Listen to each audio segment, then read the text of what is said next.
Welcome to the T1 board meeting. I know the trucks have just begun to gather outside, but we have some more pressing matters to attend to, gentlemen. Hanwha Life has just won the first game of the MSI Final, and something must be done about this. How could this possibly be more important than our team going 5th, 6th? We lost to a European team, damn it. Gentlemen, I will remind you, when we can't win the tournament, it activates our second goal, which is to ensure Zeus wins as few titles outside of T1 as possible. It's been an embarrassment so far. But how? We don't ever say what happens with Zeus. He's already gone. He's on a different team. That's where you're wrong. True, we can't do anything specifically about Zeus, but I will remind you that we have a secret weapon. It is time we reactivate our most powerful international asset, Agent Kanavi. Sir, it's working. He just entered game 2 and 3. It's working. Kanavi is actually ruining Zeus's chances to win here. The world must never know of our forbidden technology. I don't understand. What happened? He was still in, and even in game 4. How did he recover and clutch out an international game 5? Sir, I just received the report that before Zeus left the T1 facility, he actually recovered the file on Kanavi, and he just uttered the code, the activation code, right before Game 5. But how did he remember it all these years later? Well, the code was simply Joe Marsh PR. Damn it! That's always been the downfall of T1 when it matters. Anyway, there you go. Just a light. By the way, what I actually love about that, I hadn't even thought of this as we were writing that skit. The main point of the skit was we were thinking about the final and how Kanavi played, and he had some sus games. But I've actually just realised if you are a T1 fan, you're like, bruh, like we're catching all the strays in the joke about the final that we weren't even in. It's like, yeah, that's right. Welcome to Summon Insight. T1 catches all the strays forever. That is League of Legends, boys. Okay, I think on this one, normally I like to do it where, you go in order of the games, but I feel like when you're at the end of the tournament, everyone wants to talk about the biggest things first, and then we'll just muddle our way. We'll make it like a Tarantino movie. We're starting like almost towards the end, then we'll go back to the beginning, and we'll get the middle later on. So what we'll do, obviously, look, since Hanwha Life played BLG twice, and we didn't talk about either of those games because last week's episode was before they'd played in the upper bracket final. We will talk about the two matches connected in that way. So I would just say this, Yamato. Let's talk a little bit about the final first, because it was a fucking banger final. I even think, actually, I would start here.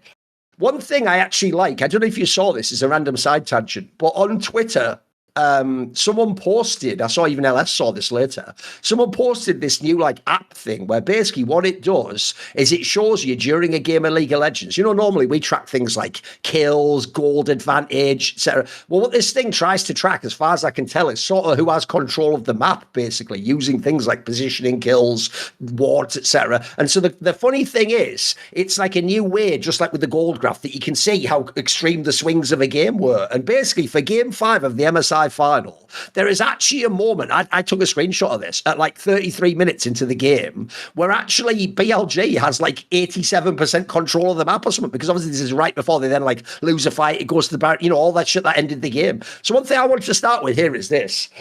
I do think, as usual, whenever anyone wins, people draw really extreme conclusions about the winner and about the loser, but I want to just start by saying this. Mate, if you were someone who didn't have a dog in this fight, look, I wanted BLG to win, I think it's a cool story, but I think Hanwha Life's brilliant too. They've got some mega fucking players. They're both super teams. I actually just appreciate it. I always tell you this. It's not about my team. I just want a great game. I actually did think the series in general was good, but I actually think that game 5 was a banger, Yamato. And the reason why is this. It's not even that it was the best league ever played, but I think the reason I bring up that app thing is I feel like fans maybe won't appreciate, I want to get your take on this as someone who's more of an expert than a casual, is I don't think fans realise if you're someone who understands the draft and how scaling works in League of Legends, that last game literally was fucking epic beyond belief. Because basically, normally I'm not even the guy who's into this stuff that much, but because I'm not as good at laying matchups and because I don't play the game on that level, right? But one thing I've always paid attention to,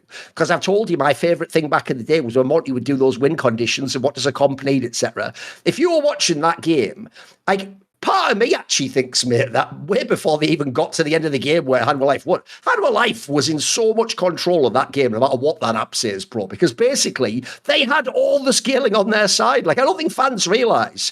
Actually, You know, because I saw a lot of fans critiquing BLG going for that Baron. And I want to tell them, like, bro, if we pause the game right before they go for that Baron, how can they ever win the game? You've already seen, I think, like 2 team fights in a row, 2 out of 3, where they have to do the most insane engage and they have to literally instantly delete Gumayushi with no damage done from him. And they're still winning these team fights by like that much amount, like the smallest margin ever. And one of them was where he didn't even have flash. If people don't know, by the Baron, he had the flash up. And going for an insane Baron is about all you can do in that moment. Do you know what I mean? Like, am I wrong on this? Like, I actually felt like in that one, even though part of me thought, if BLG wins this, they are just the greatest team ever made. Like, you can just win against any opposition. Like, because you had, like, On had to find the most crazy angles. They had to instantly get on the back line. Like, I thought that, look, it was epic to watch, but I don't know if fans realise. It felt like it was almost impossible for BLG to win that game at a certain point. Do you agree? Yeah, I think through the early game, HLE secured like early dragons. They had the better scaling. A crucial detail was Yunara Lulu just winning the lane. And it was very brilliant from HLE to just lean into, like in a game 5, your priorities are kind of all over the place. And the decisions that you make, you might not have something that is completely cohesive in the sense that HLE saw the Vi and recognized that Vi is not going to be lethal in the early game. And they are going to be allowed to basically just make it through.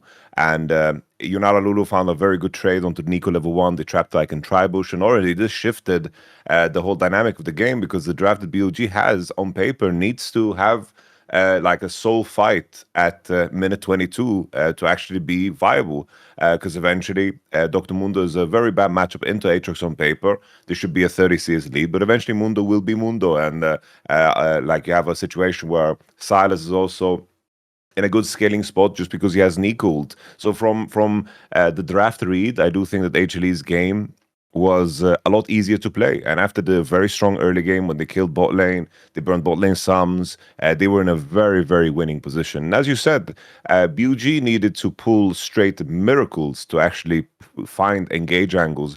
This fight that you're referencing, where Mundo died for the first time and we got the BUG ace, I want people to just go back and pay attention to what Vi needed to do in order to be in that position. It's insane, isn't it? I know. He dodges wards, dodges champions, loops all the way around because people were flaming Kanavi. It's like, why did Kanavi ult? It's like Kanavi didn't see the Vi yet. No, he didn't even see. I know it just looked funny because he was going away and the guy was going. But like he couldn't know that someone. And by the way, no one did. Gumayushi was like one of those American football players where a guy comes at your head that way, where you all look at this way, and he just comes in like that. You can't avoid it. Of course not. That was one of the most ridiculous angles I've ever seen. It was top, from Engage. Yeah. Earlier in the game, where Knight baits an Engage onto him, and then suddenly BUG just converged in a ridiculous way. Once again, killing Gumayushi with the Vi ultimate. I think that in terms of how they forced the Drake, like in the end, they just made they just made a decision.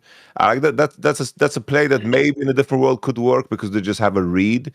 But I do think it's important to recognize that they were taking risks the entire time, the entire game, and that's what kept them in the game. Yeah. And as Soul is spawning, they didn't want to walk into a position where Mundo creates a front to back because that was just not winnable. And maybe there's a way, if I look at the replay, to just be, Mr. Hindsight and look like, oh, these are times you could have based, you could have taken the space, they could have been earlier, and they could have set up for the dragon. But the issue is if HLE played that situation correctly, where they always set themselves up for a trade and create a circumstance where there is a front to back, they're going to be in a losing position either way. And this is a BOG that has a deep amount of respect for HLE as a team. They took a very big risk. Obviously, on paper, that looked terrible because of how they got undermined. Like the moment Dr. Mundo pushes out Aurora and undermines the backline, like there was no way of winning that fight. But I do understand where that level of let's say thinking comes from, because this game was not in their favor at all. And obviously I think the disappointing aspect of it is like I would have loved to see it end in a cleaner way, but in that moment eventually either get the Nashor or the Drake, which they will if of course BLG overposture for either objective because of how much damage output they have and how easy it is for them to tank, they will be just in a very, very losing position because of Soul Point. Maybe decisions earlier in the game where they gave up dragons that they shouldn't have happened. It was just a very rough dragon roll, and Chemtech being not the strongest for them, but very, very strong for HLE as well. So they were kind of torn between decisions there. So I understand where it comes from, but I also understand the disappointment with it, because it definitely took the air out of the base we saw in the mid lane. No, because what I basically wanted to highlight was, first of all, that's an example of a game where we can all sit, like you say, on the VOD and look and pause on a frame and go, oh, you can see a guy there. Or what I would have done is, they can't do that in the game live. They're just living in the moment of like 1 second is 1 second. And I don't think people appreciate that. Game 5, if you understood the context, was fucking mega. Like, once you got past the early game, like I say, it should have almost been impossible for BLG to even have a chance to win. They actually should have lost. By the way, if they lost any of those team fights I'm describing, the game's over immediately. Like, it's just done. Like, so I actually thought it was amazing how what's bizarre is, I don't care that people are going to say this is cope. Hanwha Life played well in the sense that, like, as you say, first of all, they won the draft. That was one thing that I should do, because they did this crazy Mundo pick. No one expected that to come out of nowhere at the end, because actually that was a gamble in itself. But as you say, they got it out the position where it's weak. Like, one thing I've always thought in League that's quite fair actually is when people talk about things being OP, right? Beyond usually when like a champion's launched, where they obviously do probably leave the kit a bit overpowered, because they want people to play it and they want you to see it. They want you to see it own you, and then they want you to buy the champion and play it. It's just our market technique. I actually think in the modern day, they've got pretty good balance for most of the OP champions, because what they do is they just make them so that, like, for example, if it's super OP late game, then it's really hard early game. Like, you just, like, it's on some shit where it's like you can't even get out of the lane. Like, the joke is, in the modern day, people don't ask questions like, why are champions like Zed not played anymore? Because they just nerfed the weaker parts of the ground that, like, people don't bother. There's other shit you can play instead. So I agree with you. First of all, like, the Mundo angle, that looks now like, lol, just great. I bet at the beginning of the game, Ben probably thought that was going to be no problem. It's like, just come help top. We'll just fucking keep him down. But as you say, yes, once it gets to a certain point in the game, as you saw in those team fights, it becomes almost unbeatable. Like, I even think part of how that works is a concept I have from other games, right? You know, since I know you know Counter-Strike, I always say that in Counter-Strike, we have this really unusual in-game leader. He's called Jame. He's this Russian in-game leader of this team called Paravision. But basically, every team he's ever been the leader of, they play a really unorthodox style of Counter-Strike. And I always say the reason it works is because since it's unorthodox, every other team you play, every other day of the tournament, almost trains you how not to play against this guy. Because if you play the way you do against everyone else, it works. But if you played him a bunch of times, you get like the vibe of what he's going for, right? If you think about the way a normal team fight works when someone has a tank, you burn the tank down and then you kill all their carries, right? Like in this scenario, mate, you would almost have had to, like, I don't think anyone could do this. You would almost have had to, because he was, at one point, he was almost unkillable. Like, you saw it took almost every damage output to get, like, him down to 0 and kill him. You would have almost had to, like, ignore the Dr. Mundo or something completely and just let him run all over you. Because I don't, like, I gotta say, I'm actually genuinely shocked that they won those team fights, man. Like, On had to have had some insane engages, as you say. Fi had to be perfect to get on Gumayushi. If Gumayushi ever just like flashes in one of these second fights or get like just dodges or even just gets lucky, the game's over. You don't win. Like you were barely winning a team fight where one of their main damage sources isn't even there. So what I'm bringing up here is not only do I think game 5 was really close, but actually I do think it's one of the rare cases. I do think at the moment we're in a meta where draft is really, really impactful. Like I do actually think this is an example where BLG didn't lose because of the players they made in that game beyond some early game bot lane stuff like you say. They actually lost by just being checkmated in the draft with a gamble that worked for HLE. Like, I actually think if you look at the way the game was played, I think the BLG players played pretty fucking good in that game 5, actually. They found some miracle angles. Even Knight was doing a really good job. He actually had a great series in general. Jun was good. I think On had insane. We're always criticising On. He had some fucking, those would be like heroic engages if they'd have won that game. We'd all be remembering the time he actually was like the fucking Chinese carrier. So I think if you watch that one, it's more about like the draft. And one angle I also think about that one as well as this, Yamato. Even when we're criticising the draft, to be fair, if there's one thing BLG's been amazing at this tournament and every tournament, including against HLE, is they get ahead early game every time. Like, actually, it was unlikely. That's the other thing from HLE, I think, is gangster, is that they took this crazy draft, but they were able to make it work. Like, if they just all got pushed in early, which is the BLG style, then it would have been also a tough game for them. Like, I thought in general this was fucking good. It leads in a discussion, because I don't think anyone should be dissing BLG for this. Maybe you can maybe you want them to do something different in game 5 draft, but aside from that, I think generally they've had an excellent tournament. And no, I agree with you. Like I think with a series like this, I think that what draft does is highlight the elements of your gameplay that are going to be important. And I do think coming into the game five, what HLE did so well was highlighting their strengths in the BO5 and leaning into them. Because I do think that, as you said, their early games were very strong. They managed to find a lot of ways to just disrupt Bin. Some of those gank angles on Bin were ridiculous. I remember that Swain game in particular, where Bin was in a super winning position in his lane. He was freezing, and then the Trundle is just hiding in the third bush, which is a trap that it is so risky, because if that doesn't work for the Trundle, he is borderline just losing his own game. You just wasted your own pathing, right? Yeah, you'd be fucked, right? It's like your camps are so far away from you, and he's trapping in the third bush where K'Sante can easily make the decision of just playing to just maintaining the freeze, but he just wanted to get a trade in because it was inconceivable to him that Trundle would trap in that bush. So in terms of the early games, HLE did a great job, especially knowing how good BOG is, and HLE just leaned into that in that game five. Because in terms of skirmish play, in terms of mid game, I do think Shun and On were dominating their counterparts. I do think that Kanavi had a good game against the Nafiri, and I think that he had a solid Pantheon game. But in terms of the overall support and jungle movement, the moment they took any form of control, HLE was suffocated. The difference we saw in the wins that HLE got against BOG's wins, when BOG got ahead, they won with ease. There was no comeback angles, there was no big team fight swings, but BOG resisted. Like in all of the HLE wins, they actually found like team fight angles when they were kind of just out of the game, really, based on position and based on preparationary draft. And I think that HLE did a very, very good job of highlighting their strengths, because at the end of the day, like, Zeus getting MVP is very deserved.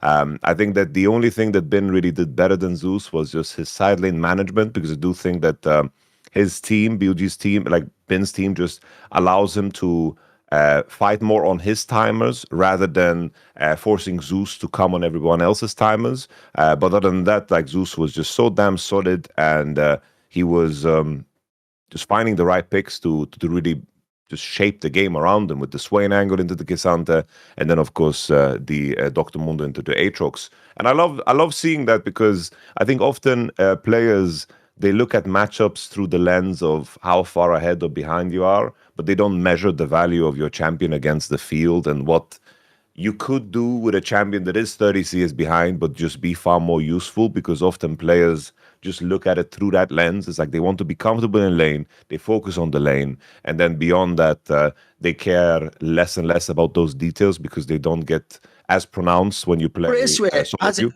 An obvious point like you're making here is even a top player sometimes just think individually about themselves, like, can I win lane? Can I be like the hero of the game? But what you're basically saying, I've always agreed with, is there are certain kits in League of Legends, though, that if your teammates can carry, just having that kit in a game wins you the game, or gives you a powerful tool that you wouldn't have if you went for the lane matchup winner. Senna is a great example, right? When she got buffed, there was this... I think her win ratio was absurd in pro, with a very relatively small sample size, maybe 20 games that I had like an 80% win ratio. And in every game Senna was played, she was getting dove, she was getting killed, and she was like average like 30 CS behind, unless there was some free cases like Leave playing it or something. Most of people in my chat is like, why are they picking Senna? It's useless. It's like, it's always losing lane. It's always so bad. It's like, no, it's like, it's broken because you just look at the kit and what it offers, and it doesn't matter what the condition of the champion is. It's still so goddamn valuable. And Senna, even though she got dove like 3 times in a game when she was as strong as, it just didn't matter at all for the context of the game, because you just read the kit in terms of static shift work with Q. You could just heal your full team. You have a root in your W, a global ultimate that shields and does damage. And then, of course, the Shroud, one of the most underutilized abilities in the whole game, in my opinion, because of how visually janky it is when you see the enemy use it. It's like, it's very, very underutilized. But I think that champion was a very good example of the community like perceiving something as very weak due to the condition on paper that it finds itself in. But in my mind, I felt like BOG, why I think the draft was. It's like the draft is important. It's like I do think that BOG, the first time they played against HLE, I think that they had just all the draft angles figured out. They were ready. They were punching, and they were just ahead in terms of reading what the importance of the game was, and they managed to find jungle support, mid lane pairings that would just dominate the map, and they just did that back to back outside of that once again Skarner Mel game. They did that twice. I don't know. Danny happened to just throw a game completely on Mel and Skarner twice. But I do think that BOG just showed insanely high level of teamfight execution, and I do think that it was telling what Zeus said in an interview where he said he was very stressed because when BOG were winning their games, they were just winning their games easy. But when we were winning our games, it was always with like some fight, and we had to beat them, and we had to out team fight them. And it was very, he said it himself that it was very, very stressful, and like invoked, some sense of PTSD in him, where, he played past games, maybe with the DRX finals, for example, that just was so tough because the parallels are quite interesting because obviously we're talking about the game now, but in terms of what the history of the players and the narratives, like BOG now, how many international finals have they, just lost or squandered when they look so unbeatable at certain points in the tournament. And even now, Zeus saying that in an interview, there was a period where where T1 just couldn't win a final, even if couple of years. So he's carrying that, and to see him now, coming into a game 5, and that being a strength of his, especially with this team of players coming together, with Zeka, with his record. It's fun to see those narratives kind of clash together and meld together to form an even more beautiful and stronger story. Because I appreciated how candid Zeus was about talking about that, because this is like one of those series you replay and maybe you have a different result on a different day. Like, I think that, this is definitely the type of series you want to see again. So that's why I'm happy about EWC. I hope we get to see rematches. More so than in the previous years, I am more excited about EWC than ever before, really.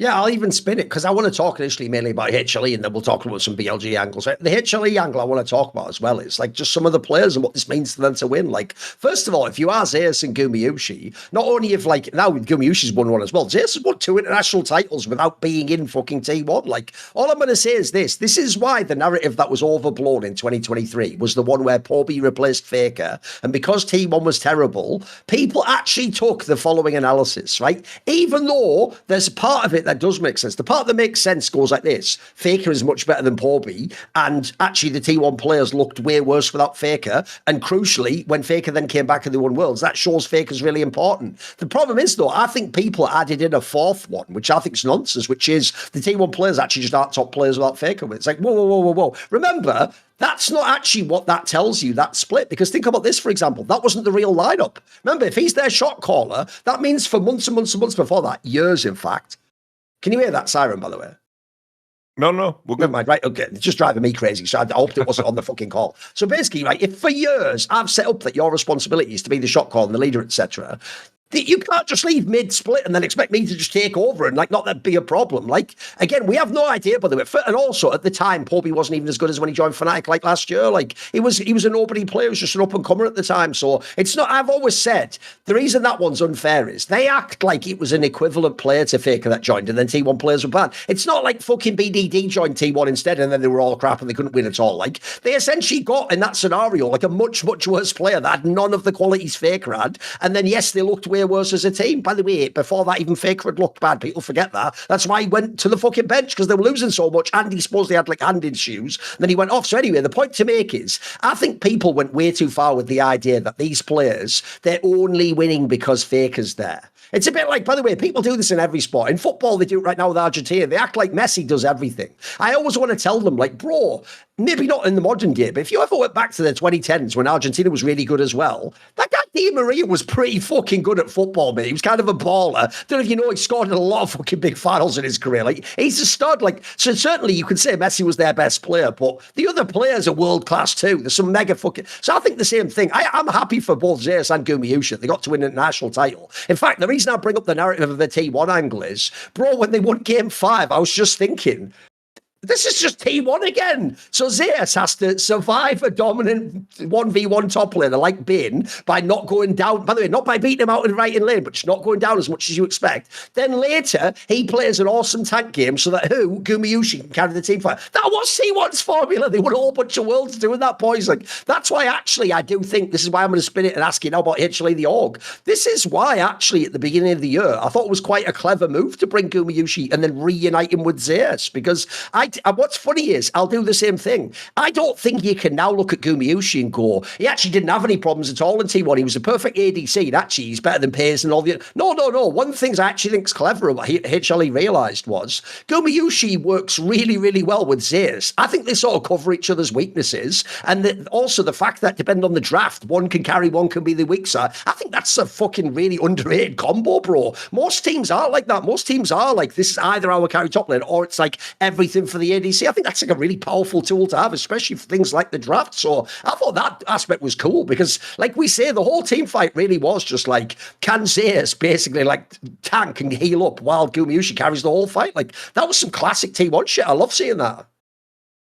No, I'm with you. You know, I do think that, you know, I still stand by the take that I had where I did think coming into this year, HLE's off-season, the outcome of it was risky, far riskier than the previous year. But I'll use that take as an argument as to how well the coaching staff just has managed to piece it together, you know? Because by extension, it's like Zeus and Gumayusi's role is very defined of the team, and they're really leaning into their strengths. But to reimagine that in a way with players that are also quite defined in what they do. And of course in Kanavi and Zeka, and to manage to piece it together, like that's like masterpiece level shit, you know, because it's far from, you know, the classic idea of how you build a team together. This is like, okay, we're putting together some strong-ass players with very, very specific strengths. We need to make kind of the stars align. But here, Home and Mowgli are just, they control the constellations. They control the constellations in a freaky way. And I agree with you with Zeus and Gumayusi. Like, as a pair, they make a lot of sense together. And I do think just, you know, the experience that... all of these guys, like the entire roster now holds. I think that's what's so crazy about some of these. It's a super team. It's crazy, the names, isn't it? They've got a lot of trophies, mate. It's like they all have some crazy record about them, you know? It's like Zeka with his game 5s, or Gumayusi and their world champions. And Zeka's now won all these internationals in his first ever run. That's crazy too. Yeah, Zeus won multiple teams. It's mega, isn't it?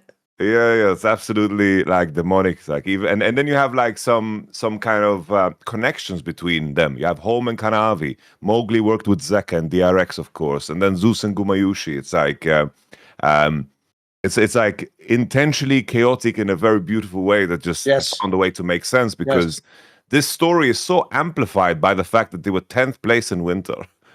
Like they had such a clear vision of what they wanted to achieve. And it just didn't seem to rock them at all. And in a lot of cases, maybe somebody panics. Maybe, like, if this roster was an LPL, they would have made 3 roster changes. Bro, if this was an LEC team, they'd make a roster move. They would. Yeah, of course. Someone do a panic move, wouldn't they? Yeah. GMing, not LPL GMing, you know. I'm with every time I open Leaguepedia, it's like, oh, Chris just joined the team. He's an LGD now. What the hell? No, this would be... To get era back. You'd wake up and it would be like... Hanwha Life completes trade of delight for Peter. It'd be like, what? Like, that would be the LPL move. And like, what are you doing? Oh, I know. Peter Gumayusi, they're friends. They talk to each other on stream twice. Oh man, yeah. No, it's absolutely insane that they managed to piece it together. I'm still in awe of that. Yeah. And you know, in the context of just winning, in my opinion, I think that HLE did the equivalent of winning a split. And I think that matters too, because for the longest time, T1, they won 2022 spring. They didn't get any LCK titles. And for me, this counts. Coming out as the number one. It's like spiritually a split, isn't it? It feels like it, I know. Obviously, it's bullshit that there's no finals. I know. But everyone's aware of the rules. And being top 2 is what qualified you into the finals. If you come out as the number 1 seed, that to me is winning, and they managed to do it in a very competitive season. Double round robin, came out ahead with 1 win in a world where T1, Gen G, a competitive KT in the beginning, DPlus at certain points, right? Like this was a very tough split, and they managed to make it happen, which I think also adds to the whole narrative shaped around the Zeus and Gumayusi moving on from T1, because on top of that, just looking at what it was for in the game, I also think that just Gumayusi looked so revitalized this whole spring split. Yeah, absolutely. We haven't had this strong of a spring from Gumayusi since a long time, and there's so many narratives at play. You can talk about it endlessly for sure. I mean, I agree with the coaching stuff on. That's even a part that they won't get credit for. Like, this is the reason why everyone who follows the LPL actually, if people don't know this, I'm not exaggerating. People who watch the LPL don't just think Orm is the best LPL coach. They think he's the best coach ever. Because if you see all the teams he's had, every team he has that has stars just becomes super cracked out. Now, true, some of them haven't done the international things people want of them, but oftentimes a lot of people blame that on players like Kanavi, etc., and players that have failed him, and some of the ones that have just hinted games away. So what I would say is this: I'm with you. Even though obviously the narrative of they were 10th place in the LCK Cup is slightly exaggerated, because even though it's factually true, in spirit they weren't the last place team, guys. It's because the format was a bit weird. Remember, the format for how you got into the playoffs was based on how your group did, and remember their group also had I think it was Nongshim or something who just shit the bed. They had a whole thing in their group where it wasn't just that they were bad. The format also made if you actually asked me to do a real power ranking after the group stage, I wouldn't have had them high up, but I'd have probably had them 5th or 6th or something. You remember early on they showed the odd game that was good, so they weren't quite 10th place. But I agree with you, just the result of you didn't even make the play-ins of the playoffs and you were just sat there, and then also you had a super team and you all this drama. You just like Gumayusi, you had the past few seasons of drama of you did the Zeus move. I'll even add one in here, which is Peanut just retired your captain, and as you say, they took a huge gamble. They not only didn't replace him with a captain figure, in fact I'd even wonder, this is an interesting detail I'd actually like to see in an interview, no one seems to do it, who shot calls this team, because I actually have no idea, bro. There's not an obvious person right now, but it used to clearly be Peanut's team before. You've not only replaced Peanut with someone who isn't really a traditional shot caller, but Kanavi is also known as potentially an international choker, so you're taking a big gamble bringing him into the squad. I'm with you, this isn't as obvious actually as people think. I think if you look at this roster, it's like you say, almost every player basically has an idiosyncratic quality or some weird element that's unique to them, of they can be really good, but you got to get them in this exact sort of right, you got to look at them in the right light, in the right angle, and put them with the right, to contrast it, one of the other super teams in the LCK, the Gen G roster, I think the Gen G roster, it still requires coaching, Yamato, but that is just a bunch of cracked out players that can probably play with anyone, mate. Those are just players you drop in a server and they already start winning the game. I feel like this that's why I actually like the story, because it played out this way. The first split was really a bit dodgy and they didn't really have it together. Not only did they get it together way before winning this final, basically the only time they struggled here was the upper bracket final and the lower bracket final. Aside from that, they've looked excellent for about a solid month and a half at this point in time. And then also, I'll spin this over, because one thing I want to talk about as well a little bit, we don't have to go into specific details, but I actually think, as I said earlier, the real triumph of this win for HLE for me, bro, and the rise back to the top in LCK is coaching, bro. This is like a draft championship for me. Don't you think if you go back in time to when they rose up in LCK, they've been the best drafting team in the world since then, as far as I can tell, mate. Generally, they've done some really, really good jobs. And actually, I do think in this series, if you want to talk about the Dylan Falco chess match of drafting, they won it. They won it. Listen, BLG players almost hands it and stole it, but the HLE coaching staff, I think, killed it in this tournament, mate. They were really good. Agreed, yeah. And I do think it speaks to how polarizing the results were on the day. I don't think it's very easy to be in a position from outside to call out the flaws of what you do, but the constant struggle of finding a balance between what you can execute on against what is optimized, that is something that is very tough. I saw, for example, LS, he mentioned that Zeus, he said in an interview that he first timed the matchup. Oh, yes, on the game 5. Yeah. And LS made the tweets that I disagree with, because of course I don't like when people use the outliers. I know. Oh, look, He is the best top laner, maybe best top laner ever. He just did this. If people don't know, basically LS, because it plays to what he thinks. He's one of the people who thinks that it's not about picking your company. By the way, we have the opposite perspective of me and LS. I actually think if you're in a big game 5, you just give someone a champion they're comfy on, and then they'll be able to withstand even a bad match, because it's their favourite champion. He essentially thinks that in League, because remember, he's a trading card game fan, he thinks if you have like an OP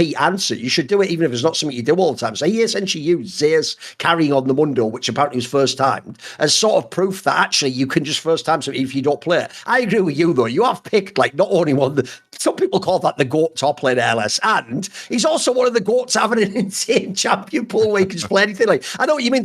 I'll give you the obvious analogy. You'll appreciate, Yamato. That would be like watching Soaz or Wonder first time something in like an LEC final and being like, see, everyone can first time. And the joke is even all the other top laners like Odoamna would go, bullshit, we can. Like, that's just those guys. It's like those two guys can do that. We can't do that. I do think, if to play devil's advocate to the take, I do think that it's a skill set that I think that players don't explore enough. No, true. Where I think the relationship between what your role is in the game and the enemy's champions and understanding in this moment, like if I manage to pull this off, we're going to win this game very easy. There's not a lot of players that actually think like that. And I think that is an active thinking game that you can apply 100%. We had the situation, right, where the LCK and the LPL teams were always quite rigid because they leaned in heavy to, of course, what is comfortable, and some of the edges, like you mentioned, Soaz and Wunder, right? These are the greatest examples of players that did their absolute best to make these players that have a very clear practice regimen,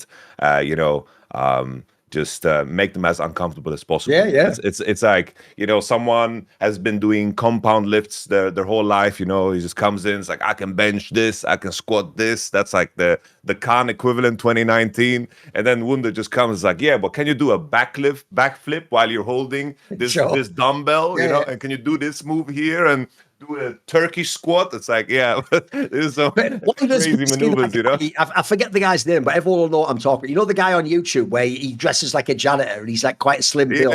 And he got Anatolius. There you go, it's Anatolius. The one where if people don't know, he's secretly actually like a mega lifter. He's super jacked, but he just doesn't have like the big testosterone, steroid body. So the gag is he goes in and pretends to be a janitor, and then he'll go to some massive like NFL looking guy, looks like, and he'll pretend like, oh, can I have a go? And then the joke is not only does he lift the weight, but you've seen it, he'll like do the helicopter with the bar and shit, like some outrageous thing, doesn't he? And then just going, what the hell? Because like they can't even process that it's happening. And it reminds me of that, mate. Because you're right, part of it's not even just that you pick the champion. It's also the intimidation factor for the opponent of like, what the fuck?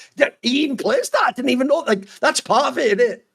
No, for sure. And I think there's always a balance, right? It's a push and pull.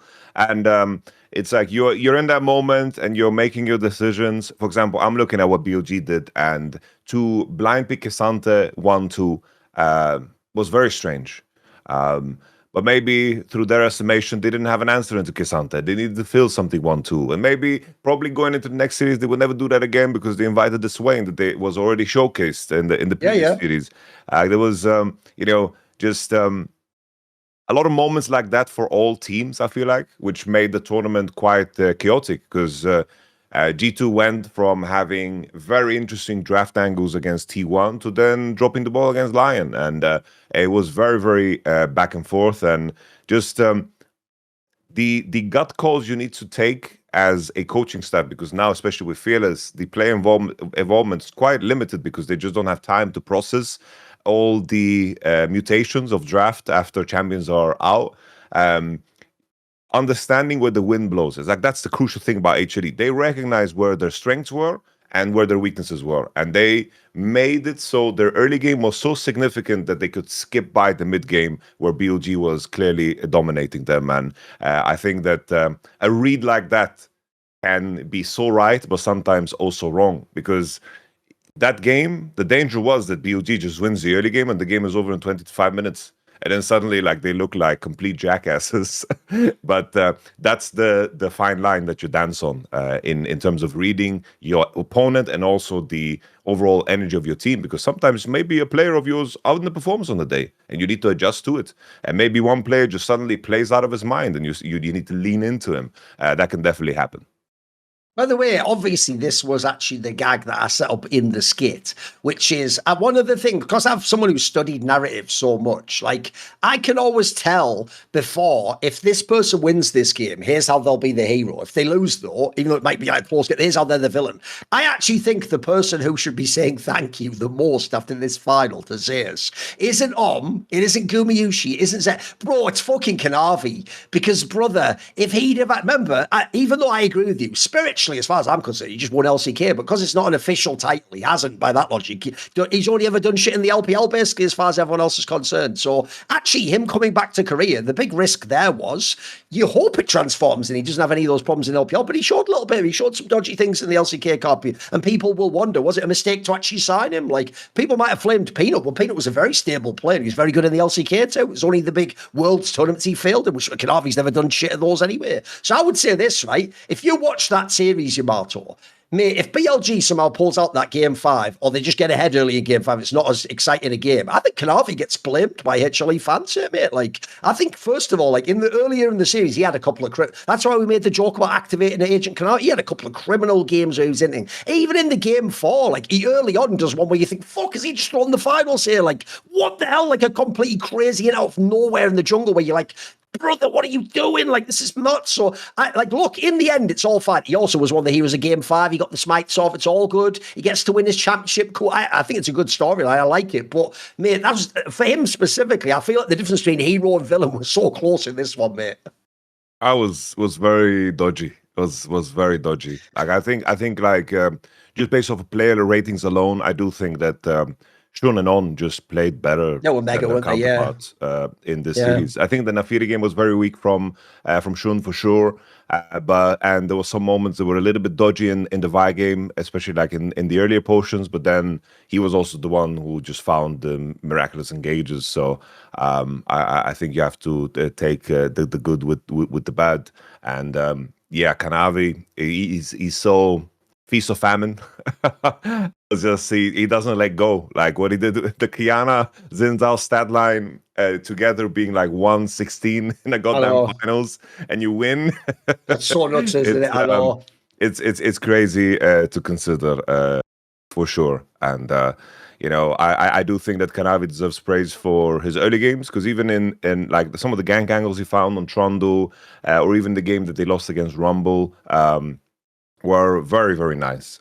I think that the Lee Sin game as an opener was also absolutely insane. So it was some parts good, but some parts also very, very bad. And I guess that's just who Kanavi is. But something that I thought was interesting that I wanted to highlight was, it's like we've seen and watched this version of Kanavi where he can be the best jungler. Like if the game was the first 10 minutes only, I would think that he's just the best jungler in the world for sure. Kanavi has been so damn good for so long, but it's interesting to see how the narrative just shifts because of the fact that he plays in the LCK now. Yep. When in reality he's been this player for super long, and he deserves credit and praise for his entire career. Because a bit of a side topic, I did think that this year, and maybe even the past years, if I think about it, jungle in the LPL has been more competitive, has been a lot more tough to deal with, because you have junglers in the LPL that warp the whole game around them, win or lose. And that's something that you need to be ready to play against. I mean, your famous thing of like activity versus precision. The LPL's like activity for junglers is up here, bro. Like they've maxed it out, haven't they? Yeah. And like if you're a top jungler in the LPL, you need to learn how to play against Monkey. You need to learn how to play against Junja. You need to play against regional Tian. You need to play against Tarzan. The list of devious junglers is far deeper. And by contrast, in the LCK, especially when Canyon and Ona are not performing, these are guys that are very, they've made a career for themselves being, insanely good in team fights and insanely good in clutch moments in the game. But they never made a career for themselves when it came to like dominating the early game completely by warping the game completely around them. It's usually like some skirmish that they just play out of their mind.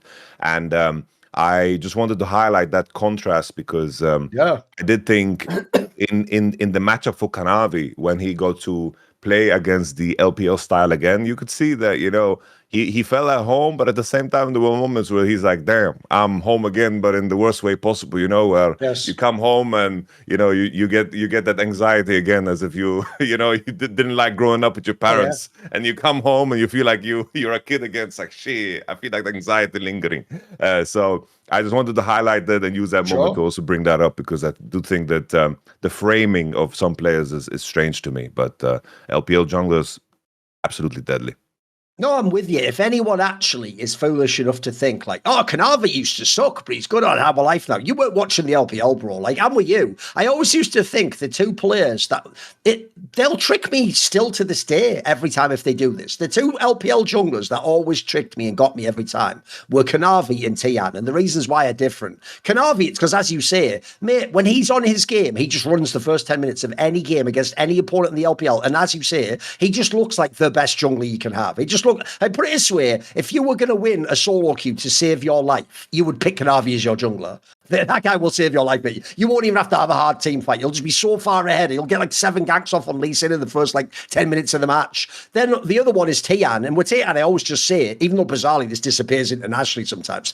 It's like he can read your mind. He's just unbelievable how he parts. Like, I can tell he's doing it where it's like there's no way he planned that from the beginning of the game. He's just making a decision in the game, and he's just in fucking flow state, and he just knows where to go at the perfect. It's unreal, and that's why I always get tricked. That's why everyone who watches me on these shows thinks he just overrates the LPL. It's like, I am seeing that shit when I watch it domestically. It just doesn't always turn up internationally. So no, I'm with you. Let's not make it like Kanavi got twice as good. He didn't. If anything, he still had some ints here, but actually, first of all, he had teammates that helped him. And then also, he has leveled it up a little bit. He's got a little bit extra to his game. He plays more champions, for example, in my opinion. Right, I'll tell you one other angle I wanted to go with is this.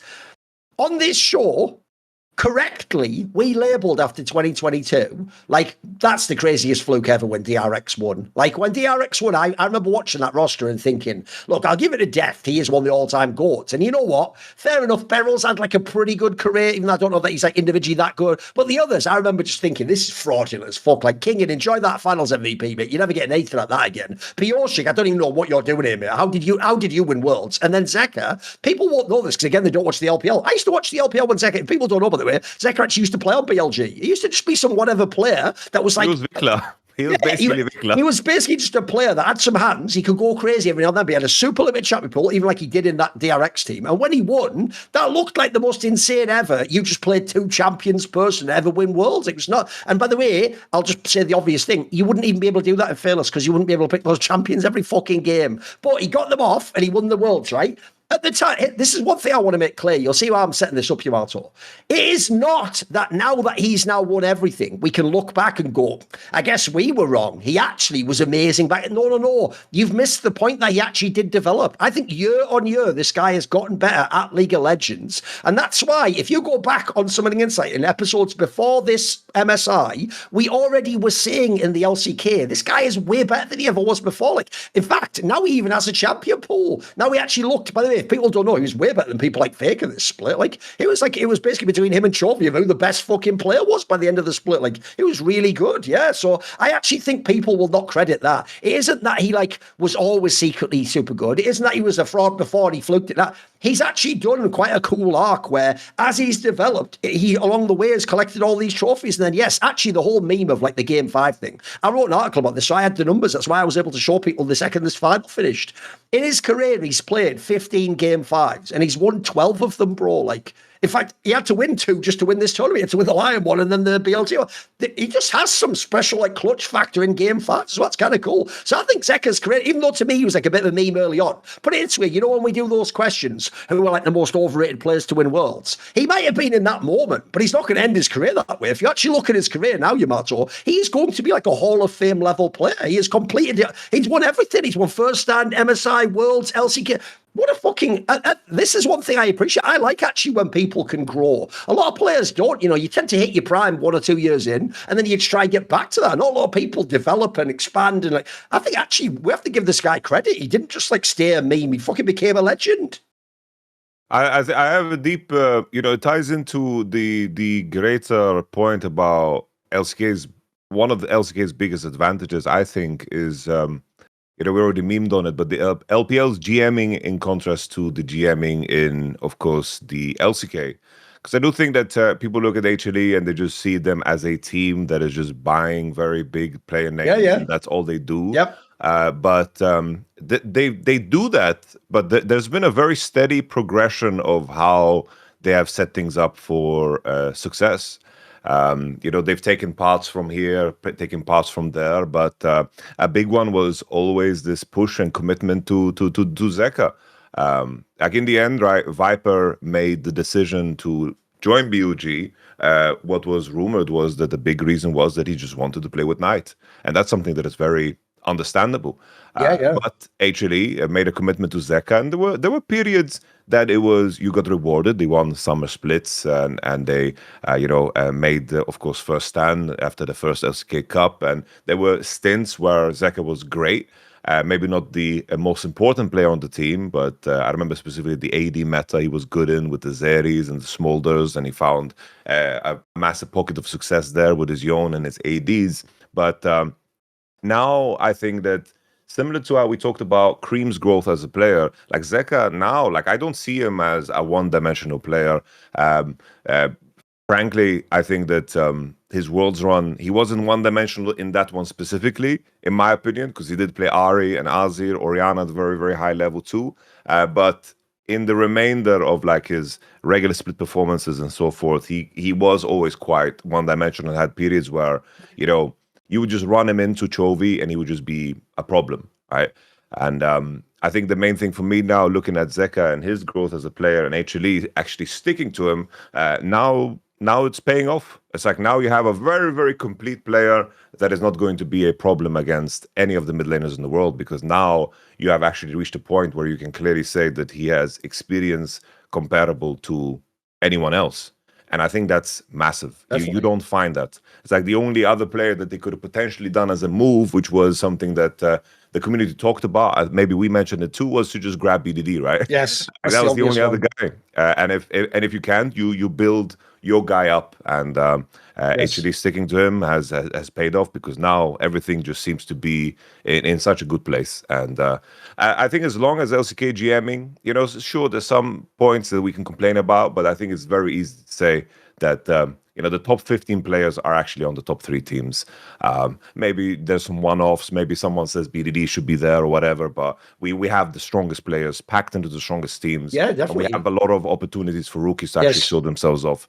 Outside of KT, they're the terrible outlier that I don't even want to talk about their GMing. I just compared that to the LPL, and LPL is such a mess because their talent is so unconcentrated.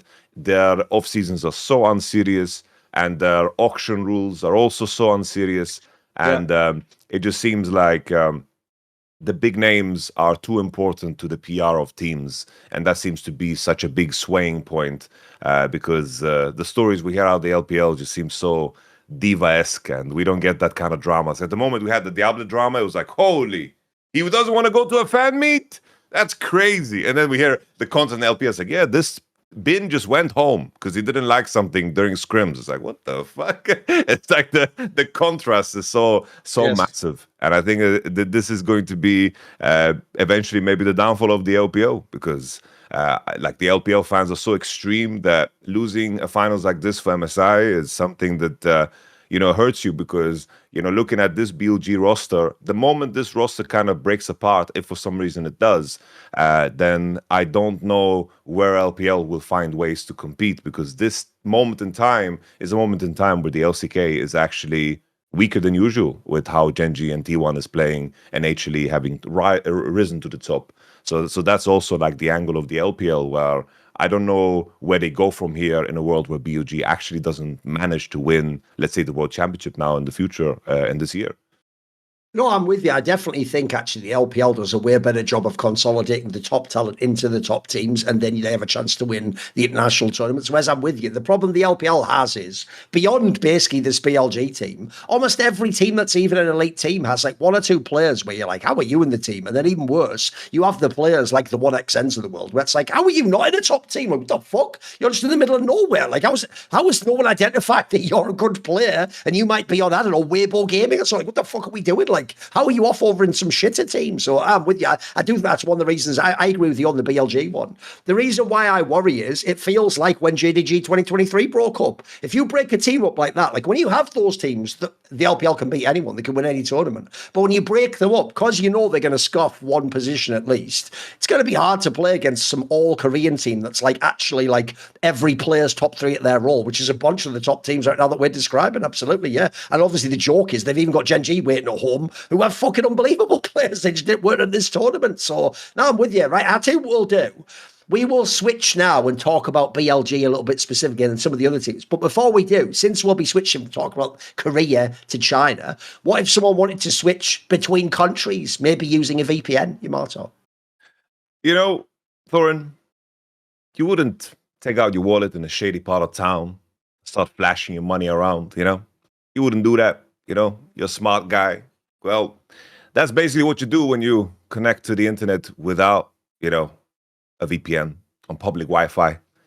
So, of course, you just got to use ExpressVPN, baby. ExpressVPN, very, very easy to use. You can connect it to any device. I've managed to make it work on my PlayStation, on my phone, on my tablet, on my in-laws' laptop. Like, I am using it all over the place because it's very easy. You just copy paste the code in, boom, connects, very easy. I like the fact you don't need to log in, you know, like for some reason that feels like an added layer of safety, you know, that I can just use a code and plug and play, and they have no idea, you know, who's doing it or what, because in the end, you know, if somebody, you know, obviously with the VPN is basically your all your traffic, your internet traffic is going through an additional location. What's cool about ExpressVPN is that for some reason, let's say the world goes even further to the shit and suddenly, you know, your state goes completely rogue and they want all your data. You know, ExpressVPN doesn't even have it. They don't even have it. You know, they can come with the biggest guns ever, knock on the door. It's like, yo, we don't have the damn information. Just leave, which is an additional thing that is super cool. You know, I think in terms of what your data is, obviously, when it comes to surfing on the internet, your data is extremely, extremely valuable. You know, all those free sites that you're using, you know, when you think to yourself, wow, this company is so nice for doing this for free. No. You are the customer. You're the product rather. And in the context of that, your data is extremely valuable. Hackers can make up to $1,000 per person selling personal info on the dark web. So don't underestimate, you know, how many bad actors are out there. So when you're on a public Wi-Fi, you're traveling, you're at the airport, you're in a hotel, you need to make sure that you're safe because everything is just done through our devices nowadays, whether it's banking or, you know, you have any personal information that is super, super important. So with that being said, you know, lowest price ever. Plans start at just $349 a month. That's only 12 cents a day. You know, just consider in terms of how much you pay for maybe your Netflix subscription, and then you kind of expand that to kind of super max your subscription in the sense that you have 10 times more movies and series to watch. The value is already there. I mentioned already that it works on all devices, super easy to use, and there's of course additional, you know, things that you can do in terms of protecting yourself online. You can have an optional dedicated IP service that you just engineered with innovative zero knowledge design. As I mentioned, you know, ExpressVPN can't even trace you. And then you have, for US customers only, Identity Defender, you know, a new suite of tools to get your data removed from all brokers out there, which is super cool because maybe your data is already out there, you know, maybe your information is already out there, and there are rights that you can of course exercise to make sure that you know, these data brokers have to delete it, but they always make it as difficult as possible. But obviously, the Identity Defender helps you make sure that your data is removed for data brokers. With that being said, protect your online privacy today by visiting expressvpn.com/summoning. That's expressvpn.com/summoning to find out how you can get up to 4 extra months. expressvpn.com/summoning.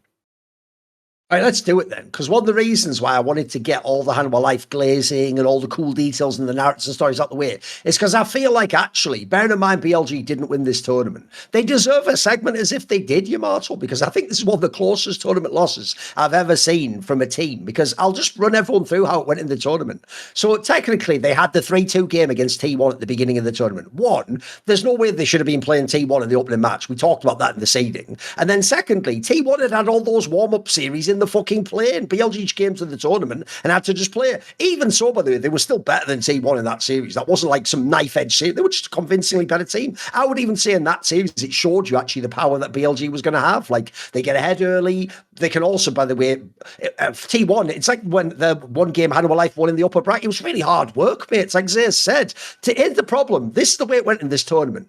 Either BLG just fucking destroy you from minute one in lane, in fucking ganks, all the early game shit, or you have to win every super close team fight and then you might be able to win a game off them. Aside from that, they were just blowing people out the server. So I've got to say, I know that gets whacked to be like, but we get the moral victory, because no one wants moral victories, mate. You want the trophy. In fact, you don't care if it's a moral victory. Just give me the fucking trophy. So even though I understand if you're the BLG players, you're going to be so bummed. I think for a losing team, this is one of the best performances I've ever seen, mate. They were fucking smurfing on this tournament. Like if you think about the very match they did play against Hanwha Life in the upper bracket, they fucking destroyed them. Those first two games were some of the hardest beatdowns I have ever seen. Like, if anything, when I then saw Hanwha Life then like losing to LYON, it wasn't as shocking, because it was like, I actually have seen them get destroyed before, like, and not even be able to do anything. You could tell they couldn't even match BLG in terms of hands. It was crazy. So I think actually most of the BLG players, in my opinion, played a really great tournament. Like, we can even go into some details, some specific ones. But what do you think? Because here's the thing. If this was my hot take, show you, Yamato, I tell you what I would lead with as my hot take. I still think BLG is the best team in the world. I actually think they're so cracked. I actually do think they're the true successor to that JDG 2023. Not only do they have unbelievable hands in every role, but bro, they are the best team fighting team this fucking year. Like, there's a lot of other teams that are pretty good, but no one can really, like, that's why actually, if you think about how they lost the tournament, you have to actually just be ahead of them. You have to actually outscale them. You have to just have like some advantage where you can force them to fight where you want. Because otherwise, if you just have even fights, they're going to win, mate. They're just too fucking good. I even think we'll get into some of the players, but some of the players had outrageous team fight performances here, like unbelievable shit. So low key, even though I'll give it to Hanwha Life and I'll say they should be a favourite for all the other tournaments, I low key, if I had to pick tomorrow, I would still take BLG to win Worlds. I think if they can play like this, you can win any tournament if you play like this. Thoughts, Yamato? Yeah, I think it's a fair assessment. I think in terms of BUG, like if we just isolate execution, because I do think that's the toughest thing to get better at, the level of coordination that you come in with, and also the level of execution when it comes to team fights and timing. I do think that BUG showcased the highest level in this department. You mentioned team fighting, and I think 100%. Like the series itself against HLE, the final one, showcased how BLG can just find angles out of nowhere that nobody else is going to execute on. There's a lot of poison, obviously, when it comes to draft and preparation that you can fall into, which teams can, of course, leverage. I mentioned as well that HLE, I did think there were certain segments in the game that they did do better, which is, of course, I think the crucial one is just like finding gank timers in the early game to kind of disrupt the rhythm of BOG players. This is something that WE did so damn good against BOG, and was the main thing that you can do to disrupt BOG, because the moment the jungle and support just gets going, they're just everywhere. They're just like every bush just starts speaking Chinese. It's just impossible to come back from those moments. And once again, we saw that in the games too, where BOG, when they were winning quite hard, and they fought back against HLE when they didn't. I do think that if there was a rematch, a part of me would favor BOG ever so slightly. I think the crucial thing that BOG, what I'm worried about, like what I'm always worried about with BOG, even though that it seems quite different here with Danny, is just how will they treat this loss, right? It's like they've made in the past, BOG has been an organization that does so drastic changes in the face of losses at sometimes timings that just seem so strange, whether it was bringing in different junglers or just bringing in different coaches. I just hope that they remain intact and that they actually build on this and don't regress, which once again makes EWC, the timing, so cool, because even though EWC, like, people are calling EWC Mickey Mouse for all the wrong reasons, in my opinion, because it has nothing to do with the fact that it's Saudi money or that players don't care, because players do care. They're gonna really, really care. The issue is the logistical challenge, in the sense that making sure that players perform as good as possible, there's going to be teams here that are going to underperform very heavily because of circumstances being like, very, very tight in terms of the conversion. Because obviously, like the format is you play BO1s on the day, and then you play, I believe, a loser bracket best of 3 that decides if you go home or not. So you can have one bad day, one bad day where, maybe your team didn't adjust, or your team wasn't ready, or, the jet lag hit you, or maybe the food wasn't right. Anything can happen in a logistical challenge like that. But I say all of that where I'm hoping that we get to see a BOG HD rematch. Like, I just want to see that again. And I'm happy that we get to see it so soon, because obviously these teams that went so far into the tournament, it is going to be exhausting. But at the same time, I just want to see more volume of that, because EWC as a tournament, surprisingly, it's like, I don't know if you saw the seeding, but the seeding is good. The seeding is actually good. Well, it was. You put the Korean team, seed 2, Yep. like they don't fuck around. It's like, all right, I applaud you for that. Good job. But that's how you know Riot didn't do it, Yamato, because if people don't know, the people behind the EWC are the people who used to run ESL for many, many years. And actually in Counter-Strike, it's famous that because Valve doesn't interfere, actually they've always had good seeding in ESL tournaments. I think they killed it, you're right. Even though they violated a lot of what Riot would normally do, just the right seeding. Who's going to complain about this? They did a good job with those pools, mate. Yeah. Yes, sir. So it's like the way the tournament could potentially play out is that we're going to have a very beautiful bracket of like matchups that will actually, tell a tale of, where teams are actually accurately rated. It's just the timing is very, very rough. But the fact that BOG HLE, we can have a rematch happening, I'm so excited, because you just know both teams, just because it's Fearless, are going to adjust so much. They're going to adjust so damn much in terms of some of the traps that they fell into, some of the traps that they laid out that can only work once. And then once again, you just walk away knowing that most likely it's going to be a strategic victory. And I think that for me, I'm with you on the take. I do think that execution, that level of execution, I will always have a bias towards that. That's just what I like the most about the game. I like it the most because I find it to be the most difficult part of the game. But the simplicity of HLE's approach and recognizing their strengths, that is something that they can swing with again. So I'm with you. There's some elements of BOG are just so top that they will always be dangerous, no matter what. I just hope they remain intact. Please don't break apart. Like, don't tell me you're gonna sign some random ass janky jungler from some, like, suddenly it's like, oh, BOG monkey. It's like, no, like, I don't want that. I don't want some changes. Just remain intact. Let Danny run the ship all the way. This is why me and Monty have always had different teams that we like on this show, because actually Monty's favorite type of team would be like 2024 Gen G, where you just win by like you using lane advantage, macro, you don't team fight until it's the right fight. You basically play like, essentially, it's actually how Astralis played Counter-Strike. You play like numbers-based League of Legends. You play, so you're always taking the right percentage thing, and you're always making the right decision. The thing is, to Monty, that's beautiful in like a conceptual way, but I know what you mean, because basically the reason why I like this BLG team, I love the fucking JDG 2023 team, is a lot of League of Legends is team fights, and I love teams that are just masterful at like coordinating how I like this case in the game 5 when you can team fight when you should be at a loss. Like, actually all the advantages go against you, but you just find even though you know I have to find a godlike angle there, then you just do it. You just go, fuck it, let's send it. And actually, because one thing I also think is, if we talk about some of the BLG players, bro, I would give a lot of them really high marks for this tournament. Like, I'll run through them quickly. I do think you can put some criticisms against Bin in the tournament. He had some dodgy games,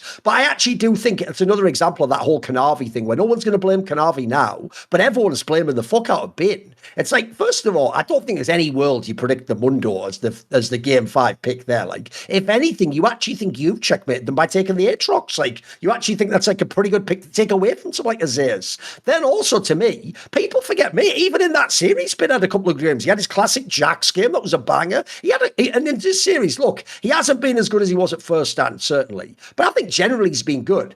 By the way, one person I think is completely blameless is fucking Knight at this tournament. I said this on a past show. I think Knight is one of the few players in League of Legends up there. Funny enough, I used to say this about Viper, but I don't on BLG now, where I've seen him lose a lot of fucking championships and almost be blameless, like just have unbelievable runs in the tournament. I thought he was the better player in this final out of the mid laners. And then the one that I think are really harsh, I actually agree with you earlier, mate, is if you look at this tournament, if you're Xun and On, fucking what a great tournament. I think On especially, this might be the best tournament he's ever played, mate. He was mega. He had some fucking insane gear. Like, everyone would have laughed who's an LCK fan before the tournament if you said, I think On can match Keria. They'd be like, oh, yeah, let me see it. What are you talking about? He was way better than Keria in this tournament. Like, this was a fucking really sick one. So I think most BLG players, I think they were excellent in this competition, mate. Listen, you didn't win. That's not what League's about. It's not about being the best individual player. It's about, does your team collectively get over the finish? I get that. But if I'm doing like individual hoop-hoo ratings, I'd give a lot of them high ratings for this tournament. I think they smurfed as a team.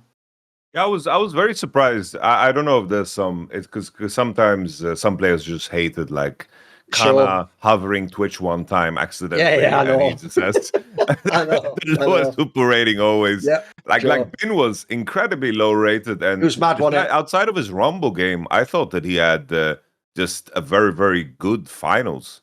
Like even the Aatrox game, it's like the Aatrox read is one of the few things that was very good.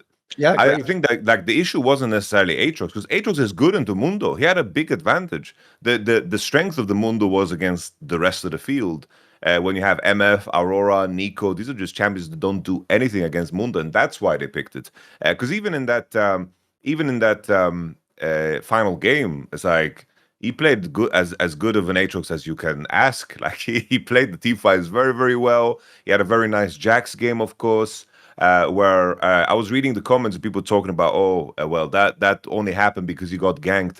Well, it's like both junglers ganked top lane like 82 times. I don't know how many times Kanavi went top and Xun went top. Like that was the name of the series in terms of how much respect they have for the impact of top lane in this one. I thought that Bin played very well.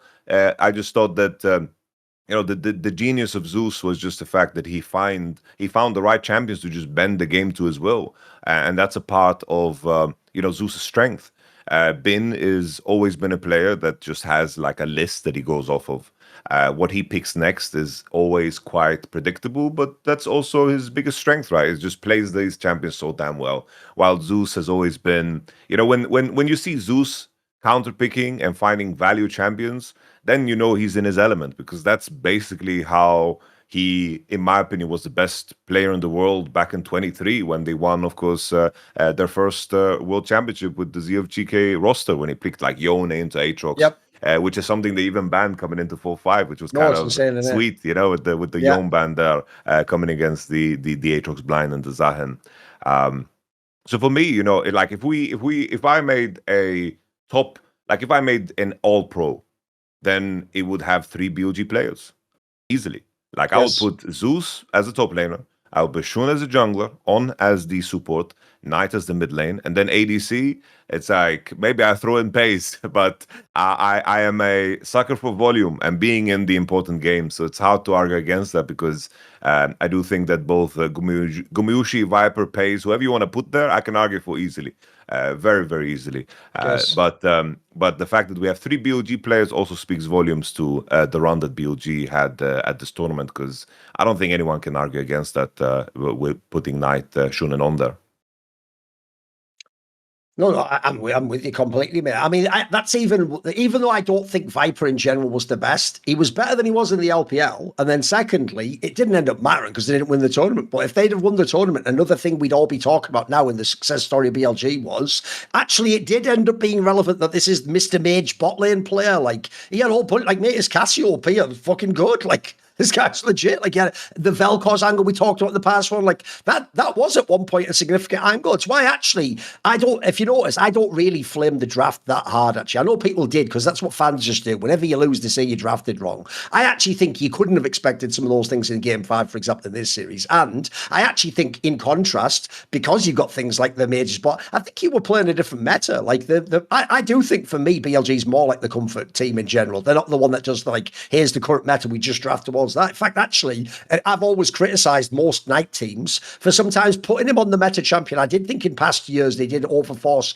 Zeus and Oriana's where it didn't make as much sense. And you had the guy where it's like, bro, you've got the guy who's cracked on like Silas and Syndra. Why do you put him on those? Like, doesn't matter what the meta champ is, give him his best champ. So I think in general they're fine. They're not. HLE's better, but BLG is not a bad drafting team. I mean, I'm with you. I actually think the Danny guy also, sadly, he's one of the people because he didn't win this tournament, didn't get his flowers. Like, this guy has killed it this year. Like, the difference in between past BLG or even the JDG teams, so how they used to draft, and this one, I think he's done a very good job. Like, the key thing for me is this, Yamato. I don't actually believe it's about, am I the best? I think it's about the coach has to fit the players. And there's something specifically about this BLG team just fits the Danny guy. It just seems like he gets them. You know what I mean? Because even what you were saying there about Bin, he was trying to play to some of Bin's strengths. And if you notice, I think he's even been quite shrewd of knowing who's strong at what point and to draft towards him. Like, I think he's doing a good job, mate. Seems like an excellent coach.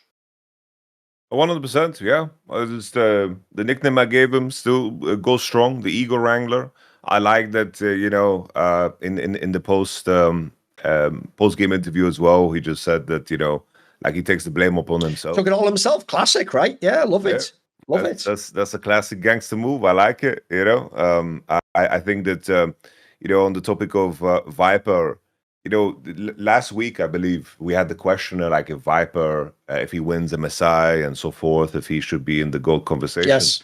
I think that the main thing that bothers me with Viper, I don't know how the conclusion is reached, right? But we come into a game 5 where he picks Misfortune. And fine. Like, I understand from the point of view of what the purpose of the champion is, what the role Viper serves on this team in particular.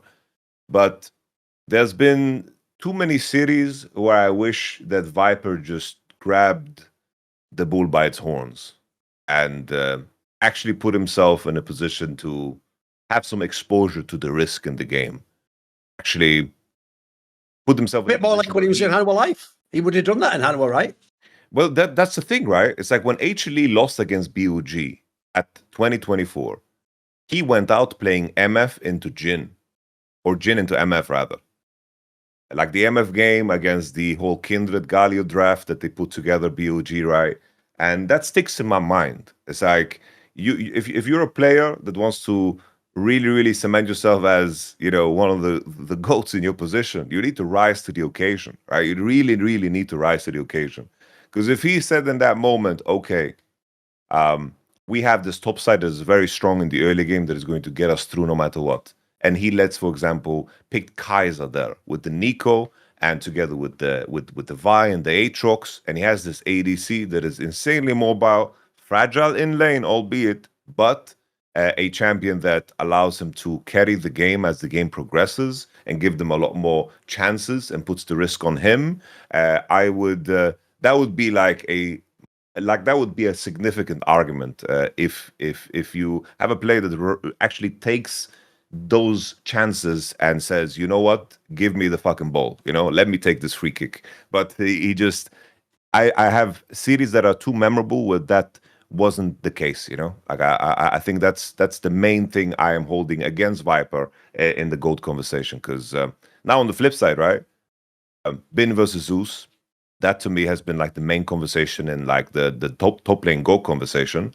And now also dope they play against each other. We're not doing that like Smed from back here, but they play against each other all the time. It's dope, isn't it? Thorin. Last year was painful. Yeah, great. Both of these guys were just banished to the lane swap meta. It was very painful to watch. Yeah, remember, we had to watch the world's final of Thorin versus Perfect. It was like, Jesus Christ, I know. It's brutal, It's like, you had two raging dragons, post world finals, two of the best players in their position, just, fighting for who's going to end up being the GOAT. And then it's just Keen just says, I can play all styles.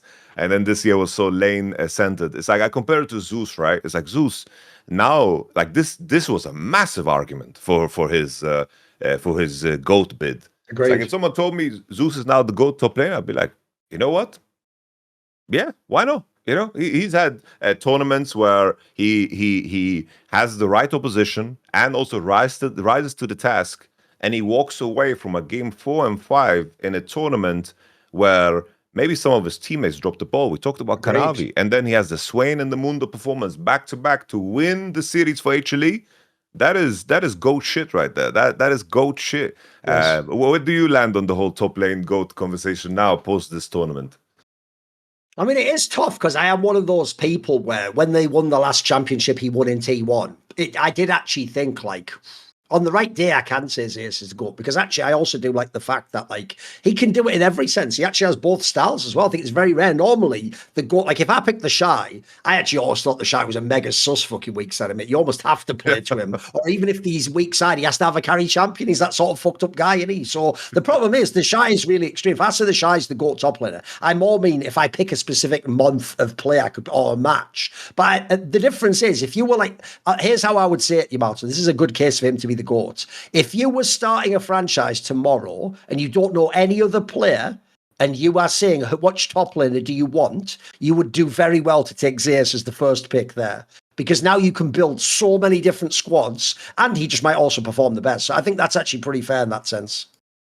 Yeah, it's like the equivalent of both world championships wins that Zeus has, right? It's like 23 against 24. 23, he was the carry 100%, best player on the team. 24, he had a very unimportant role, and in the sense that it wasn't super flashy.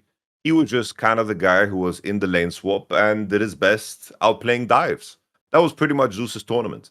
And like, this would be equivalent of, like, he was a left winger, and then the next tournament he won playing, a CDM, central defender, or like something else completely, like goddamn goalkeeper.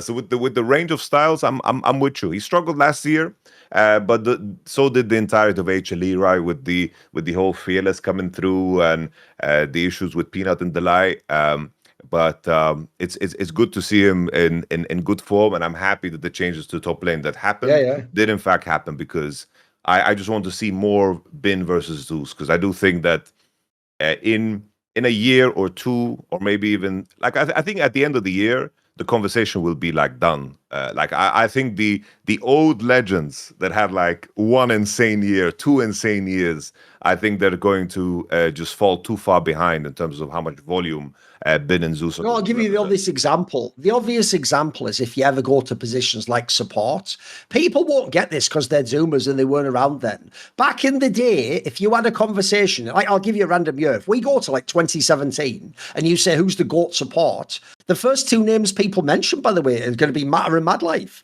Even then, you'd mention Mad Life, because we're only like 4 or 5 years in a League of Legends existed as a competitive game. So actually, people's careers were so much shorter. Even Mad Life being good for, I don't know, 2.5 years or something, and then Matter, let's say like 3, something like that, whatever it is, that was enough. I'm with you, though. The problem is the modern day GOAT candidates that we're picking, some of these guys are working on like 4 or 5 years as, like, I'm a contender for best in the world at my position, or like best player in the world. So I agree with you. I actually think Bin is one of the other really strong contenders. His problem has just been he has to get more trophies, probably, if people want like GOAT to be your resume too. I also think if you look at his body of work, though, how many fucking years has this guy's been a stud, just killing the game? And except for this tournament, he actually was back to it this year as well. It was insane at first stand. Like, it was fucking monstrous. So no, I'm with you. I do think that's a good conversation, because I always did for the last few years default to Smeb. He was my other guy that could do it all. But I agree with you. Eventually, it's going to get so that when people like Zeus and Bin have like twice as long a career, being extremely good.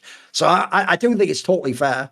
It's also why I always think to myself, though, this is why, without doing a whole tangent, Faker fans need to figure out what their criteria is. Because if your criteria is you get to count when Faker was like the GOAT individual player in the 2010s, well, then you can't then tell me, you can't bring up people like Matt. That was the same time. He was playing against those guys. Like, does that count or not? Because if it doesn't count, then I'm sorry, Trophy's better than Faker. Not at winning tournaments, because we're better individual mid laner. Like, what are we even doing at this point? So it's why I do think I need a GOAT discussion. You got to set your criteria, then you'll figure out who it is. Right, all right, what about this then? I actually think we'll just go in rough order, basically. Obviously, we now have to talk about LYON, because the crazy thing about LYON is, look, here's the craziest copium ever. I do think now this is going to make some LYON players and fans think, oh my God, We could have won MSI if we'd made the final. It's like, bruh, I saw you play BLG, and I'm sorry, I don't believe you could have done any of the shit that I just saw from HLE in that final. But I'll give you credit. You could potentially have won that series against HLE, though. That's not impossible. Like, that was interesting. Like, I've got to say, Yamato, this is...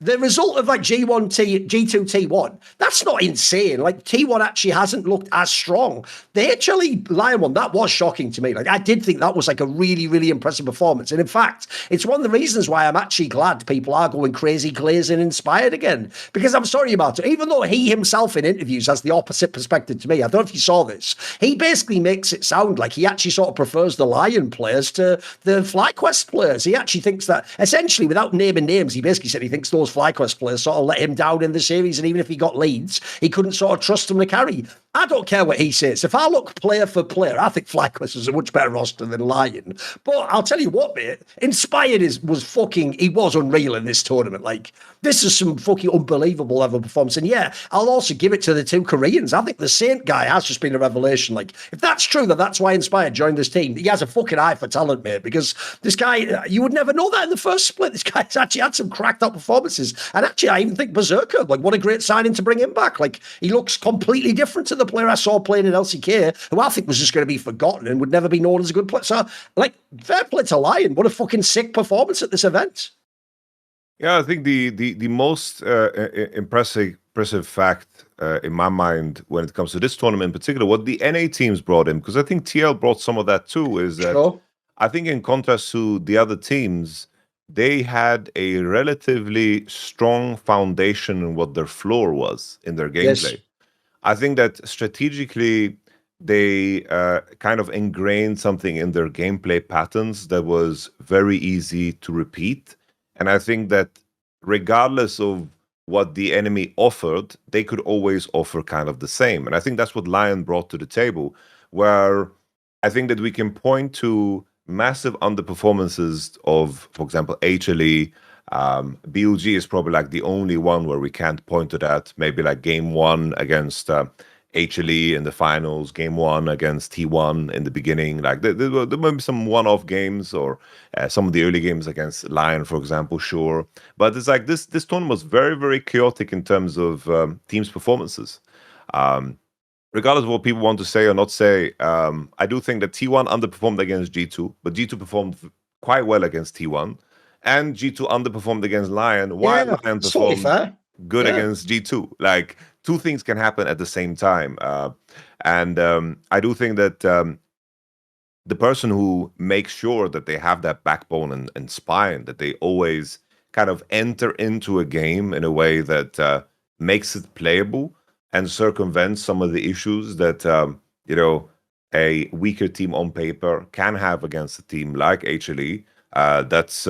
Just Inspired does that.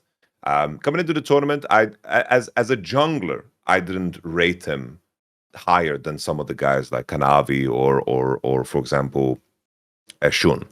But in terms of the claim I always made was, you can put any jungler in the world on LYON and they won't be able to do what Inspired has done for this team. Yes. In terms of value as a player, untouchable. Like, you can put Shun, Tarzan, whoever the hell, you can put them on LYON and they are not gonna, they're not beating C9, in all of these games. Like, they're not making it to the tournament as number 1 seeds. It's like, these players are goddamn good, but they don't warp their teams in such a way where the added portion of how fueled Mr. Inspire was against the likes of G2, it just showed itself in the gameplay, and all the nuggets we get from either the broadcast of his comms or how his teammates speak just reinforce the idea of how impactful Inspired is as a leader. Because we rarely get insights like that to any team. We don't even know, like, for half of these teams, we don't know who the leader is in game. We don't know. There's like, on occasion we hear, it's like, oh, Lehens or Peanut or Fakers, very calm in later parts and just calls Nashers out of nowhere. Sure, we get nuggets, but never something so damn clear.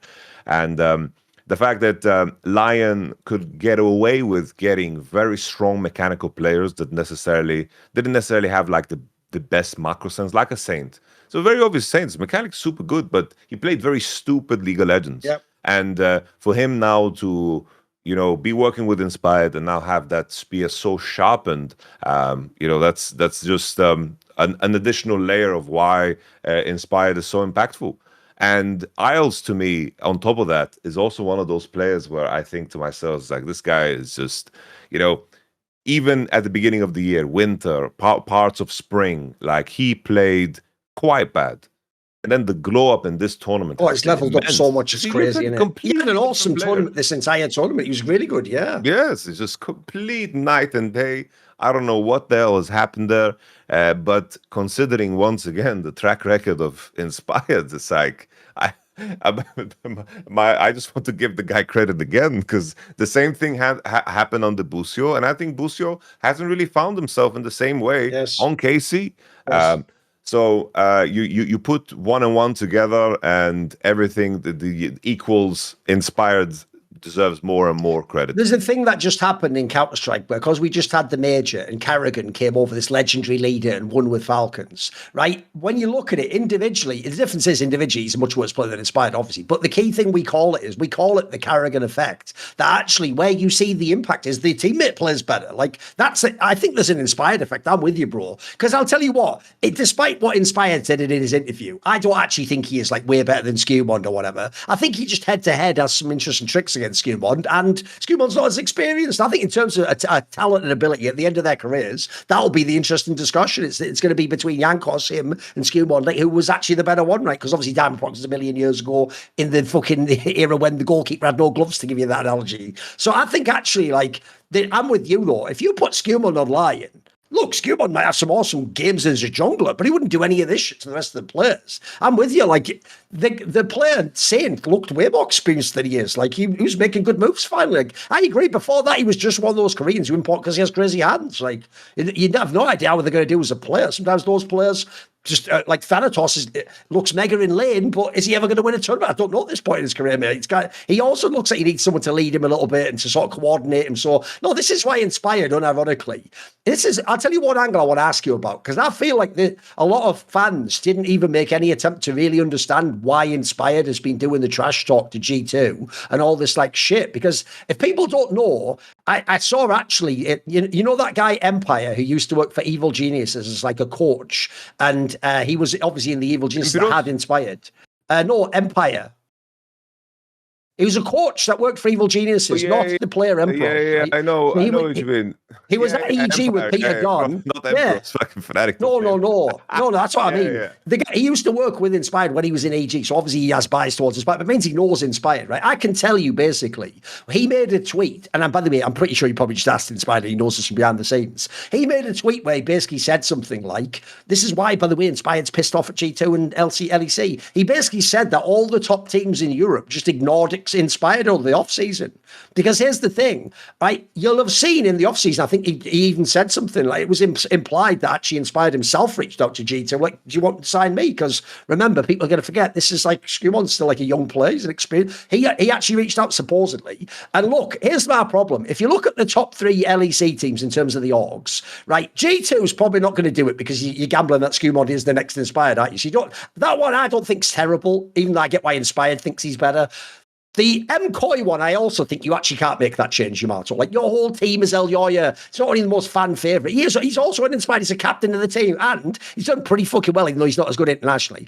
I agree. Put it this way, if the KSC one, though, I'm with you on that one. If you're Inspired, it should be like, are you fucking kidding me? What, you're sticking with Yike over me? Like, if you had me, mate, I think we just beat G2, isn't there? So that's why, actually, as he said in interviews, what Inspired is actually mad at is he even acknowledges LEC is better than LCS. It's just basically, if he'd have come to LEC, it looks like he'd have been on like Vitality or something, you know, some average to above average. He wouldn't have gotten one of the best offers, unfortunately. That's why he chose to instead go and sort of make his own team in NA and get paid loads of money. I don't blame him. So I actually I don't think he's actually saying like fuck G2. He's definitely not saying like, but wait a minute, I thought you said LEC. No, he's just mad at the fact that like people haven't sort of acknowledged in LEC how cracked out he is. Because I do think when I watch these tournaments, mate, part of me just thinks, listen, it's cool you got this pretty good LYON team, but what if you were on KC though, bro? wouldn't that just be like a game changer? Wouldn't that, I think someone like a KC could be much stronger than LYON, in my opinion, if you look at the players they have. In fact, we'll talk about this later, maybe, when we talk about the G2 thing. If I'm KC, the two things I would have written on a piece of paper after this MSI is, during off-season, send blank check to Inspired and Dylan Falco. Like, if we get these two pieces, mate, that can be like the arms race, right? That's like getting a nuke. Like, now you're in the game, because I don't blame Inspired for that. Here's what's funny, though. You notice that shows you what a really honest and blunt person he is, though. Because if you win, normally you go, well, I didn't want to join your team anyway. You suck and we won. Even when he won, he's sort of like, that's why you should have signed me to your team. It's like, his teammates are probably like, what the fuck? Like, what? But it's like you say about the comms. One thing I like about Inspired, bro, is in his comms, he comes off a bit spicy and he's definitely very blunt. But I always tell people this. Is he wrong, though? Almost every time I see him make a comment about a teammate, or it usually seems like it's justified. He just doesn't make it. He doesn't dress it up. He's not very polite. It just seems like he's pretty direct, you know. What did you think about that whole trash talk angle? You know, I just want to bring people back to there was the I think the lower bracket finals they played with Jensen, and right after in the interview he kind of blamed Jensen. They went to MSI. It was even worse. And then they got in quad, and then they went on to go on one of the best North American runs we've seen. Agreed. Ever. Yes. And at the time, people were very, very critical of him. But once again, as you asked, was he wrong? He wasn't wrong. He simply wasn't wrong. Maybe you don't like the time and the place and think it's off-putting in some kind of way, but I just think that those type of pleasantries, they kind of are seen as a waste of time. It's kind of like the Eastern European mentality. You know, I mentioned to you already, like I had a Russian Warcraft 3 coach, and you know, he told me straight up, I was like, oh, this is shit, stop doing this. It's like, I told you this 10 times, like, can you fucking try harder? Like, what the fuck are you doing? I was like, for me, that was great. I was like, yeah, all right. You're right. What should I say? I need to just do better and listen, you know? And I think that there's beauty in that efficiency for sure. And on the topic of, you know, his hatred towards, you know, like I can understand from an NA perspective, you know, if you're competing in NA, especially from Inspired side, it's like I'm ragging on the LCS too. Like I predicted them to do very poorly at this tournament based on the level that I saw in the NA LCS. And I can imagine that the experience from LCS is similar to the experience from LPL against the LCK, as in terms of what the Western audience is, where a lot of the things that you do go underappreciated. And you know, in the end now, like I imagine that like EU fans, whether it was KC fans or whatever, like I don't know what kind of you know, spam he got his way when he made a comment about a jungler or a different player, because like European fans can be very annoying, you know, very, very annoying. And he said this, you know, his bye-bye was his fuck you to G2 as an org and the EU fans. He has nothing against the players. You know, it's like G2 also go out of the way, you know. They play that game of making fun of things too, you know. They also did the tweet, you know, where they kind of made a fake message from Inspires, like, do you guys need a jungler? And he retweeted that, you know. Whatever, you know, I always thought, like in the beginning of my career, I thought that emotions need to be cut out of play, but emotions are very useful. And it seemed like this was something that fueled Inspired to play even better. You know, if you can tap into that, then you tap into a form of passion that is so damn lethal, because Inspired was demonic in the series against G2, and the anger from his side makes sense. I can tell you also a story. This is something I already shared publicly, but when I was on KC and we had the list of junglers available, you know, I like the on that list was Inspired. And I wanted Inspired, but he was just considered as a toxic profile that wouldn't work in a team setting. And I think that you know, I think Inspired is smart enough, because obviously the conversation is G2 have Scumond, and I think committing to Scumond makes sense. I can see that path, I can see that future very easily, and I can see you know, a scenario where Inspired might not be as impactful as he is on a different team to this team. But I can also see a world where a player like Inspired, if he needs to do a lot less of the things that he needs to do on other teams, maybe it just unlocks a whole nother level of gameplay. Because I think that the main thing, right, is bandwidth. Like, Inspired is a player that has an insane amount of bandwidth, and that makes him so strong, which removes from the bandwidth that all his teammates need to kind of, contribute to the game. Because if you have everything set out for you, the timings, when you need to be strong, when you need to be recalling, where the enemy jungle is, where the enemy next play is, playing the lane and playing your champion becomes so much easier. And maybe there's a world where if Inspired doesn't need to contribute that bandwidth, and he's a lot more focused on his play because things are more streamlined on a more high-level G2 with Broken Blade and Caps, and maybe Inspired just turns into easily like the best Western player of all time. Like, individually, he's better. Could be the case. No, by the way, I know what you mean. I mean, the obvious person I'd compare him to is like a Doinby. I was really shocked at the end of his career when Doinby got insane individually, because I always used to think, bro, it makes sense that you're kind of a bit shit in lane. You basically StarCrafted the game. Like, you're just piloting all your teammates and, like you say, giving timers and calling people, matchups. Like, it was outrageous, the things he did. But obviously, there's very few players can do that. I'm with you, though. I actually think that's also why for G2, I'm sorry you don't make that gamble. Because in that setting, what if it turns out that your team doesn't need that from Inspired also? Maybe actually just having someone just like Skumon is exactly what you want. And again, the problem is, even though I agree with Inspired, maybe because of experience, he's slightly better than Skumon. Skumon could also be Inspired in a year or two. So you're also gambling that you get that, but you just get him at the beginning of his career. Whereas actually, people will forget this too. Inspired's actually a mega veteran right now. Remember, guys, he was playing in the 2010s in the LEC. So, like, the guy at this point in time, no one knows how many more years he's got. I imagine right now he looks healthy. He could play for a couple more years, but maybe he only has 2-3 more years. The sad thing actually about junglers specifically is when they drop off, they tend to drop off pretty hard. So unfortunately, when you're done, you're done. See, I can't know that. No, I just thought we'd bring it up because I just thought there was more nuance to that topic. I feel like people are going one way or the other. Like, either he's totally right and it's like, or he was rude to do it and all that. Whereas I'm with you. It's like, as long as you put the right players around him, I don't care what people think of those clips. He is not on the level of like a Double Lift, a Forgiven, those ones that are self-made where they have some crazy stories of shit they sent to teammates, mate. He, as far as I can tell, he is just not. He's not a polite Brit or American. He's just very straightforward. In general, I don't even see it as flaming. It's usually more problem solving. I'd call it aggressive problem solving. That's what I'd say it is. But as I say,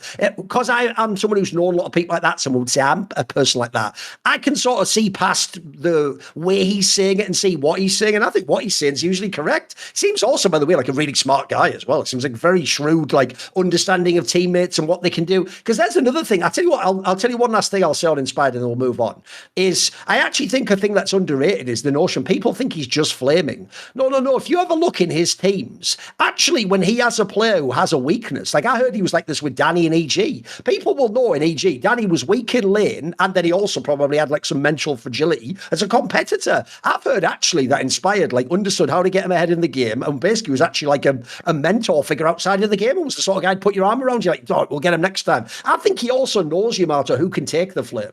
I think if he has a whip or something, he'll go head to head with that because he knows that's somebody who likes to do that himself. I would bet in this team, there's no way he's rude to like Dorkler or something like that. I think he knows Dorkler's working with limited capabilities and going to do certain things in the game. I think that's also a thing people miss. The difference is, bro, the Forgivens of the world used to flame everyone in the room, bro. Everyone just got it. And if you were the lesser player, you got it even worse. I think Inspired actually does it like a good manager, an old school good manager. He's stern, but in a way that's like appropriate, you know.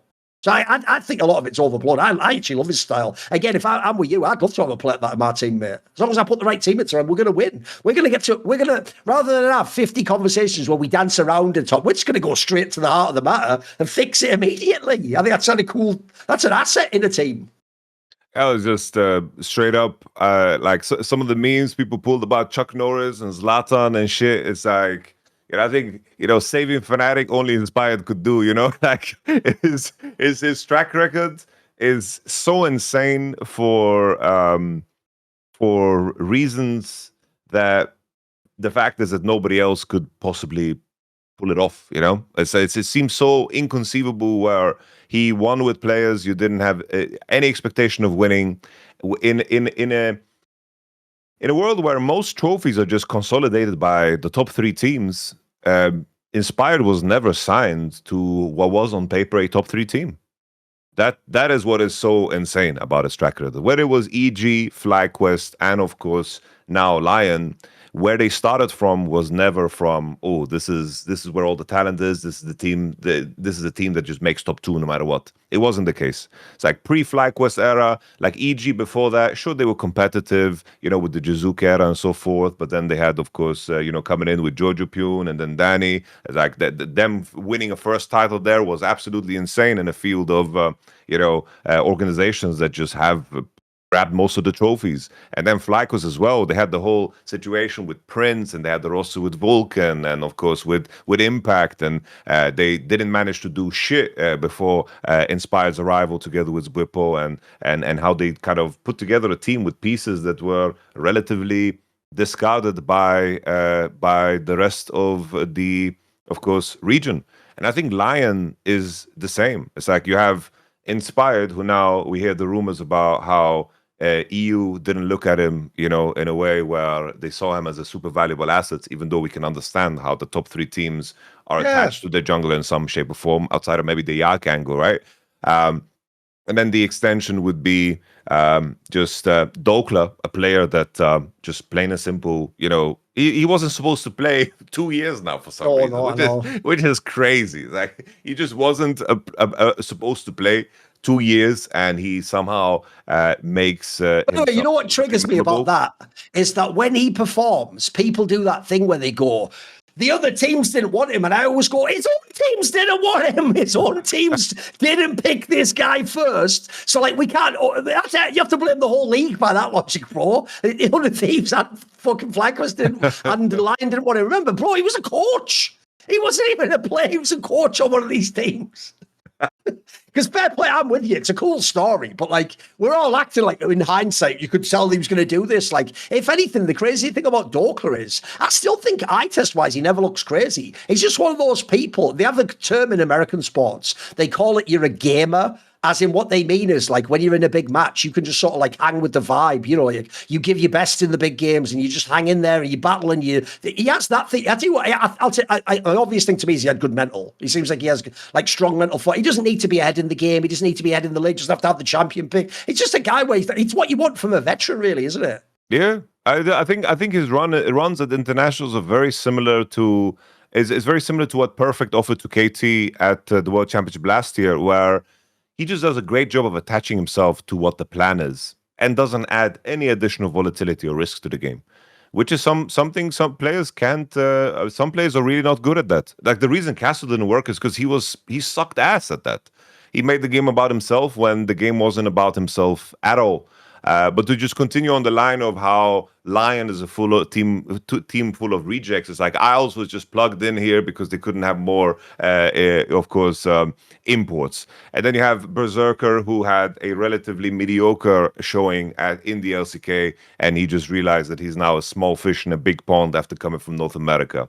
And it's just the story of like how Inspired brings organizations that are so far behind on paper in terms of the pedigree, because usually organizations that win, they keep winning. We see that in everywhere. We see that in every region, whether it's like the usual suspects in the LPL or the LCK, where you have the top 3 teams that are just fighting for the titles over and over again. And then, of course, we have the LEC, where it's painfully obvious that G2 is just the big dog. The fact that Inspired just warps the region around them is just incredible. If someone wants to go so far to say, he's the GOAT of Western League of Legends, because people have thrown that around. Okay. I wouldn't go so far to say it, because I do think that the international performances and actually winning and going over the line matters. But if someone told me, bro, he's playing with bums his whole career, I'm like, you know what? He has an occasional good player here, but usually when you look at the players pre-inspired, post-inspired, they just all disappear. Bwipo is in tier 2 Brazil, obviously, for other reasons. If you compare the other candidates in that list, right, bro, forget Diamondprox again. That was so long ago. Most people listening won't even know his teammate. But if you just look at Jankos and Skill, we're picking them when they have the best teammates imaginable. Again, their GM's going, I have the best player in every role, and then he's there. Like, you look at who Inspired's doing it. This is unreal, isn't it? Like, the min-max of what he's doing as a jungler is crazy. I agree. No, I'm with you. Right, okay, I'll tell you what, we will pivot now. And what we'll do is, I've got away, we're going to go out of order. We will talk about G2, we'll do that in a minute. So what we'll do is, we're going to do a quick poly market where I'll talk about a topic and then I'll spin that into talking about another MSI team. So there's quite an interesting, if people don't know, on Polymarket, they do a props section where, as well as doing things like who wins a tournament, who qualifies, they actually have them. I know it's not as often a common thing in League, because in League, people don't tend to change players during the season. But in Counter-Strike, we have loads of these. They've got one now for League of Legends I thought it's actually quite appropriate. There's one that says, will T1 make a roster move before September? So it's not this season, just before September. So you basically got August and like 2 weeks or so, roughly. So just almost 6 weeks this could happen within. And obviously it has to happen. It's not if they make it, it has to happen within that time span for it to happen. So at the moment, it was at one point, by the way, massive. Like if you go back like a week or something ago, it actually was all the way up to like, I think the highest was like 72% or something. It's now down at 18%. So actually the traders are saying it won't happen, right? I actually will say, if you just ask me that question, will T1 make a roster? I don't think it will, right? The main reason why is obvious to me, which is what we're going to do now is there's obviously a topic, which is one, how did they fail at MSI? Because if people don't know, Faker had that record where they always made top 4 in international. They came 5th to 6th at this one, in part, by the way, also because they had to play BLG, but to be fair, they lost to G2. So they have that angle, which obviously makes people upset because remember, bro, T1 fans send trucks when you're like 2nd or 3rd in LCK. They're not going to accept being 5th to 6th internationally and losing to a European team. So there's that part. And then also, if you actually saw the trucks, they even said Doran out. Like, they specifically want Doran out. It's why actually in this team, he is just going to be the whipping boy, bro. He's going to get blamed every time he loses, even though he certainly did play bad. I also thought Faker had some fucking bad games. I thought there was some dodgy order performances. So I think it's certainly not just a Doran thing, but I can see why, if you're already a harsh fan base anyway that's really demanding, and then you do this bad position, and maybe already you guys didn't fuck with Doran, maybe you thought you almost lost your worlds last year. I can see why people might want a roster move. Here's my problem though, Yamato.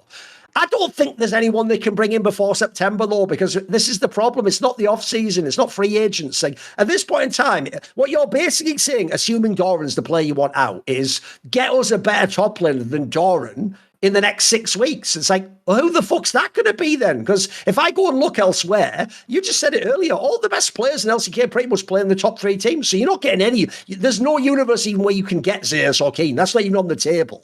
Beyond that, I don't even know where you're going, because people might be down on Doran because he has the odd international series that he hints, right?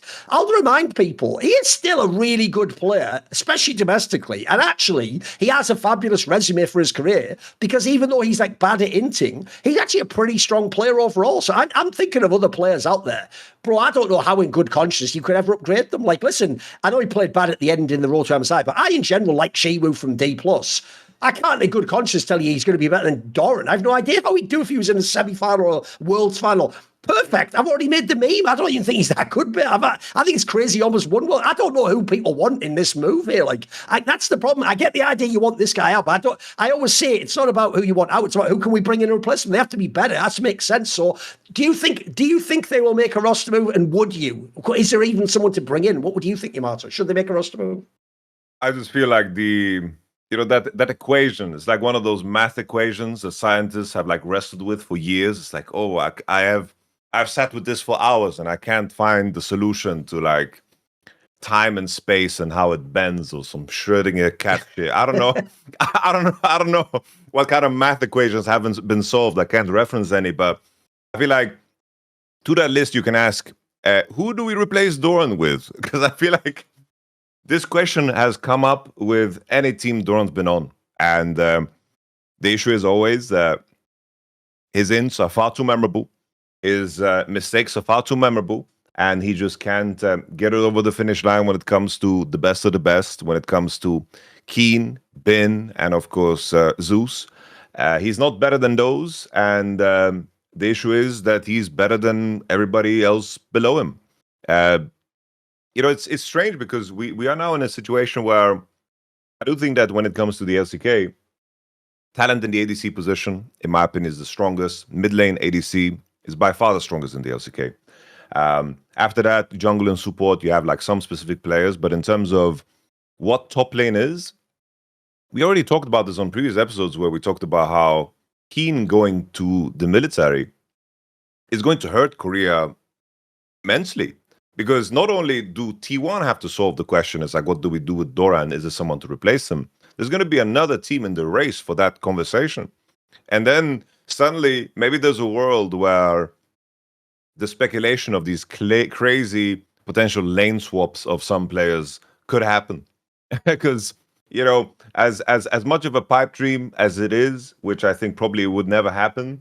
I can't even believe that. I wondered where you were going with that. You were really going to go with the angle of like, take Doran up, but put Faker top and bring another mid. Is that where you're headed on this? Is that where you're backdooring me to? I was heading more like the other way, where you get Chovy as your top laner.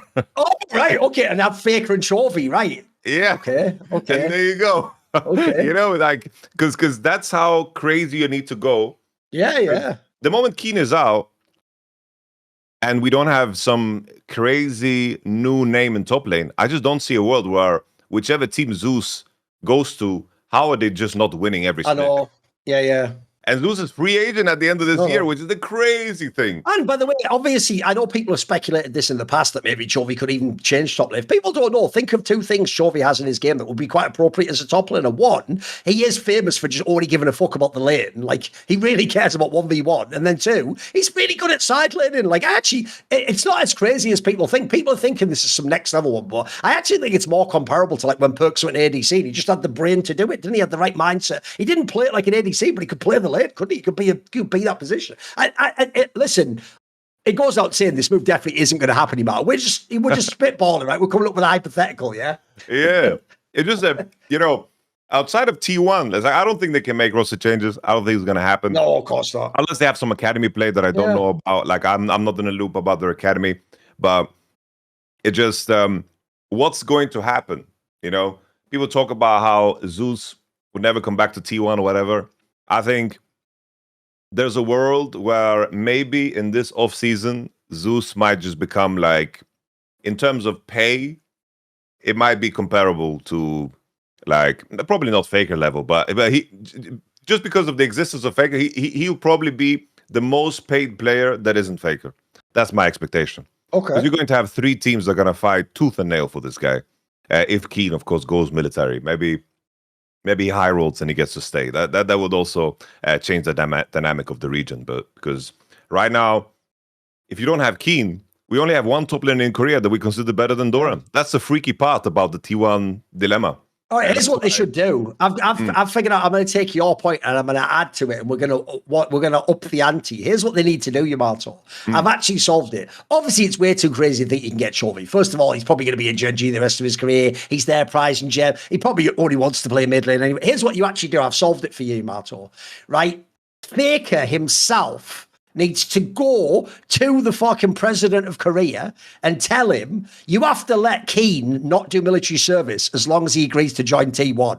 There you go. There's the bagger. Now let's see if Faker's power really, because he does have that like messy like control over the game, I feel like. So if they were ever going to do some, but come on, ring up that guy, go make it happen, sir. Bring Keen to my team. We've seen him dine with some prime ministers. I know. Maybe that's why he wants to have dinner with MBS, you know, to pull some strings. Oh, man. Anyway, I thought what we'd do now is let's talk about the tournament, because obviously when we actually were doing the last one, it was before I'm almost certain it was before the G2 T1 series, right? It must have been. Let me have a look. What day was the G1 T1 series? That was on Wednesday. Was the next day. We did the show on Tuesday. Yes, we did. So first of all, right, by the way, you said it earlier. I sort of agree with you. This is why, if you're actually LYON, it's more the series against Hanwha Life that you should be bragging about, because I actually do think G2 overperformed while T1 played kind of a bit crap in that series. And then the difference is then G2 just looked at absolute shit and LYON just rolled them. Yeah, that's true. But I don't think this was everyone playing at their peak level and then like, wow, LYON's just better than all of them. Like the obvious angle here that I can't see is I'd actually like to have seen LYON play T1. Just didn't get to see that match, unfortunately. So, right, on this G2 series, if we're going to say T1 underperformed, where was T1 lacking? What was wrong with them? Because look, let's be real. Because of T1's in long history, a lot of people probably had them as like the dark horse to win the event, probably like third after Hanwha Life and BLG, maybe. You know, what do you think? What went wrong for T1? Why were they eliminated so quickly? I think it just depends on how you frame it, right? I think that we had expectations that their solo laners would be the flaw against HLE and BOG, and I think that's why I think anyone put them as the third best. I think putting them as the favorite to win it all, that's just some belief in high power and maybe star signs or something.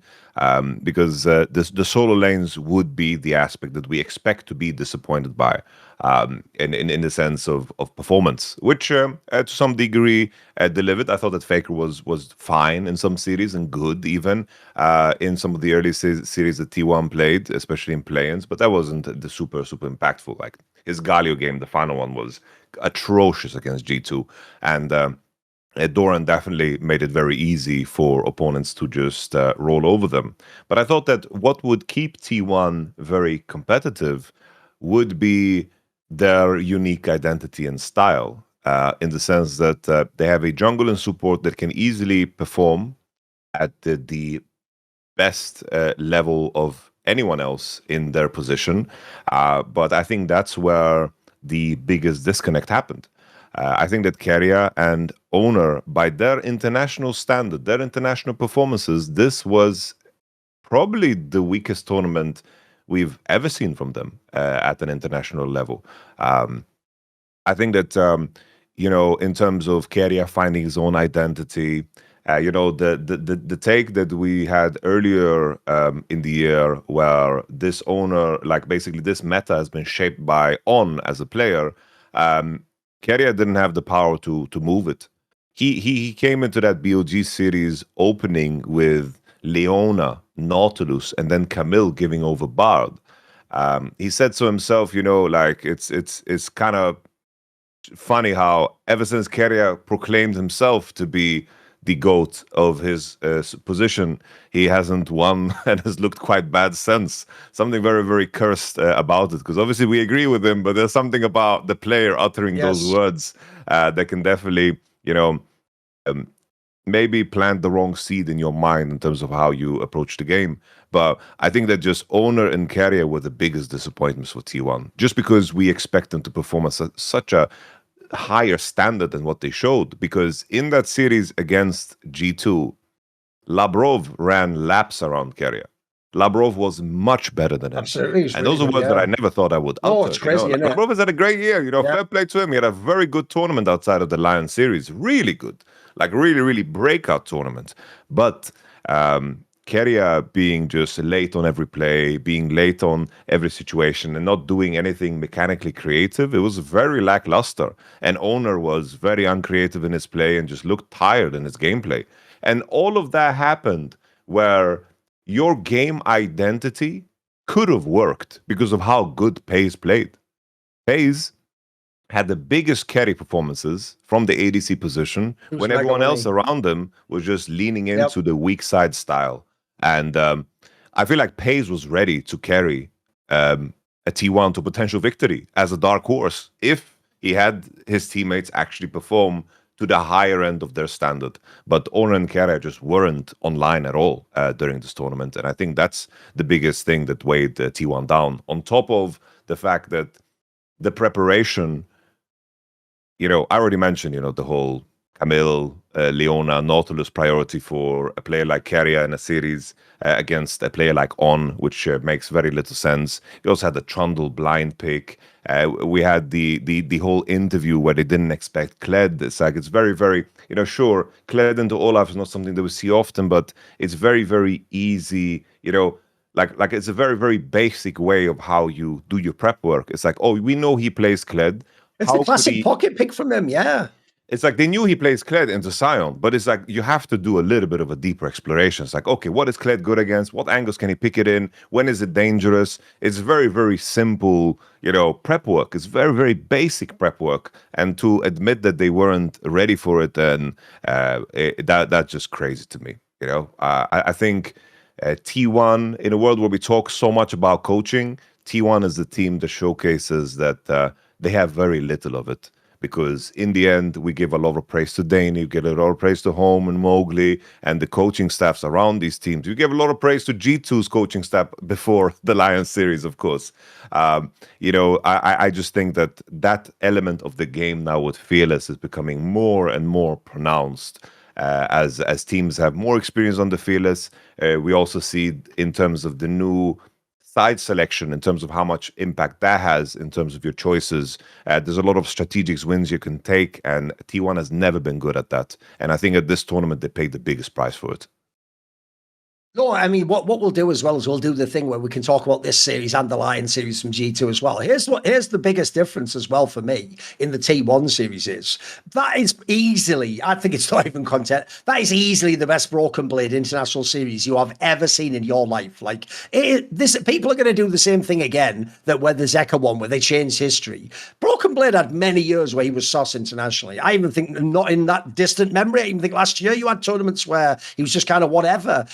Not only has he played better in general this split, but I thought he had an amazing series here. Look, the reason why I also will contrast it is, wasn't he way worse against LYON? Like, all of a sudden his laner went to shit even against Dorklu. By the way, it's famously not even particularly a lane. He's more of a team fight, do what you can to help out top laner. So I thought this was a mega series from Broken Blade. Remember, people very rarely ever beat Korean teams in BO5s unless you're the absolute best LPL team or you're just another Korean team. So it is a big deal to win in this fashion because it was the player of the series. He had a really fucking strong series, even if, yes, in the series after that, he sort of went a bit missing. So it's why I bring that up because I don't want people to go too far the other way. It doesn't mean everything's forgiven in the past of Broken Blade and now he'll always be excellent in every series. No, but that was a big one. That, if you want to have the discussion, which we've all been having earlier this year, of like, maybe you get the Nakanakos of the world, should you have upgraded top lane, etc.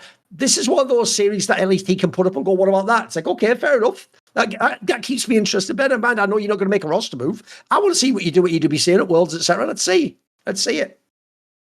Yeah, I think when it comes to G2 and how they've built rosters, it's like they don't want too many positions to be inexperienced at the same time. I think that they will be ready to move on from Broken Blade when Skewmond is ready to take the responsibilities that Broken Blade offers to the team. Because it's very clear that he offers a lot of leadership. And even at this tournament, the contrast between Inspired and Skewmond is that Skewmond has a shit ton of talent, but his inexperience, obviously, they're just judging based off of camera and how you move. But it's still very telling how Skewmond's body language is just so, seems so self-destructive. Whenever they pan the camera to him, always, he has a bit of tilt in him, let's be real, he does, doesn't he? Yes. He just looks physically. Because don't you think people do that thing where in League, someone made this point years ago, people do think that tilting's the same thing as choking, but I don't think it is, Yamato. To me, choking's more like you don't know what to do in the game, you can't play, and it's like your hands won't move. Tilting is where you get angry at the game, mate. You're just pissed off. I know what you mean. He's in that case, he is very French. Like when he looks like a whiner, mate. I've got to tell you right now, he looks like he fucking, I bet he goes off in comms, you know what I mean? No, I don't know if he does it in comms or not, but like you can just see on the body language, that if you take him off his game, especially with the role that he has had in G2 this year, where his responsibility has gotten greater and greater, it definitely comes across as inexperience is right there, And I think that Broken Blade had a very good series against T1. I'm with you there. Do we just move on to G2? We talk about G2 as a whole. We move all the way. Do it. Go for it. Again, in terms of G2, I think that the standouts why they got so far was Broken Blade and Skewmond and Labrov, which is surprising because I thought the Caps had a relatively quiet tournament for his standard. I think that there were moments, for example, in the top esports series where he stepped up to the play. But even in that series, I don't know if I can walk away and say that Caps was the better mid laner against Cream. Cream had a good performance. I think Cream was just the better mid laner and Caps was relatively quiet. And, the main issue I see with just Hansama and what he represents, because Hansama kind of represents the Doran problem of the ADC problem when it comes to Western ADCs. It's like we look at the three that we had as a representation, even four with Yeon. I think that even though Yeon beat KC, like Yeon's contribution to Team Liquid's run here was was almost non-existent in my opinion. There were moments where he made very crucial mistakes, but his teammates just really, really like stepped up to the plate, like CoJJ Smurfed and Jose Dioda and so forth. It's like the Western ADCs that we had, like coming from the Western teams, were very, very weak. I think Hansama, it's like his best series was against LYON, but that was like him just maintaining his floor. But in every other game, just completely uninteresting. Because even from on this whole topic, even though Berserker had some games that were good, I think also there were games, especially against, for example, BLG, where he's primed to carry, where he just doesn't. I think that game 3 specifically against BLG, where he's like 6 items severe and just gets dry bar ulted for the game to just finish, where BLG just aces them, like 5-0 aces them, and the game just finished. When we were building up for a team fight for 10 minutes where Sivir is just free farming, getting 6 items.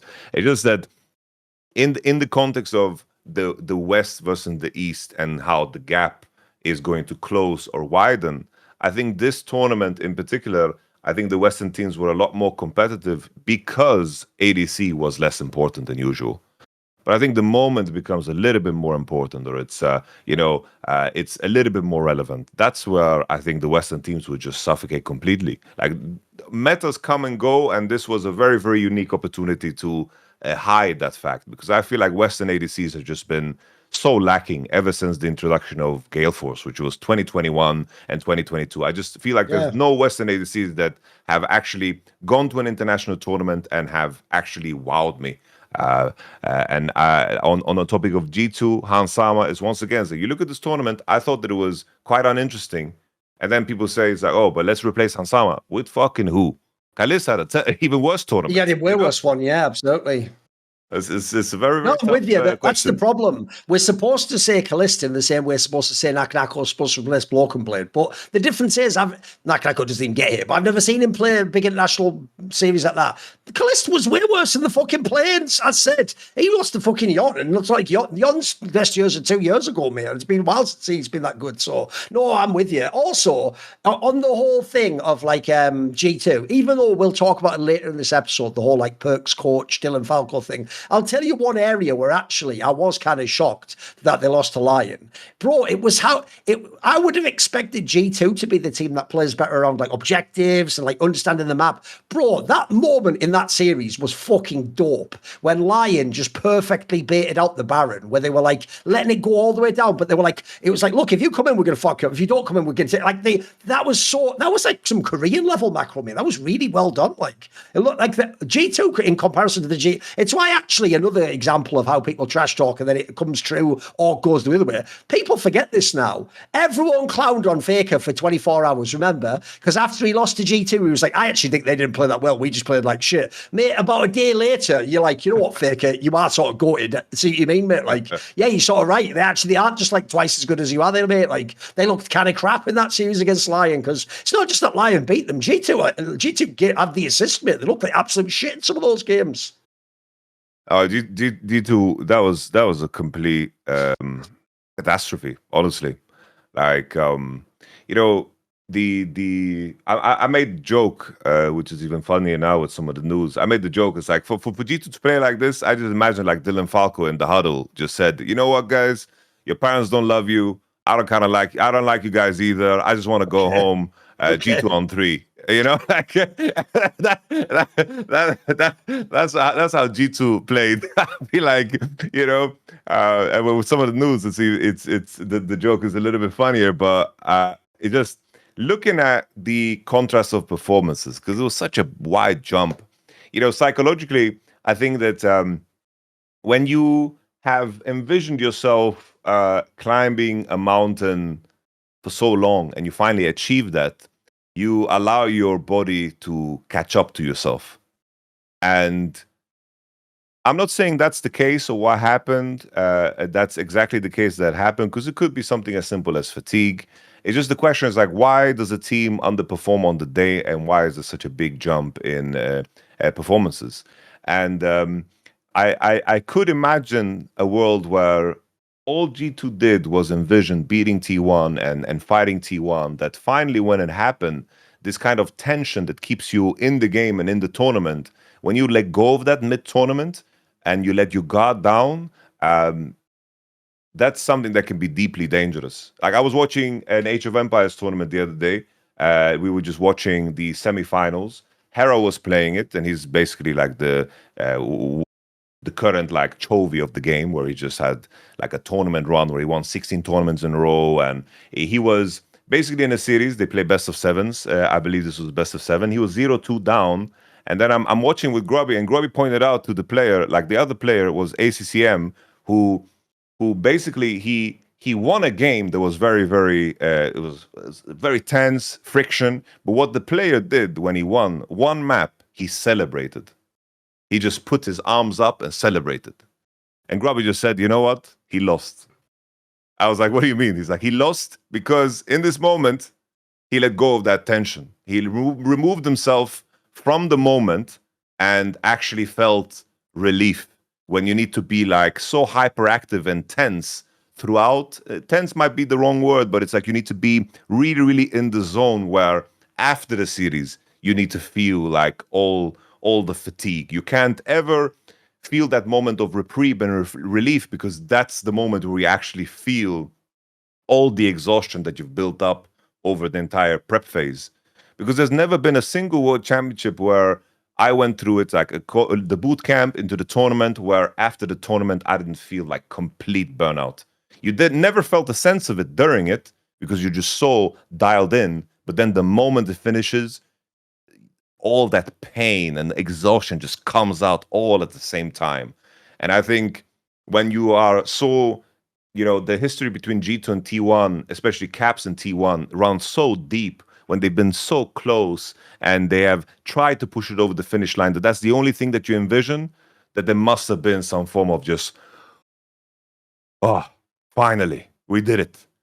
And coming into LYON, I can't help but feel that they just didn't have that same level of intensity, the same level of focus, the same level of we need to beat LYON no matter what here. Obviously, I'm just speculating, but I just wanted to throw that out there as, a side of performance that really matters, because we see performance fluctuate so heavily because no one can tell me that G2 played good on that day. LYON played well. I think in game 3, LYON played really well. Game 1 and 2, I saw some sloppiness there where I didn't really think that they were good, but game 3, they were insanely sharp. Just G2 didn't look the same at all. They just didn't. And I would say, if you are one of those Asian teams who wants to like get a read on how to play against G2, it's hard to look at LEC, because I do think G2 levels up in ability when they go to the top. Mate, Inspired gave you a really good blueprint of how to attack them early. Like, it has been shown that if you just let Skumon do whatever he wants, mate, like, that's the G2 engine. But I thought he did it all. Some of the early games here were really shrewd in this series. Like, you can tell they had a game plan. No, I'm with you. I think it was dope. I think it was dope. I'll tell you what we'll do. I just need to really quickly nip out for like 1 minute. So how about if we use this moment? Because in the end, it actually did turn out G2 were the frauds in the LYON series. They were good elsewhere. I will remind people, they did beat TES and T1 at one tournament. That's still fucking good. But they were frauds against LYON. So why not tell us, if they want to no longer be bald frauds, what could they do, Yamato? And put the camera on Yamato for like 1 minute. Catch yourself in the mirror, and doing the mental math on your goddamn hairline, that's definitely a conversation that I have myself. Most guys know that moment, and HIMS makes it actually very simple to do something about it. HIMS offers convenient access to a range of prescription hair loss treatments with ingredients that actually work, including chews, oral medication, serums, and sprays, so you can adapt yourself, depending on what your lifestyle is, or maybe for some reason you grew up and you could never swallow pills, you pussy. No, I'm kidding. Prescription strength ingredients like finasteride and minoxidil can help prevent further hair loss and regrow hair in as little as 3 to 6 months. And you shouldn't have to go out of your way to just feel like yourself. HIMS brings expert care straight to you, so you don't need to do that awkward thing, call up the doctor's office, make an appointment, wait in a waiting room, and then they take you to a different waiting room. For some reason, they put you in a gown. Why am I in a gown? Why am I in my underwear? I'm asking here. I'm here for my hair. Can I get some prescription medication here? You can skip all of that, because obviously HIMS is 100% online, personalized treatment, and of course, flexible 24/7 support. Which is super nice. It's straightforward, transparent, and designed to make getting care feel very easy. So, with that being said, for simple online access to personalized and affordable care for hair loss, ED, weight loss, and more, visit hims.com/LFN. That's hims.com/LFN for your free online visit. Once again, hims.com/LFN. Featured products include compounded drug products which the FDA does not approve or verify for safety, effectiveness, or quality. Prescription required. Individual results may vary. See website for full details, restrictions, and important safety information. Right, let us do it. Let us talk some more because, let me think. Oh, I tell you one thing I didn't ask you earlier that I should ask you now, actually, because obviously we're going to talk a bit about EWC and other things going forwards. One thing I didn't ask was this, is since the BLG Hanwha Life thing was so close, let me ask you the following question, right? I actually do think that after the LCK and after the road to MSI, because of how bad LCK Cop was for Hanwha Life, I think a lot of people didn't have them on their radar as like a team that could win everything in League of Legends. But to me, if you look how they played at LCK, and especially how they've won this MSI and all the cool like pivots in the draft and what the different player performances, we have to actually ask the question now that we had when the off season, which is Hanwha Life could win worlds, right? They could win everything here on out. They could win LCK, they could win world. They could be the number one team of this year. I think it's very possible. I think that in terms of making the prediction now, we've gotten used to, especially the last 2 years where we just had a team be the front runner the entire year, and it was so clearly dominant over everybody else, meaning of course Gen G. This year has been very, just back and forth across the board. HLE is still a team where I don't know how long I can trust the longevity of their form, because still I think that one wrong patch could disrupt them and they would have to reinvent themselves and find themselves again, where if there's big enough meta shifts where, let's say, suddenly there's a lot of nerfs to roaming supports. Maybe they don't like this gameplay style pattern that On is playing and Delight is participating in, and suddenly it becomes very lane-oriented around bot lane, and it's all about making sure that your support is level 6 and ready for the grubs, and you don't have any time to actually roam the map. Then suddenly I'm like, oh, suddenly T1 Stonks goes up, and it becomes a bot-centric game. And I think just because I can make those arguments for too many teams, I do think that predicting a world's winner at this junction is very, very hard. Because even a team like Gen G can just fuck around and do well. Even though Canyon has been so mediocre for his standard the last, let's say, 1.5 years, this is still a player that most of us consider the GOAT jungler, and I have a hard time just not giving credit to that, because the distance between a player like that, just jumping and suddenly performing, will we be surprised if Canyon performs super good again? We'll say, all right, he's back. And then we've been waiting for this. Come on now, just play your game. I think that there's too many teams out there that are dangerous for us to just say they are gonna be a winner. But can they be a winner? 100%. They have the player capacity to it. Now they just need to show how are they going to react to the nature of being on paper the best team, because that's a whole different dynamic. When everybody is coming after you, everyone's looking at you, and everyone's trying to beat you, it's a whole different world, and I am curious to see how they're going to actually manage that.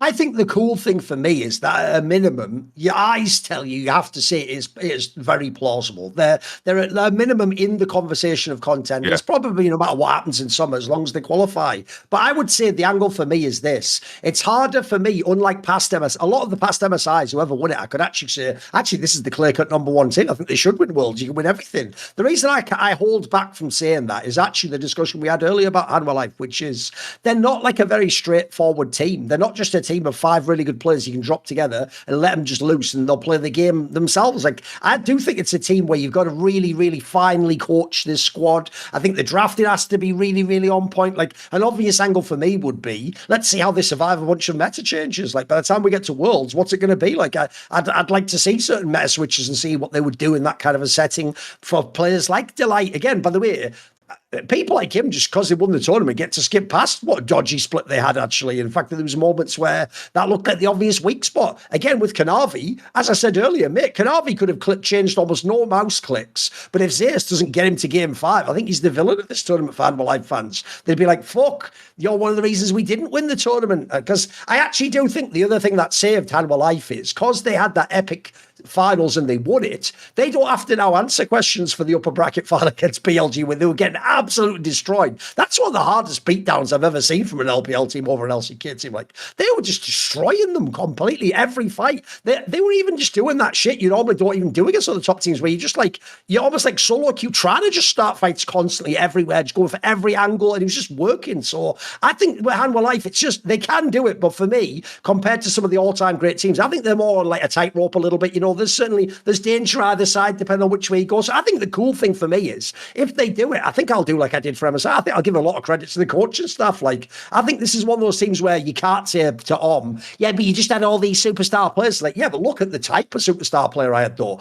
I had people where they have had failures in certain ways, or they need a certain type of a teammate, or the structure has to be. It's not as simple as, like I say, I do look at the Gen G roster, and the reason why I think they were willing to change coaches, mate, is I think their philosophy is any really good coach would coach this team. Look, it might not be true, but I think that's the perception, that if you have these players, the players make the coach more than the coach makes the players. I think it's more of a, there's a balancing act in Hanwha Life for me. It's why actually it's funny that I used to be straight out the gate immediately now, because actually let's talk about EWC. So what I'll do to set it up is, there's another poly market, and there's a poly market, unsurprisingly, for who wins EWC. People don't know EWC begins tomorrow with BO1s. As Yamato said, the format is, you're in like GSL groups. You start with the BO1, then the lower bracket, and the other matches after that are the BO3s. Then you go into a single elim bracket of BO3s, and then only the final is a BO5. But I will remind people, as you'll see on this poly market, there's different teams at this tournament. This isn't like the last 2 years, where they just invited the MSI teams, and then obviously last year had like Cloud9 and some of those teams in the play-ins.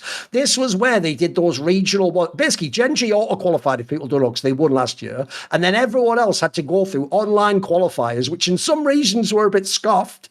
Obvious examples like the LPL, but an LCS. But I actually think in Korea, for me, they got the 3 best teams. Like they did, and if people don't know, Gen G was already there. They got Hanwha Life, they got T1. So actually, there's Gen G here who wasn't at MSI. I'm actually interested in that. I'm with you. I think there's a world where the real danger for Hanwha Life, for right now, isn't even BLG. It's that when we go back home, what if Gen G's better than us? We never had to see that game, bro. It was T1 that played him in the end. So I even think there's a world Gen G comes out and sneaky can win worlds themselves. They've got the team to do it. So if we're looking at who can win, at the moment, right, Gen G actually has the highest odds. They're on 30%. Hanwha Life themselves are on 24%, but that's tied with BLG, who's on 24%. T1 is at 18%. I would just say this. I think in terms of value, I think actually both Hanwha Life and BLG are very good value, because I think Gen G's a little bit overhyped. With that said, I do think Gen G's a true contender. I like that one too. I think the T1 one's a trap. I would say the fuck away. I don't care that they're down 80%. I actually don't think right now they are a contender to win, unfortunately. I think what you saw at MSI was real. I think you saw that there are some real flaws, and I think actually, funnily enough, they look like they play better against Korean teams than they do non-Korean teams, bizarrely, even though maybe you could argue past T1 lineups were the opposite. They were specialists against LPL and the West and all the rest of it. That's where they used to be dope at clutching it out. So the question to you is just, who do you think wins EWC? Who are you going to pick for this one? Oh, it's very, very hard. Just in terms of how teams are gonna land. Like I don't envy the situation of playing an MSI finals and having to fly out the next day. Not in it, yeah. Especially and you're going from Korea to Saudi Arabia. It's like you're going to, if you go to Europe, that's not that bad, but Korea to Saudi Arabia is crazy, bro. That's nuts. It's very, very tough. It's such a short turnaround time as well. The tournament is so compact. You're going into this tournament and hoping like no one. I don't think that no one is coming in with like outside of the teams that didn't compete at MSI, like a Gen G, because Gen G's big benefit is the fact that they had MSI in Korea, so they participated. They must have scrimmed teams. Yeah, they must have. 100%. They scrimmed T1 100%, BLG 100%. It's like they scrimmed everybody. So they had the same process of boot camp, and also they're as in tune with the meta that I do think that they come with a advantage. Like I'm not excited for what MCOY is going to bring to the table, because they as far as I know, didn't boot camp, right? Like they didn't boot camp and they practice in Europe. It's like, what the hell did you improve on in Europe in preparation for EWC? You scrimmed only KC, or like what happened? I'm not so sure, because I know that in terms of the other teams that are not on EWC, they started scrimming about like a week ago. So I think that the logistical challenge is the one that you kind of had to estimate, because if I wanted to call a winner right now, I wouldn't want to. But I'm just going to stick to the main point that I made before, that I do think that BLG is the team that just in terms of execution are very, very sharp. But I also think that BLG is also a team right now that I think that if they have individual performances that aren't good, let's say Shun comes into the tournament and has just jet lag and it doesn't feel good. I feel like BLG is not resistant to individual performances being bad. Like they need to have players that fire off on all cylinders, because if one or two don't, I don't think that they're the same team. It becomes like the Knight show so fast. It's like, oh, can Knight carry this game? And I do think that there is a risk that that becomes the case for BLG. But if I'm not going to sit here and talk about the intangibles and all this random crap that can happen around these things, I do think that BLG should be the strongest still.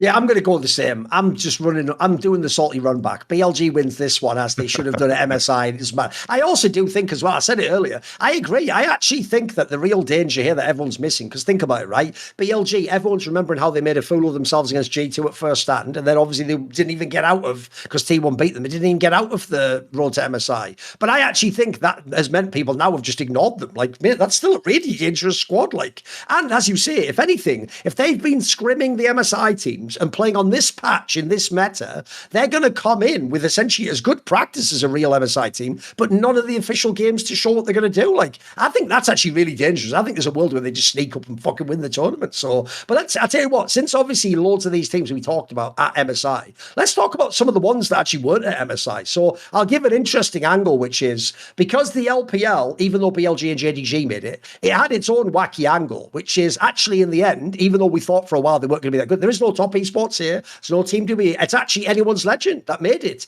And if people forget, last year when it was the same roster, but they had Tabe as a coach, at MSI they were third, but people forget they actually did go to the final and beat T1, go to the final of EWC last year. They actually did a great run, right? That's another team that we have to at least mention. Like, there's a chance for something to happen here. Like, this is a good set of players. I'm even thinking the same thing, Yamato. I think about how whack I just saw fucking the Owner Carrier combo play against G2. The one thing you still have in anyone's legend, boys, is that fucking Tabe at the Tarzan kill. That is a fucking dangerous jungle support duo for anyone, and they're Korean as fuck, mate. So I'm interested in what you think of anyone's legend. Are you hyped for this one? Do you think they can do something? It was weird that it's been such a distance, because it's just that getting eliminated by WE and losing to WE is like for a non-LPL watcher, it obviously comes across as so strange. But Monkey was so special in disrupting how these junglers wanted to play, like yes. Plain simple. And AL is a jungle-driven team, and the fact that in terms of the format, it being BO1s, I'm hoping that AL are capable of just sharpening their weapons, because I think that the main issue I always have with AL is the fact that they don't lean into some form of identity. It seems like they have lost their perception of their own weaknesses and their own strengths, and they are just a little bit too all over the place too often. Kind of similar to the issue that T1 sometimes run into when we have an opening game in a series and they're playing Jhin and Nautilus. Sure, they won that against BLG. It still looks structurally very strange for this team to do so. I think if AO, they just need to find like they need to find Tabe's armor, like they need all the Tabe soups, like they need to find all those recipes, and they've lost some of the magic, haven't they? It's just, in a world where we talk so much about coaching, it just seems like it's so dearly missed. And I think that in a world where you can't improve, you need to maintain. And I think that AL's story of this year has been stagnation, not even maintenance, because I do think that it becomes exhausting to put in the same effort if you see nothing to change. This is simply a roster that needs to make some adaptations. Like if I GM'd in the LPL, I'll be like, all right, AO, we're gonna figure out a way to get Cream, and then we're gonna get Leave. We're gonna break him out of EDG, and then suddenly, we're a gangster team again. Yeah, great. No, I actually always say that as well. Since people already knew, even from the heights of last year when they were really good, people understood that flange rate is a little bit more limited at this point in his career, and Hope just has never been a superstar. I actually think the player that if people don't watch the LPL, they'll have missed is Shanks. Actually, unfortunately, didn't really become what we hoped he would be. He actually regressed. Like, he really did in that spring going into MSI look fucking really insane. Like, he looked like he was going to be like the next player to challenge Knight or something. He's not even that relevant now, unfortunately. Like, he's not a bad player, but it's just one of those ones where sometimes they have a rise and it doesn't continue on the line, doesn't keep going up. It just goes back down to like you're a good or above average player, but you're not some superstar. And I'm with you. So even to a fan, they might think, holy shit, replace him with Cream. Like, Cream is better right now, mate. Cream even played better in the losses than this guy. So no, I'm with you. I actually do think that's the problem for anyone's legend. The other interesting thing for them is because they're in the group that has G2, FURIA, and DPlus, it's not even guaranteed to get out of the group. Remember, the upper games are BO1s as well. So D+ can certainly beat anyone's legend in a BO1. And actually, I'd be interested to see how a G2 anyone's legend game would go, mate, because I actually think to myself again, if the strength is Tarzan and Kale, you know what? Skewmund and Labrov at the moment, pretty fucking good, bro. They're sort of peaking. I agree with you. Actually, sadly, because G2 didn't make the run and get third, I actually think the player that didn't get his plaudits, who normally gets blamed for G2, Labrov had an excellent tournament, mate. Like, this might be his best ever himself, like Broken played. Except the difference is, I don't think he was even bad in the line series. I think he was all right there. So, no, I'm with you. So, it's even dodgy if they get out of this group. It's still a dangerous group compared to some of the other ones. I saw that MKOI posted a graphic of how they are in the group of death, but that's like, bro, your group is very easy to determine. It's like T1 and BOG is making it exactly. through. I think, as you mentioned, the G2, FURIA, D+ AL, that is a group of death. Because if you're MKOI, it's only a group of death for you, bro. If you're BLG T1, they're like, awesome. Yeah, we're loving this group. We're gammon fucking MKOI. Bro, this is that group is it's a requiem, like that is, I know. If you're gammon MKOI, just listen, fucking get some lube. That's all I can tell you. Just get some lube, brother. Make it easy on yourself. Bring them flowers, get some lube. Tell them, listen, go easy on me. It's my first time. Dude, just by point of comparison, like the BO1 teams you don't want to face. I know. It's like you don't want to face Tattoo and Fury and the BO1 or D+. These are the freaky ass teams that can just roll 2 sixes, with 2 dice, and just have a game where they just blow you out of the park. That is a group that can really go in many different directions. This format is that there's going to be some team that we expect to get out is not going to go out. Absolutely. And if there's a group for that to happen, if I had to predict it, it's going to be that one in particular. And then I'll tell you what, we'll also use it as a way, because not every team will thought. I'll tell you what, if we go by groups, another group I think is spicy as fuck is Group D, Yamato. Group D is the one where you have, so that I had to check the team here. So it's the group that has Hanwha Life plays against MIBR, which is the Brazilian team. And then LYON plays against JDG. Now, in that group, even though LYON just had this great performance where their fans think they could have been the MSI Final, there's a world you don't get out of this group, bro. In fact, I'm sorry, I'd probably predict you wouldn't, because you got Hanwha Life there. I think they're getting through. And JDG, people just don't realise this because they didn't get to see him play internationally. That's a really strong team. Like, they are one of the teams, sadly, that were the victims of Team WE also. Like, a lot of people would have said, if I was to go back to the beginning of the LPL playoffs, a lot of people thought the final of the LPL would be BLG versus JDG. Those were the 2 best teams in China. So I actually think if you're LYON, this is a really fucking tough group, boys. Like, I think this is going to be hard sledding. I actually don't think you get out here, I've got to say. Yeah, and we mentioned it's like Tabe Magic, BO1s, H-Lee, I think is a slot in. So I imagine that we're going to have rematches of LYON versus JDG.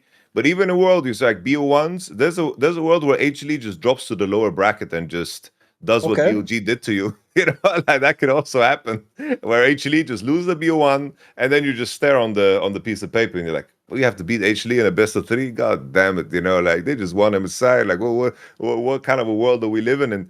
So there's a repeat of that. But I do agree with you that it's very worth to mention the fact that BOG lost to WE, and then BOG beat JDG in their lower bracket round to then win LPL, and we didn't get to see JDG go all the way. They did get smoked by Top Esports, but Top Esports regionally, like in that series in particular, Tian regionally is just the best jungler to put against the junglers that are very, very freaky in the way they play. And Junja and Monkey are those guys that really, really come at the game like rabid dogs in terms of how they invade and engage and they gank, the amount of pressure they put on you. So that type of a flavor of a game, I think just the jungle match was going to be super interesting again, because I just imagine Inspired's going to study that and he's going to figure out a way to just cater his game plan to how JDG is. But there is the added advantage, like the added advantage of these teams that got to perceive and see so much, have revealed so little of themselves at the same time. So JDG and Genji, and AO, like these guys have some, dark horse energy here, in the fact that they practice in the same circles and got to see what everybody else did at the same time. They don't have the experience of playing on stage and actually testing out their ideas. So, scrim practice can be poisonous in terms of telling you what works and doesn't work. But in a world where draft is so important, more data is also simultaneously gains importance then too. I'm just double checking where it is. Was the seeding for this tournament done before MSI began? Do you know? I believe so, yeah. Because here's what's mad, Yamato. I'll tell you a group that still doesn't look like great on paper, but it's gotten worse. Is if I was Gen G, I've got the easiest group of all time. Bro, I've got KC, never done anything internationally, really. I don't give a fuck about first time last year. Sentinels is a gag. They shouldn't even be here. And then Team Secret Wills. Obviously, the joke now is Team Secret Wills did beat fucking TES. Like, that makes it. But even so, if I'm Gen G, I'm pretty happy with this group. It's about the best I can hope for. Because if people don't know, Team Secret Wills is Pool 1 team, because obviously they were like up there. Gen G isn't actually the Pool 1 team, if you don't know, because they didn't come first in every. So I still think if you're Gen G, this is a comfortable group. Come on, you're supposed to get out of this one. This should be easy breezy, 100%. This is, if anything, this is just the group of life, right? This is like one of those classic groups we get at a world championship of the past, when we had the 4 teams in each group, where you had like one Korean team that should go 6-0, and then it's like, Casey should beat everybody else to make it through, type of thing. But even with that, with what Casey showed and what Team Secret Wales showed, like there's a world that Team Secret Wales are going to be the one to make it through. Because it's hard for me to imagine the Casey just bounce back fully. Because I just, something about Casey, they just look like damaged goods. Like I need to be convinced again, because I am so far from believing in Casey right now. Like they need to convince me, and this is a great opportunity to do so. But once again, I don't know what kind of practice Casey has. I don't know what kind of practice Koi has. Because if they practice in Europe, that is, I don't think that's super helpful. While Team Secret Wales, they are still in the same circles, in terms of where the server is and what the options are. So I definitely agree that this should be very easy for Gen G. Like they shouldn't drop a game.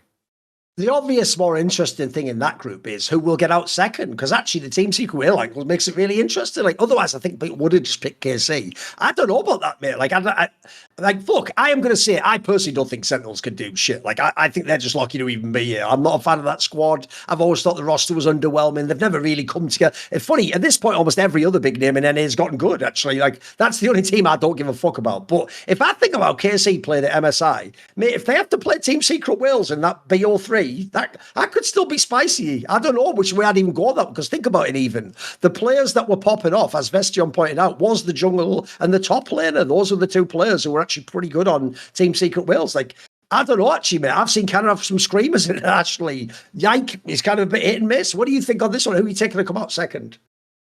Personally, I feel pretty comfortable with a Team Secret Wales prediction. I don't think necessarily across the board that they have greater players. No. I just have faith with where they are at mentally, Yes. I do think that obviously I'm speculating a lot, but just how it comes across, I think that this tournament is far more important for Team Secret Wales than it is for KC. I think that where they were in terms of how they tried to compete and how they tried to fight, I think that even a game or two against HLE was quite competitive and nice to watch in terms of what they offered. And I think that a team that has managed to win their region usually has a way stronger sense of identity than others. Usually that is like the defining factor of a team that wins the region, is like, this is us and we lean into it. And what I saw from Team Secret Wales is that they were so aware of what their strengths were. Because in the end, like that, how they beat top esports was they leaned into skirmish heavy and they set up their top laner for success. And I think that that's something that they will replicate. And I think that that's something they can do. KC on paper have the better players. I just don't think that they are going to, like, I just don't see a world where, like, post MSI, KC's like, oh, dang it, we have to, and then like in an anime scene, they just suddenly like lock the fuck in. No, I think they're still hurting. Like, I think they're still in pain. I think they're still in shock, and I think that this tournament is their rebound, but I just can't imagine that they're ready. I think structurally they fell apart at MSI.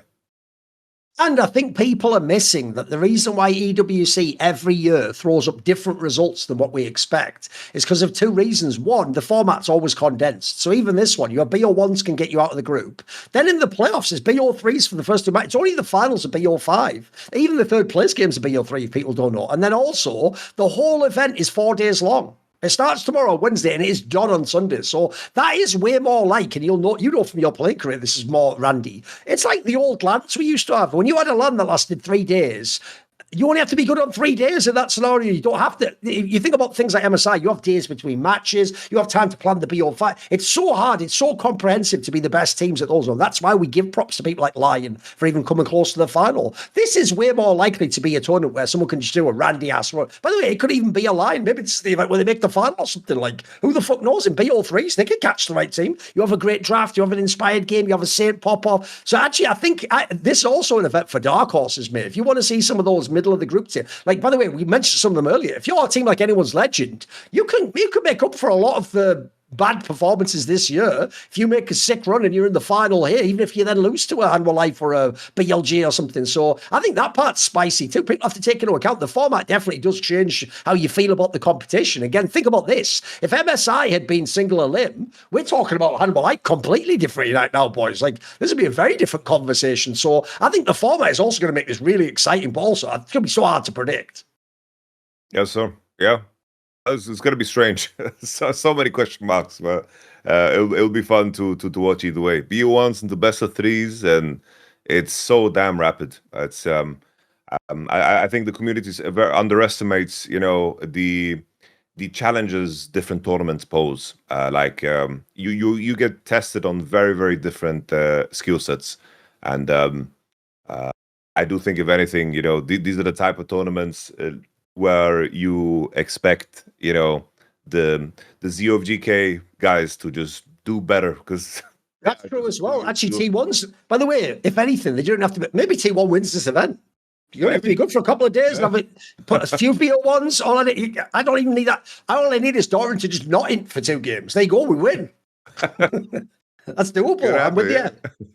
I'm with you. Because actually, that's how if I'm a lot of the teams who aren't the favourites, that's how I'm framing this event. Like, this is the puncher's chance, the underdog tournament, mate. This is where we just throw it out there and see if we can do it. Now, speaking of the underdog getting to have their day, obviously, one of the best things about Last Free Nation, LFN, is that it's a place where people have freedom to speak and do what they want outside of other considerations of the industry and politics and all sorts of big corporate bullshit. Because if you don't know, LFN is actually owned in part not only by people like me and Monty, it's also by all the creators. All the main creators on the shows have equity within the company and directly profit from the sponsors there. But here's a cool detail you might not know. You, as a fan, can not only now have more influence over Last Free Nation itself, itself, but you can also have your say, including, for the first time ever in history, on the show Summoning Insight, because we have now launched something called, we promised this was coming, LFN Premium. It is now live at lastfreenation.com, and here's the way to think of it. Because the company's owned by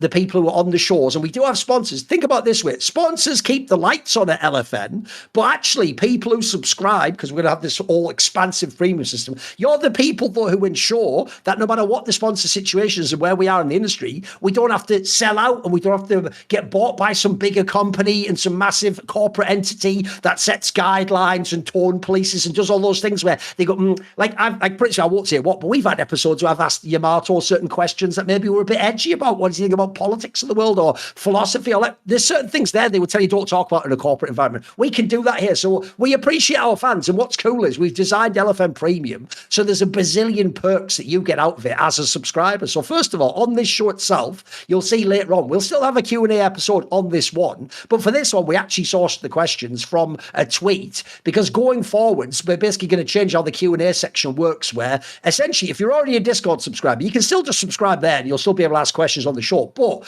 there will just be way more bang for your buck if you become a subscriber to LFN Premium, because you can also, through that, access the Discord and ask questions for the Q&A for Summoning Insight. But here's a feature we've never had before. Forget the questions section, because in future weeks going forward, that will be behind the paywall for the premium owners, premium subscribers rather. What we're doing on this week and going forwards is you can also now, as a fan, in the future it'll be premium. For this one, we just did it as a tweet. You can also now suggest one topic, and it'll be your name will be next to it, that we will discuss on Summoning Insight. Spoiler, in a minute, I'm about to discuss this topic. So you will actually get to have some say, some influence, and potentially, you'll obviously be, if it's a good topic, you can actually get a topic into the show that maybe we wouldn't have discussed. So it is actually quite simple. As I said, you go to lastfreenation.com, sign up there to become a subscriber. Every week there'll be one subscriber topic. We'll credit you completely. Topics themselves will be in the private Discord channels for the show, like it was already, but you'll get access by being a subscriber to the website. You have all sorts of, there'll be Q&A every single episode. Also, I know for this show we had Q&A anyway, so it sounds scuffed, but all the other shows, as far as I know on LFN, will also have Q&A sections, and they'll also go behind a paywall. So there'll be mad bang for your buck in terms of if you're fans of more than one show. Also, if you are a fan of certain creators, when you sign up to premium, you pick basically what your favorite show is, and some of the people on that show will get more of the premium subscription than the other people on the network. So if you're a big fan of Yamato and Summoning Insight, you pick Summoning Insight, we get more of that share of it. And also, depending on what people do for the premium content, there'll be other things as well as Q&As. We will also all earn relative to how much we do and how successful it is. So it's also a very meritocratic system, as is sort of our philosophy here. And we do have a Discord that is private, that's subscriber-only channels where you'll talk to the other LFN premium members, and there will be exclusive content that will come from behind the scenes. You will see it in the future, and we'll talk more about it. Like when there is some specific that's banging, I'll let you know, and I'll give you a little preview of it at that point in time. So go to lastfreenation.com, sign up for LFN Premium. It is $9 a month, or if you want to save money, you can do $90 for the whole year, which works out to roughly $7.50 a month. Pick your favorite show, in this case, Summoning Insight, surely, at sign up, and your subscription pays this show directly. There is a 7-day money-back guarantee, so give it a go. Again, lastfreenation.com for the LFN Premium. So the topic that we have had selected for this particular one, a second, I think I put it here. Yes, here we go. Someone called Linus Fail submitted the topic where, look, I'll phrase it the way he said it. He said full-on hot takes about whether the G2 Perkz experiment will succeed. Now, look, it's a hot take anyway, because he means in the sense of someone asks you and you just straight off the top of the door. But we're not going to do it like Hot Take Point Me, where we intentionally make it as spicy as possible. I think it's a good point. I actually would otherwise, Yamato, because there's both MSI and there's fucking EWC. I probably would have saved this for like after EWC, when you've got like, you know, we're coming in LEC top. But let's do it now. So obviously, one of the biggest blockbuster moves actually happened before this tournament was even over. Even though G2, I'll say what I said earlier, I'll remind people, there's a point in this tournament, the day before they play LYON, where G2's riding maybe the biggest high ever. They have they've basically done what they almost did at MSI 2024, but for real. They've beaten TES. Remember, NA doesn't do that. NA don't beat LCK and LPL teams in best of 8. It just doesn't happen. That was back in 2019 that last happened. They beat TES, then they beat T1 with fucking 4/5 of the world champions. At that moment, you could pause it and go, Wow, this is, I mean, people were doing it, Yamato. Is this the greatest Western team ever? Is it already behind the G2 Super Team? Are they going to fucking go to the finals of the tournament? Maybe they can beat everyone except PLG. It's all, but suddenly we had this crazy conversation. Then after they lost to LYON, even though as far as I know, it's not supposed to be just because they lost to LYON, the news immediately comes out, right? G2 has benched Dylan Falco, which by the way was confusing in itself because when you say benched, that makes it sound to me, I think you probably saw a lot of people speculated, oh, does he have like, is he having a baby? Or is he ill or something? It sounds like he's benched, but he can come back. It's basically then later being replied as well. There's going to be a farewell video. He's leaving. That's it. That's Dylan Falco out as head coach. And stepping in, we talked in past episodes, they've had Perkz in and around almost as like a consultant or an assistant coach. Perkz becomes head coach of G2 now. This is a blockbuster, Yamato, because the obvious angle here is, I'm pretty sure, doesn't everyone agree at this point in time, Dylan Falco is the GOAT Western coach? I even often say, bear in mind, coaches, you can only use the players you have. I think if you look relative to the players they have, I think Dylan Falco is up there in the conversation of like greatest coaches of any region. You pick the best LPL, I'll put this guy up against them. I've seen him checkmate some of the best players of all time, the best coaches of all time. I've seen him do unbelievable things with different levels of player. So I do think, even though the Perkz thing's spicy, and we're going to get into it now, let's start here. This is a big fucking gamble, Yamato. Like, obviously, whenever you make a gamble, you gamble to get the thing you want in, but you're giving up something too. So I think the angle I want to talk about here is, what do you think about the Dylan Falco ghost part? First, we can talk about Perkz separately. Letting go of Dylan Falco now, with there's summer splitting worlds to be played, and technically, we say, what do you think of this? What do you think of this move to let him go? I think the first detail foremost always is the aftermath it might have on some of your opposition. Because I can think of less teams that wouldn't want him than would want him. Like I think this is an opportunity that most teams should jump on. Like we talked about, for example, KC. Like if KC grabbed Dylan Falco, like I think that could be a massive improvement because he carries a lot of course, the data and the experience of how G2 do things. And I think that's the detail that goes both ways, is the fact that Dylan's impact will still be felt and known due to the fact that this squad and this coaching staff has worked with him for so damn long. And I think sometimes after such a large period, you can hit some form of stagnation. It's like the way you work could just be the same. It can, the way you do things in the day-to-day can become mundane. And it doesn't mean that just because, entirely, because Dylan Falco is removed from the position, I'm sure a lot of the things that he has put in place will still be maintained. I think the main important detail for me is the fact that Perkz was in the team for what we understand is the majority of the year so far. And in terms of the fact that G2, in terms of how they make decisions, that to me, and the trust I have towards that, is what makes me think that this is the right move for them to do. It's like one of those things where, once again, will it pay off? Maybe in the near future, maybe it's going to go terribly, because it's something that you can't walk back on, right? It's like Perkz going into the head coach position is still, a big jump that could potentially go wrong. But then again, like, Perkz is one of the greatest Western players of all time, and he's had enough time now with the team for them to make that calculated assessment. And at the same time, similar to how they integrate players into certain positions, I also think G2 is the team that is the most suited to integrate coaches into certain positions. Because I do think that Perkz will have support in the departments where players could be weak, whether it's the organizational side and the maintenance of the day-to-day and things that are a little bit more out of sight of players, because he still will have the support that Dylan Falco had with Rodrigo, Roma, Isma, and Memento. Like this, the staff will maintain its structure. And they made the decision to move on from Mickey to jump onto Labrov. And in the end, that paid off big time. And G2 has made some big moves. I think the nuance of this is the timing. There's a world where maybe they don't win the split. Maybe there's a world where they lose to Dylan Falco in summer. Maybe that happens. Maybe there's a world where the World Championship doesn't pan out as good as it could. But maybe from where they're at, maybe this is a risk that they feel they need to take, because maybe just winning in the LEC, winning the LEC just isn't enough. Maybe playing a tournament where you come into the tournament and you beat a weak T1 or reverse beat the top esports. Maybe that's not enough. G2 is a team that is very, very ambitious, and I do think that's how I would describe this move. This move is very ambitious. No, I think this is one of the biggest gambles ever. But here's the interesting thing, Yamato.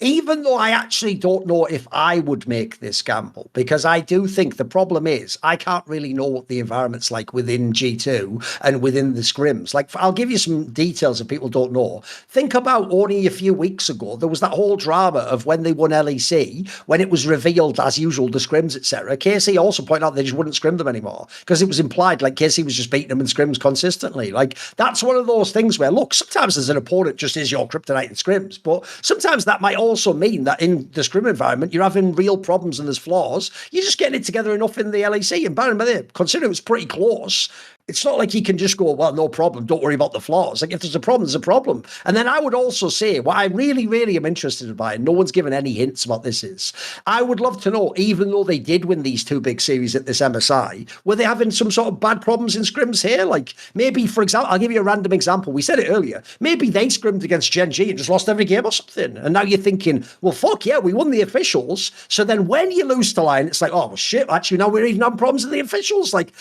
essentially, to me, this is why it's a gamble, Yamato. Not only are you getting rid of one of the best coaches ever, who's done an amazing job pretty much every year of his career, and the last few years, by the way, has just been smurfing off his mind with every player. But I'll also say the following, like, if you look forwards and you think, right, we've got EWC immediately after this, there's no time to even change anything. Then we've got to win summer, and then we've got Worlds. Actually, that's still a lot of the year left. It feels like this is late in the season. It's not, it's right in the middle of the season. Essentially, if you really believe, as of right now, when you lose to LYON, we can't win Worlds with this team. Like, even our best ever game, like against T1, and that wouldn't win Worlds. Then this is when you do the gamble. Now, obviously, like every gamble, you can lose doing it. You could fuck this up, by the way, and the joke is you could come second in summer. You could bomb EWC, you could go to Worlds and just get grouped. And if that happens, we will all look back in hindsight and go, why did he kick out the greatest coach of all time? Why did he kick the guy out who generally just does really well and has almost never really, like, heavily underperformed internationally? This was one of the closer ones, or some of the Worlds where they didn't make three. And then they usually would win big games of Asian team. The real thing for me is the whole Perkz side of it. I think the Perkz side of it, if we pivot to that, makes it set. Because I will say, after someone who's followed sports for a long time, I actually do think it doesn't matter how good a coach is, you can't usually keep the same coach in a project forever. If you do, you have to go the other way. Like, I was telling this before we went live. I believe there was something, I forget the exact phrasing he had, but I believe when Alex Ferguson was coach of Manchester United for like 20 years or whatever, one of the reasons he kept having success and every few years he would always come back and win the title again is because he had some sort of a philosophy that because he was always going to be there, they were never going to change the coach, he understood that he had to change his star players. So that's why, if you ever look, there were some very, very good players who, the second they had a disagreement with Alex Ferguson, he just kicked them out. Bro, he kicked out Prime, Yap Stam, and Ruud van Nistelrooy. People don't know these are two are like the best players in the world at their position, who were mega for Manchester United. But when it got to the point where Alex Ferguson thought, like, we can't go on, he didn't just go, well, you're awesome and I'm awesome, so let's keep going. He was like, oh, it's time for us to split him out. You go try another team and I'm going to try a different player. I think, bearing in mind, G2 wasn't going to do that. They're not going to say, right, Skewbon, Caps, and Hands Cap, get the fuck out. We're changing you so Dylan Falco can try a new play. If you think he's already had this core for years and he's already done everything he can do, you've had the good, you've had the medium, you've had the bad. If you need to gamble, it has to be the coach at that point in time. Like, again, even though a fan might say, shine inspired, that wouldn't make you win Worlds. Like, the gap wouldn't be enough between him and Skewbon that you suddenly win Worlds. Like, I don't hate it, and here's why. Because I'll tell you what, Yamato, if this was a normal coach coming in, I think the gamble's bad. I wouldn't do it personally. But I'll tell you why I'm not against the idea Perkz could bring some magic to this team, even though I do acknowledge it's not super likely. I think this is a gamble where I would say you have like a 33% chance it goes awesome and maybe 66% chance it's the same or worse. Here's why I'll make a educated guess. I think it could work. Because, you know, in the last few teams Perkz has been in, I mean, the joke in Heretics is trying to be the coach in Heretics as a player. It's basically why he got fired. He was told by his own GM in that team, basically, like, shut the fuck up, sort of. And then he was like, hey, I'm the one who knows what's going on. So they had a dispute. I have heard so many stories, Yamato, that go like this. Like, even though people know Perkz, as far as we can tell, was the main, like, macro mind in the super team. He was one of the reasons why they were so special as a team. If you saw the second he left the Reckless game, they were half as good a team. They had the same players, but they just didn't have that magic, did they? And by the way, I'm sorry, I do think G2 2019, not even just for a Western team, I think that's a contender for best macro ever in League of Legends. I always tell people that semi-final series against T1, where they just decided to like give up the dragons or whatever, like they essentially invented like a scuffed new form of macro we'd never even seen in League before. That wasn't even a play anyone was making, but it somehow worked. So I always thought Perkz did bring like a brilliance for how to win the game. And essentially the story I've heard is, even in the bad teams, like when he was on Vitality and then when he was on fucking Rex, I have heard from players in those teams, some of them have said it on record, that they actually say even in those teams he was basically a coach. He used to, in scrims, like lead the scrim discussions, and he would actually coach people specifically on macro concepts. When we're in this sort of a situation, here's the kind of play we make. When we're behind in a game, here's how you like side lane to get back into it, then you take the object. And people used to say, and by the way, the reason I purposely picked Vitality and Heretics is those teams never did anything. Those weren't great teams that won LEC or...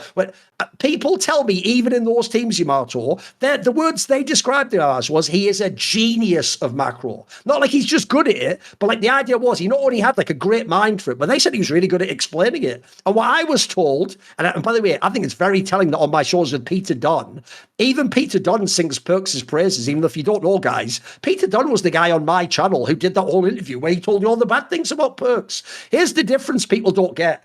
The reason why it didn't work when he was coaching his teams in Vitality and Rex is because they said the problem he had was, since he was still an active player, in fact, he was the mid laner, the problem was that gets awkward then, because how can an active player be like, right, I'm going to coach you guys to start everything you did wrong? Well, you know what players are like. A player's going to be like, you learned like shit in that game. Who are you to tell me that? It makes egos get involved. So I actually think the reason why it could work is if all that's true about how good he is in that sense.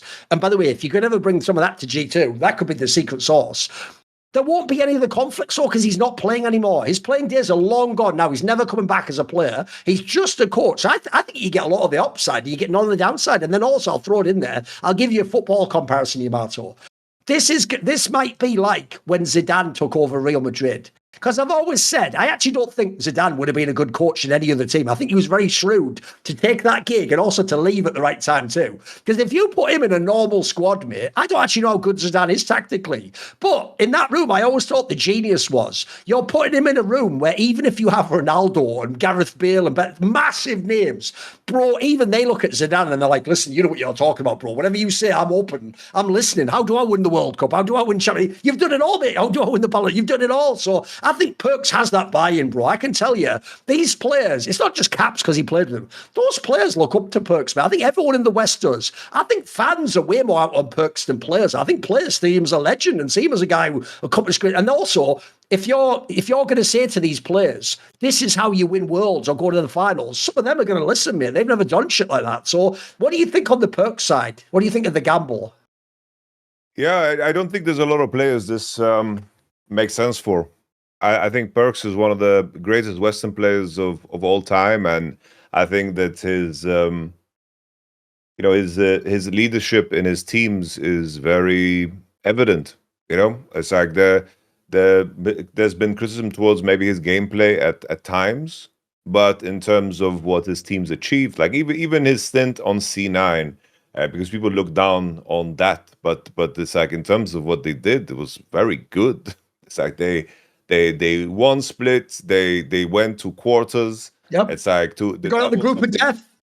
Yeah, it's like that was inconceivable at the time. Absolutely. And he managed to piece that together. I think that Perkz as a leadership figure and the amount of the right experience he's been in touch with when it comes to his player career and who he's played with. There's like a connection. There's like a web of players where you have the players that are like the smartest macro-wise that are like connected. whether it's Wunder, Mickey, Mithy, like all of these guys. Even now, as like on C9, Sven is very, very smart about the game. You know, he worked with these guys. You know, like it's very, very evident that web of a vision of a game, and also the mentality that you can overcome. I don't feel like Perkz has ever looked at himself as an underdog in the negative sense. Like Perkz knows how to instill the mentality of how to conquer teams that on paper look better than you. And I think that's something that also goes a super long way. He could just pull from any of his stories of them beating SKT and T1, or beating RNG when it looked goddamn impossible. We had that short snippet of him speaking to the players before they faced off against T1. It's like that was a moment that, like, looking back at it, it's kind of dope now, you know. It's like, yo, you're the underdog. Like feel the game. I know, you don't have any pressure. And then they came out and they beat T1. It's like in conjunction to those things, and also with how the players, I don't know if it was intentional or unintentional, but every player in the interviews, the moment we saw Perkz on screen when he was asked, everyone sang his praises. And I think the fact that this is a decision that would never happen unless the buy-in from everybody is there. And I think that, to me, is the crucial selling point, because G2 have now such a strong track record of making these sharp decisions. And I think that an org like G2, especially Romar's GMing, has been very good with understanding when it's time to move on. Because looking at some of the other orgs, they are far weaker and worse at it when it comes to making those decisions. I think Fnatic is the most obvious example, with, of course, them holding on to something that just gave them the same result, but at the same time stagnated. I think that's what G2 always tries to prevent over anything. They are trying to prevent reaching the point of stagnation. We look at AL, for example. AL is another example of them maintaining and holding on to something, and then they stagnated. And sometimes, you know, Dylan Falco is still 100%, if he wants to keep coaching, will improve the next team he's on 100%, because that's the caliber of a coach he is.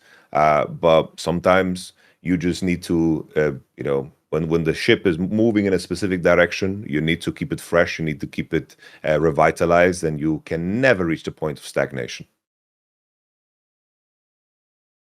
Put it this way, I actually will speculate with no behind the scenes info. This is one angle no one's discussed publicly. Do you know what, Yamato? I'm actually going to speculate the following. I actually suspect, because I don't think in their team where you've got big names, like think about Hanwha just re-signed, Caps is your boy, you're obviously investing in Skewon for the future. If I had to guess, I don't think you make this move and then just tell the players, oh, by the way, you know, the assistant coach, he's the coach. I actually would suspect they asked the players. In fact, I'll speculate. I even think they might have let the players vote. And I know what you mean. Even though I think the players definitely respect, like if it wasn't for Perkz, I think all the players would say, keep Dylan Falco. Like he's done a great job. But I know what you mean. I actually think what you're talking about, even though it's what people think is just fake, like from movies, that's because even though you're famous for it, a lot of coaches try the movie speech in the locker room, but they're just LARPing. They don't know what they're doing. They don't either have the buy-in or they don't actually really know what they're talking about. They're just saying some cool shit from a movie. I get the vibe. Like I know what you mean. If you watch that clip, I would suggest people go and watch it. You will see those players. There's like a light in their eyes, bro. They're like fucking. Yeah, go on, tell me more. Like, it's fucking awesome. You can tell he got to them. He got them to buy in. And then they obviously won the fucking game, mate. So that feels like, hey, this angle works. Like, in fact, a team at that level, maybe we don't even need much coaching anymore. Maybe what we need actually is someone to frame it so that we can overcome challenges and beat the Titan that we're not supposed to be able to beat, etc. So not only do I predict maybe the players picked it, but I'll even say this. I actually think what Perkz brings to this team that I don't think they had before is I think actually G2 didn't have a proper captain in this later era, mate, because if you look at all the players, like you can say Broken Blade's sort of like the guy that everyone seems to like. He seems like a friendly guy with good jokes. Hanwha seems pretty quiet. It looks like a guy who just plays the game to me. Labrov's pretty quiet too. Skewon is the jungler, but he's the newest player in the team. You can't really have like a big person. And then Caps to me has never been the like, again, gather round guys. Like, I'm going to lead you to victory. He's not Leonidas type guy. To me, Caps is the guy where you lead by example. You lead by being Caps, mate. You lead by making a play, never giving up in the game, always knowing how you can come back, etc. better. So I think actually that's also another thing they know that they used to have when Perkz was a player that they're going to get as a coach now, which is he's a true captain figure. Like he's got that like man's man vibe. It's funny that I won't go into the whole thing, but you know how all those people on Reddit hate him because they're like, he's evil and alt-right. It's like, no, here's what you don't like about him. He's a really masculine figure. Now, that part of being masculine, by the way, is you can be a bit edgy, a bit disagreeable. You're a guy who's maybe super confident in yourself and some would say arrogant. But I've always thought there's arrogance that comes from you are really good, and there's arrogance where you're just delusional. You could say maybe the last few years, Perkz was delusional about his individual play, but as a great figure in Western League of Legends, it's like inspired. He deserves to be arrogant, mate. He has got the answers. He's proven it over and over again. So that's why I said, even though I have to say, if I'm doing a pure analysis, Dylan Falco was so good, I have to, for now, gamble this probably doesn't really make that much difference. I know it makes them way better. I doubt they win worlds, etc. But I'll say, I will put in a little 33% chance something special could happen, because I do think Perkz brings like an extra factor, both in terms of general thoughts about the game, and as we're saying here, emotional sort of fire and a little bit of steel and grit. I think that's an excellent thing to add to a locker room. And I'm also with you. If any other team made this move, I would think it was bad Yamato. But I actually think specifically Perkz, specifically for this group of players who also, by the way, has done everything except have like a big international win, I think it's an interesting gamble. I can see why they went for it. It's kind of cool. Kind of feels like we're getting some of the old G2 vibe back. The final thing that I would just add, right, is I am noticing it now, being an assistant coach for the first time ever, is that it's so much easier to be sharp in terms of when you choose to give input. Because, like, for the first time, I'm not in charge of everything at the same time. And that can be very, very overwhelming, being in a head coach position. It's like you can't lend every single thing the same level of care and precision, because, for example, now with C9, it's like when I choose to speak, I do it when like I have very, very high conviction, where I think it's, right for me to take space in the room, because there's already a lot of figures, and I am very careful with how I use each player's time. But in a head coach position, suddenly you are a part of every interaction, every decision, everything that happens, and I feel like I notice now how much how comfortable it is to be in a second-hand position in comparison to the head coach position. And that shift, that is something that will be interesting to see how it lands, because that can be very, very overwhelming. Now he's the head coach. He's going to be put in the position where he has far more responsibilities. And will he maintain the same level of sharp feedback that he's given to each of the players? Will he maintain the same level of precision in his feedback when he has to encompass so much more? Or has G2 orchestrated this in a way where him being in the head coach position, he is going to be uplifted by everyone around him, that they will cover for any potential weaknesses he might have, so he can still lean into his strength of experience and his strength of leadership. Like that execution is going to be the most crucial part of all of this. I said earlier that now people can have more influence and their say on summoning insight itself. But what if you actually just wanted to just get your opinions out into the world in general? Because what's cool is you all know what a podcast is. Spoiler, you're watching one right now. But there's a term that Zen AI has come up with called a vibecast, which is the idea that a vibecast is just a conversation. And Zen AI is basically the way you make that conversation, that vibecast, something you can share with the world. So unlike a podcast where you want to have like a professional sheen and you want all the setup and high-end production things and graphics, Zen AI is just a basic way that you can really quickly just do something where you get your thoughts out there. Could be you and a friend. You could be watching a game. They actually, by the way, if you don't know, will pay people to do the first Vibecast, and you can do Vibecast live. You can just use your phone to do it, because the AI technology will do little production things for you, clean up the audio, help you make little clips that you can immediately share on social media. If you have a friend who's into something like an esport like League of Legends, Counter-Strike, or a sport. You bring them on, you just do a call with them basically. All the tech's taken care of, so it's super easy to do. And then basically your thoughts can just be out there in the world and people can be sharing them and enjoying them. And you can be learning skills as you go along because they take care of all the production. You don't have to know anything about podcasting, making reels, making TikToks. And they have elements like you can basically, like I said, you can do it live and you can get paid for doing it. They will pay you to do a vibecast and create a sports cast, or in this case, esports cast, maybe about your favorite team, player, sports league, whatever. It's portable. Like I say, you just need your phone. That's all you need. They'll take care of all the rest. They'll do things like figure out the audio levels and all that jazz. You don't need some expensive podcast studio with Joe Rogan in a big thing behind you. It'll produce it all for you, and it's just really quick. You just hit record, you have your conversation, a little draft of it will be ready, and you can just be sharing it. If it was a live game, you could even be sharing it before the final buzzer even sounds, or in this case, the Nexus explodes, or the end of a Counter-Strike game happens. So humans are the talent, AI is the infrastructure. All you need here is the vibes. Production is optional and comes via ZenAI. So ZenAI is currently in invite-only beta. Join the waitlist today for a chance at early access. Go to zen.ai to sign up or head to our show notes for a direct link. Okay. The last section of the show, I did the whole spiel earlier about LFM Premium. We're going to do the Q&A. And as far as I know, this is just based on what I've told, this will be the last time everyone who's just a free member will see the Q&A section of Summoning Insight. If you don't know, I know it's slightly scoffed on this one. By the way, I don't mind breaking the fourth wall. It's also what LFM's about. Normally, one of the reasons I like the LFM Premium setup is every single show, as far as I know, will have a premium Q&A section. So for all the other shows, it's what I wanted Premium to be, which is you're not getting anything taken away from you. It's just, do you like what there currently is? And would you like to support the us and get more? That's what Premium should be. Obviously, in the case of SI, we are sort of taking the Q&A away from you because it used to be part of the show, even though asking questions used to be behind the paywall. That's just something where we just gave you a free thing for the last few years. So this is a rare case where we are taking some, but this will be the last time publicly, as far as I know, you get the Q&A. Aside from that, you'll need to be LFM Premium going forward. So this one we didn't do from the Discord and the rest of it. We've done it actually from a tweet. I had a tweet that I put out there. So I'm just going to source some questions for you, Matt. Let's do a few, shall we? Let's do it. So here is one.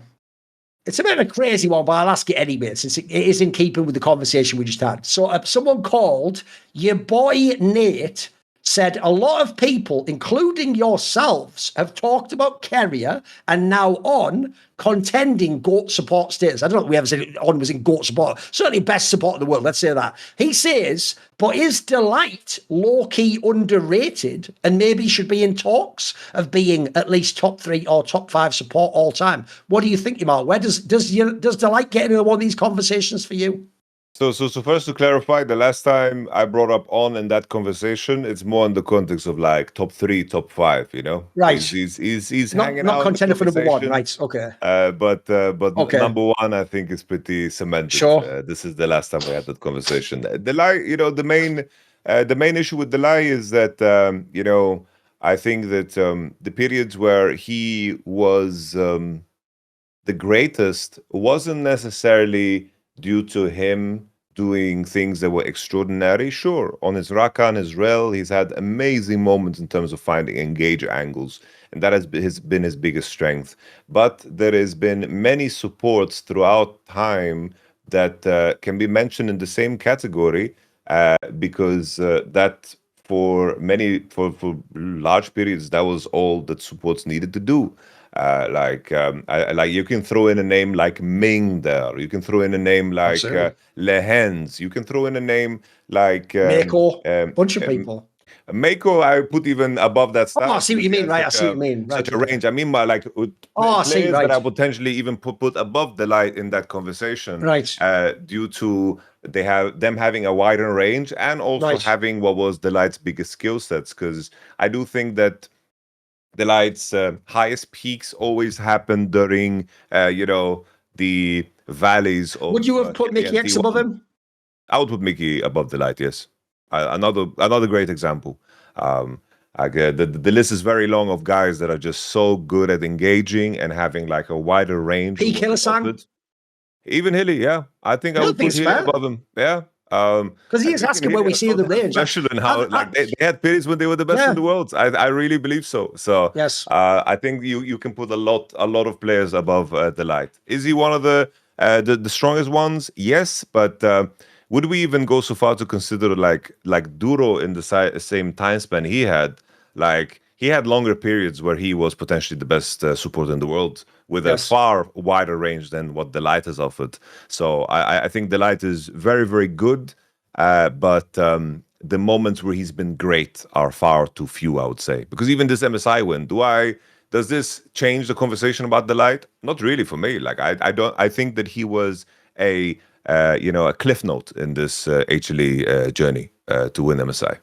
But this way, considering he just won a major international tournament, I don't know that there were that many big series where he was even the best support. I actually think he had a lot. Like I said, I even think the Isles of the world were in the matches against him. I don't think it was he was one of the lesser performers for HLE for me. No, my problem is this. If you go back many years ago, I thought he was pretty underrated. Like I always tell people, if you ever watched the 2022 one where, let me think, is this the right year? No, 2023. It was 2020. You know the one where BLG beat Gen G in the round of 8, and then they went and lost to Weibo, and then Weibo was in the final. That year, when everyone blamed Chovy and all that, not only do I think Chovy wasn't that bad, I think Delight played really awesome in that series even. I think he was actually really good at that Worlds. And I think that era, when he came around 2023, he was pretty good. There was moments in 2024 he was good. Here's the problem, though. Realistically, we're talking about moments, tournaments, series. It's never like the whole year. Like that was Kerrier's time period. And then, mate, here's why this is the bad time to ask this question. I get he's asked it because he just won a tournament and they're doing that thing fans do that I'm not a fan of, which is like, but if he wins a tournament, what does it mean? I always tell people, why would a Nexus exploding 3 times make a player like twice as good? It doesn't. Surely, if you go to a GOAT conversation, it helps, but they should already have the body of work. And the real problem with that timing, to ask that is, last year was the fucking terrible year for Delight. It was really bad. And then, think about it. We all spent last Worlds going, holy shit, Viper is in Elo Health. This is one of the wardens, bro. This is one of the guys who was locking the cell door every night to make sure Viper couldn't win Worlds. And then you look this year, I actually think he's been sketched by most of the whole year, bro. Like, if anything, I also give props to Gumayushi for playing how he played. Like, I don't think he has one. I think if I look at a tournament where there's people like Kerrier and on out there, I'm like, can I get someone like that? In fact, I used to play with Kerrier. He's pretty tracked out. So I think the problem with this conversation is I'm not even vaguely in the same ballpark as this guy. Like when you were running the names off there, mate, I would go the other way and go, is he even top 10? I don't even think he's top 10, mate. I think I can get 10 names. Again, if I'm saying Matter and Madlife don't get to be in a conversation with Kerrier, bro, they can be in a conversation with Delight. He also only had like 1 or 2 good years. Like, what are we talking about? So, I think Delight, you've actually overrated him there. You've done that thing that people always do, which is when someone's underrated, I always say, if you mention too many times and too often that they're underrated, they eventually become overrated because then they become like, oh, they're the best. It's like, well, no, we're just saying they're not like irrelevant. So, no, there's one. Another one. This is a crazy one, but I know everyone wants to hear it anyway. Blue25 says, would a League Classic esports circuit with retired pros be possible? So obviously we had the show match. Could they actually have like almost like a seniors tour? Could we do it? Could we have that, do you think, Yamato? And in yours and mine, in our dreams, maybe. I know. And I think that I don't think there's money in this. I think even in the execution of Classic, it's like League has had so much quality of life improvement that people are not even aware of, that will just come crashing down in ways that I do think that League Classic, even though I love the idea of it, I'm hyped about it, I think it would die down. If you made a league together and you put it all together, like at some point, you know, the difference of effort, the difference of where people are in life right now, it's gonna rip out. Like all of these guys, you know, that played in those OG days. You know, most of them like finish university, have like degrees. You know, we did esports same time as we did other things. You know, like I wouldn't be surprised. Like we know already, for example, Alex Ish. He was like a programmer. You know, like with an engineer's degree or something like this of some sort. Like all of these guys have certain degrees. They already have like they moved on in ways that are very, very extreme. It's like, sure, we have a couple of guys that kept streaming, kept up with the game, but it just wouldn't work at all. Like it wouldn't work at all. And I also think that the monetization. I think people would get bored of it very, very fast. So that's also tough. First of all, I agree with the last point you said. People think they want to watch this for the novelty. And yeah, you'll watch a one-off or a retirement tour. The difference is if this was a real circuit and every month they have a LAN, you'd all tune out after 2 of them. I mean, I'll give you the obvious example because this exists in football. You'll know about this. They do those testimonials where you get all the legendary players to come back. Those are not even vaguely like a real football match. Like half the time when you see the highlights, they all look out of shape and over. Like, mate, Ronaldo phenomenon is like 3 times as big as he used to be. Like, even if he scores, it's like, bro, any real defender would lock this mother up. So they almost play like an all-star game in the NBA. They just let each other take turns scoring worldies and fucking running around. And also, again, just like with the testimonials, they'd all be in different levels, wouldn't they? Like, as you saw that retirement thing, it looks like Froggen can still play the game. Boys, there are some pros out there would be the equivalent of the fat Ronaldo. Like, some of them probably haven't touched league for like 5 years, and they'd just be like really bad condition. And then I'll just throw this in there as well. Unless you only want it to be like every 3 months we do one exhibition tournament. Here's the obvious reason it'll never happen, Yamato. Because these pros, another reason they're retired is they don't want the pro gamer lifestyle. They don't want to practice all the time and grind. Another reason why is they're all older. They're like married, they have children, they have fucking jobs, etc. So unfortunately, they're never going to go back into that world for essentially, like, I'm sure the prize money wouldn't be much and the salary wouldn't be much. Like, this could only ever be in a kit. If anything, here's what I think League Classic should be used for, Yamato. I think there's a very logical place for it. Fans won't know this because it's never been a big deal, which almost proves the point we're making. Every single year of League of Legends, including this year and last year, you have in Asia these crazy exhibition tournaments where they bring back League Legends. The joke is they did it this year and invite some people I thought you think were ever even legends. They were just famous players. Like, but they would bring back Skara or some like toys. These people would come back and every year they play one. If you guys don't know about this, that kind of shows you already. People don't care that much. But the other, I think that is the tournament it would be appropriate to have League Classic. That would be fun. Like if Wicked comes back and plays that tournament and plays Old Aurelia, yeah, that could be cool for one tournament, couldn't it? But no one really wants to see them play as like a real pro team. Also, I actually know that I saw Kelsey said this on Twitter, but I agree with her. A lot of people don't realise when you play like 5 games against pre-rework Akali, you're going to be like, fuck this game. I'm going back to real League. Like, you don't know how OP some of those old... Get ready till you face like Mordekaiser or some. There's some nightmare for you. Zin. There's some crazy champions in the original League, boys, that have been purposely nerfed because they would be OP as shit if they existed today. Like, we had to rework them. So, I don't think it's plausible. It's a cool idea, but it's not plausible. It's unrealistic, unfortunately. What about...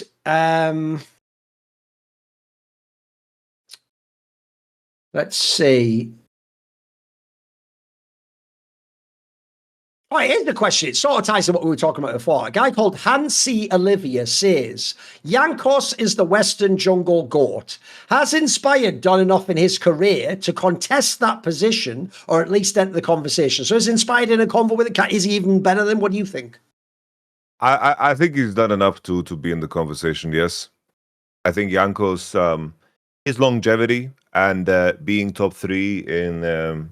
honestly, a region where jungle is quite competitive. I think that obviously, like the amount of years Jankos has under his belt is just crazy. The fact that he came in 2013 is even crazy to conceive, and how he reinvented himself and how he just lived through every possible meta. It's our equivalent of Peanut and how his career played out, because he did. Find that level on multiple different teams and chose competition over anything. Because I remember there was a time where he had the opportunity to join TSM and chose not to because he thought that the roster in Europe would just be more competitive than H2K. Maybe I revealed something he didn't want to reveal, but fuck it. We're in the question segment. This is what you guys are going to miss out on, when this... True that, true that. When this is hidden, so this is what you're going to miss out on.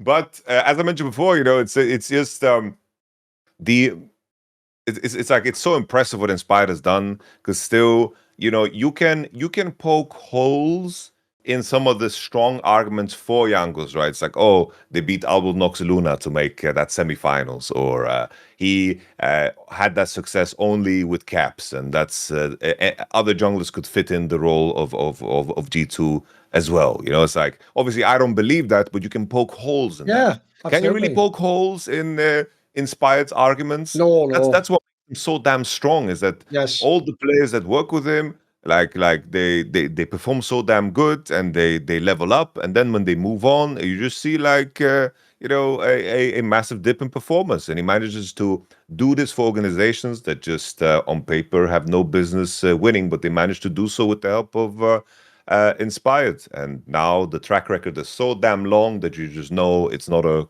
coincidence. And I don't think that you mentioned it yourselves. Like, I don't think Inspired is stopping anytime soon. And now there's a conversation, there's an argument. I probably lean a little bit towards Inspired now. If I had to make a choice in this moment, but I think at the end of this year, at the end of next year, I think it will be quite clear to me, because then we have like just a long segment, but he just needs to continue on the same path, of course. I actually think maybe I'll do some content. I think it's pretty close because, as you say, they're not working with equal levels of team. Like, you go look at, like, mate, the kind of teams that Inspired has its success with is more like Jankos earlier in its career, where their scoffed lineups or they're underrated players. So I don't think anyone with this level of teammate has ever done. In fact, what's funny is we're all going to compare Inspired and Jankos also because they're Polish, right? I actually think in terms of career that the career of Jankos, no, it's not Jankos, Inspired, sorry, is closer to LYON. Isn't what impresses us about Inspired that he doesn't have the best teammates, that he's done it without the Capses and the Perkses and the G2s of the world. Like, in fact, I've always thought that actually shows you how LYON didn't perform internationally, unfortunately. LYON should be in that lineage, in that conversation. He's had so much domestic success, but he just, unlike Inspired, he has fuck all international almost. He has like that one run in 2021. I even think you can make a similar comparison with teammates. Like, think how many people, has Humanoid ever looked as good as when he was with LYON? Not really. You know what I mean? There's a whole bunch of players that had their career peak almost playing with that guy. So I think Inspired has a very interesting case because it's more like contextual case. It's not going to be like raw placings and titles, obviously. But I do think, and then if you add in that he seems like he's the pure captain as well and shot caller, I think you can make a very strong case for Inspired. I think it actually depends what day it was. There's a day where I just remember how good Jankos was and he was amazing at some things and he could battle anyone. There's times I do think he's the number one. I know what you mean. The last year or so, I've been watching some of these games from Inspired, and I do think, fuck, I don't know if any jungler could do that in the West. Like, that, it's unbelievable. Some of the teammates you're working with, that you're, again, if he had a bit, like, at the time, everyone hyped all those FlyQuest players, Yamato. Bro, when you look back now at that roster, currently in 2026, they almost beat Gen G, the unbeatable Gen G, the one that was like lost like one series or whatever the fucking summer. Like, that is impossible. You, at the end of history, that will look even worse on paper. I don't think at the end of history people are going to look and see Quad and Masso and go, oh my God, he had stacked. They're going to go, wow, who the fuck were those guys? Like, they're not even that relevant anymore. So I agree with you. I think you can make the case. It's a pretty cool convo, actually. I don't think it's over. I think, for me, Inspired's one of those players you almost can't overhype. I think he's unbelievable. His control of the game is just crazy as well. And for all the thing people get mad at him being mad at people, bro, his mental is crazy strong too. This guy doesn't tilt at all. Like, he just fucking hangs in there. Like, that series they played in the upper bracket against BLG, they never had any business being in those games. He just made it happen. He has force of will. I'm really impressed. Right, here's an angle for you. This is a good one. On the similar lines, Afians says, what changed to allow LYON to compete with some of the best teams? What was overlooked by the experts? In my mind, I think the play over in the LCS, I think how LYON really catered their game plan against their opponent. I just didn't believe that was something they could replicate against teams that would beat them down earlier in the game, against junglers that would get more support from their teammates. And I thought the safety in the play of both Team Liquid and LYON would be the downfall of them in a world that plays very, very fast league, very chaotic league, where I kept mentioning, when it comes to the teams that I perceive as the top 5 best teams at this tournament have had quite low lows, but also at the same time high highs. It's like we've never had a tournament like that where, you have teams coming into the tournament and have that wildness coming to them. Because we saw G2 throw games, we saw BLG throw games, Top Esports, T1, like even HLE through games. Like, all of these teams just straight up through games in the run-up to becoming the best because of how on a knife's edge their level of play was. And I thought that LYON could not keep up. And so the main thing for me, looking at it through that lens, it turned out that the stability of LYON turned out to be a strength. Because I've mentioned it already on the episode earlier, but I'll just say it again, is that I think that they had, relative to their own strengths, I think they were the ones that kept, had the strongest floor out of any team at this tournament, really. And I think that when it came to being ready, catching opportunities where other teams might slip, I think that LYON was the one that were the best at doing so. I think that they always had a level of play that was very consistent, and it also helped that individually they leveled up, because I do think that Isles and also Saint had some of their best games in their whole career easily at this tournament. And also I think that the nature of how important preparation is, LYON has leaned into that idea of how they should prepare against specific opponents. And I think that skill set that they have used, especially in beating, the NA teams regionally in winter and in spring, I do think that was super helpful at this MSI, because they did manage to shape themselves against certain opposition. But the fact that, them beating HLE in team fights when they're playing LYON Rumble, that's something that I think nobody can predict. And I do think that's a question of timing, peaking at the right time, and the enemy showing some kind of underperformance too. So I think that outlines my thoughts about it, because obviously you need to rationalize in the aftermath and go back to what your thoughts were initially. And that's how I make sense of it. No, I'm with you. I actually do think that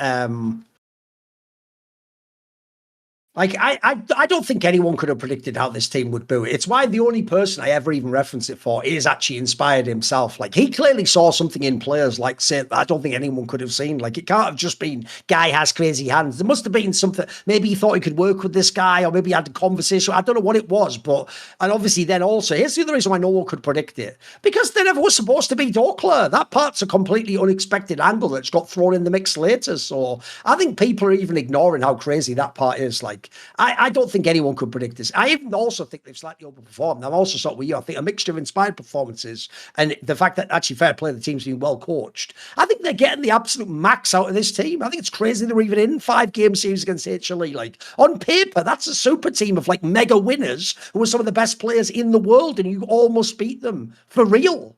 And that's incredible. So I fair enough to them. It's a miracle story. I don't think anyone can be blamed for not predicting them. And I also think it's not like they fundamentally are just better. Like you said earlier, one thing that's actually underrated is they have a pretty good floor to their game, though. They don't tend to just dip and shit the bed completely, except maybe in the regular split of LCS. But whatever, we don't talk about that. Who gives a fuck about? Listen, Dom and Yamato, no one gives a shit about the regular split of LCS. Playoffs only, baby. That's the new rules. Okay. So here's a question. I think it's a pretty good one for the timing. David Goncalves says, would you consider anyone to be a Dade Award candidate for their performance during MSI? Because obviously, if people don't know, the Dade Award was the award me and Monty invented after Season 3 Worlds. Summoning Insight was obviously in 2014, where the idea was Dade went into Worlds as one of the best players in the world, and a guy who could have been like an MVP, and he was so bad internationally that we made this award, where the point, and people always get this wrong, the award isn't, here's a player who was bad. You had to have been hyped as like one of the best in the world, and then he did badly at the international tournament. That's why past winners were Dade, Tian. We're talking some banger players here, by the way. So for you, is there a player at this tournament who would get a Dade Award? Who are you thinking of? I'm thinking of Keria. I was thinking the same thing. Because here's the thing, bro. I'll give you the angle. People forget this. Even in the BLG series, it was only really the pipe game, mate. Aside from that, he was getting his shit pushed in, wasn't he? Yeah. It's just, Owner doesn't get it because at least he was underperforming. Yes, yeah, exactly. No, true. By the way, before this tournament, people who hate the LPL, we were all saying Knight's the best in the world. They were saying Keria is the best player in the world, not for support even. Best player in the world. Yeah, that was the hype. For real. So Keria had a lot more hype behind him, and partially also rightfully so. Like he had some insane games to push him over the finish line, and Pace and Keria just looked like the duo coming into this tournament that would just dominate through bot lane. But we walk away from series saying clearly that On outperformed him, and also even worse on paper, Labrov outperformed him. And when you're in the conversation of being the best player in the world, those are words that cannot be uttered around you. Obviously, T1 had a lot of issues, but Keria's underperformance was definitely one of them for sure. Even in the series against FURIA was sketchy at times too. Like there were moments where yeah, I wasn't sold about Keria's performance at all, and I think he's the clear winner. Owner's lucky. Owner's lucky that he played bad all year. Yeah, because actually, that Gassé, this is also why the reason I brought up the context is people don't get this because fans start doing their own Dade awards, but they fucked it up, Yamato. What they never understood was this. Sometimes there isn't a Dade award winner. By the way, quite logically, because what are the odds someone's super hyped as an insane player and then is shit? By the way, it's not even like he's just all right. Like, by the way, Chovy would almost never win a Dade award if people don't know. He's almost never actually just into the shot of the whole world. He's just had an odd series where it wasn't that good. Like, you have to both be insanely hyped and then really be bad at the tournament. Like, actually just, by the way, my boy Jakob could get a fucking feud Dade award, so he can also get in that mix there too. He's had some screamers himself, so no, Kanavi, he could have won some past ones. I'm with you though. I think the only player for me at this tournament has to be Keria. I mean, and let's be real, by his own logic, he is Yamato. He said himself, I'm the GOAT support, and then proceeded to lose to Labrov. Like, brother, he's not even in that delete conversation we had earlier. What are you doing? The fuck are you doing, homie? Exactly. That's, by the way, that's another thing. That's like the grubby thing, by the way, about don't celebrate. Keria, say it after the tournament, mate. Don't say it while the tournament's active. That's like, you know that since the Odyssey's coming out, the Greek concept of hubris is like that. It's the idea that if you say to people, I am invincible, I will never lose, then the gods go, you know what, have some little fucking hobbit stab him in the back or something. Like, you know what I mean? Like, that's when they humble you, they bring you down when you do that. You never do it when the game's active, bro. Do that after if you win LCK again, do it then. Do it after that. Then nothing bad can happen. Because I know what you mean. The second they lost, my mind immediately flashed to that interview call, like, why? Even though you're right, why have you done it in that order, though, you idiot? Now you just tanked all your credibility. Stupid as fuck, innit? I love it, though. Here's another one for you. So, this is a fun one, actually, because it's one of those ones, Yamato, that sounds like a hot take. It sounds crazy at first, okay. But wait till you've heard the whole sentence before you react. Max Warburton says, is Knight the best mid laner from 2023 to 2026 in international tournaments? You know what I mean? At first, your brain goes, what the bet? But then if it's only those years, because remember, 2023 was JDG, 2024 was a scuff BLG, but he was still really good, and obviously almost won Worlds. Last year, he was about the only good thing in their team, when they was shit. And then this year, you could say he's the best in the world. If you're only doing international tournaments, I think he had a great MSI. I think that's actually, it sort of grows on you the more you think about it. You know what I mean? It's not as crazy as it sounds. What do you think? Yeah. I think in 24, his obviously Chovy's MSI was one of the craziest one ever. His spring, yeah. So that one, but it's like we need to compare him to the competition, right? Because like exactly. Faker is the big one. The obvious thing to ask is who would be there instead. Because by the way, Faker, remember it's international. It's not just Worlds. He's had some he's been okay at some MSIs. He almost lost to G2 a few times before. Yeah. You know? And it's like, and Faker's big, upside is that he's had games where he really stepped up to the plate. But yes, even in that context, like his best Worlds was the previous one. If we just look at his collective performance, because in past World Championships he was rather quiet, unless it was, of course, the big clutch moments like against JDG and against BUG in that finals. Which obviously he deserves marks for. But when it comes to international play across the board, like honestly, the fact that Faker and Chovy share so much, and in that context, Knight was always second place behind them. If you add up the tally, I do think this is kind of a fair take. Yeah, I think it kind of makes sense. Because that's the 23 thing. was the best. 24, I think across the field, he was the best in 24 at Worlds. 24 in MSI, not. 25, that is the one where you might take a step back. But at the same time, in a BLG that was underperforming, Knight was smurfing. So he just was, put in a very, very awkward spot. So it's like the 25 years, the one that is rough, but I can't really give it to Chovy nor Faker if I compare it, because there's nobody else to compare it to.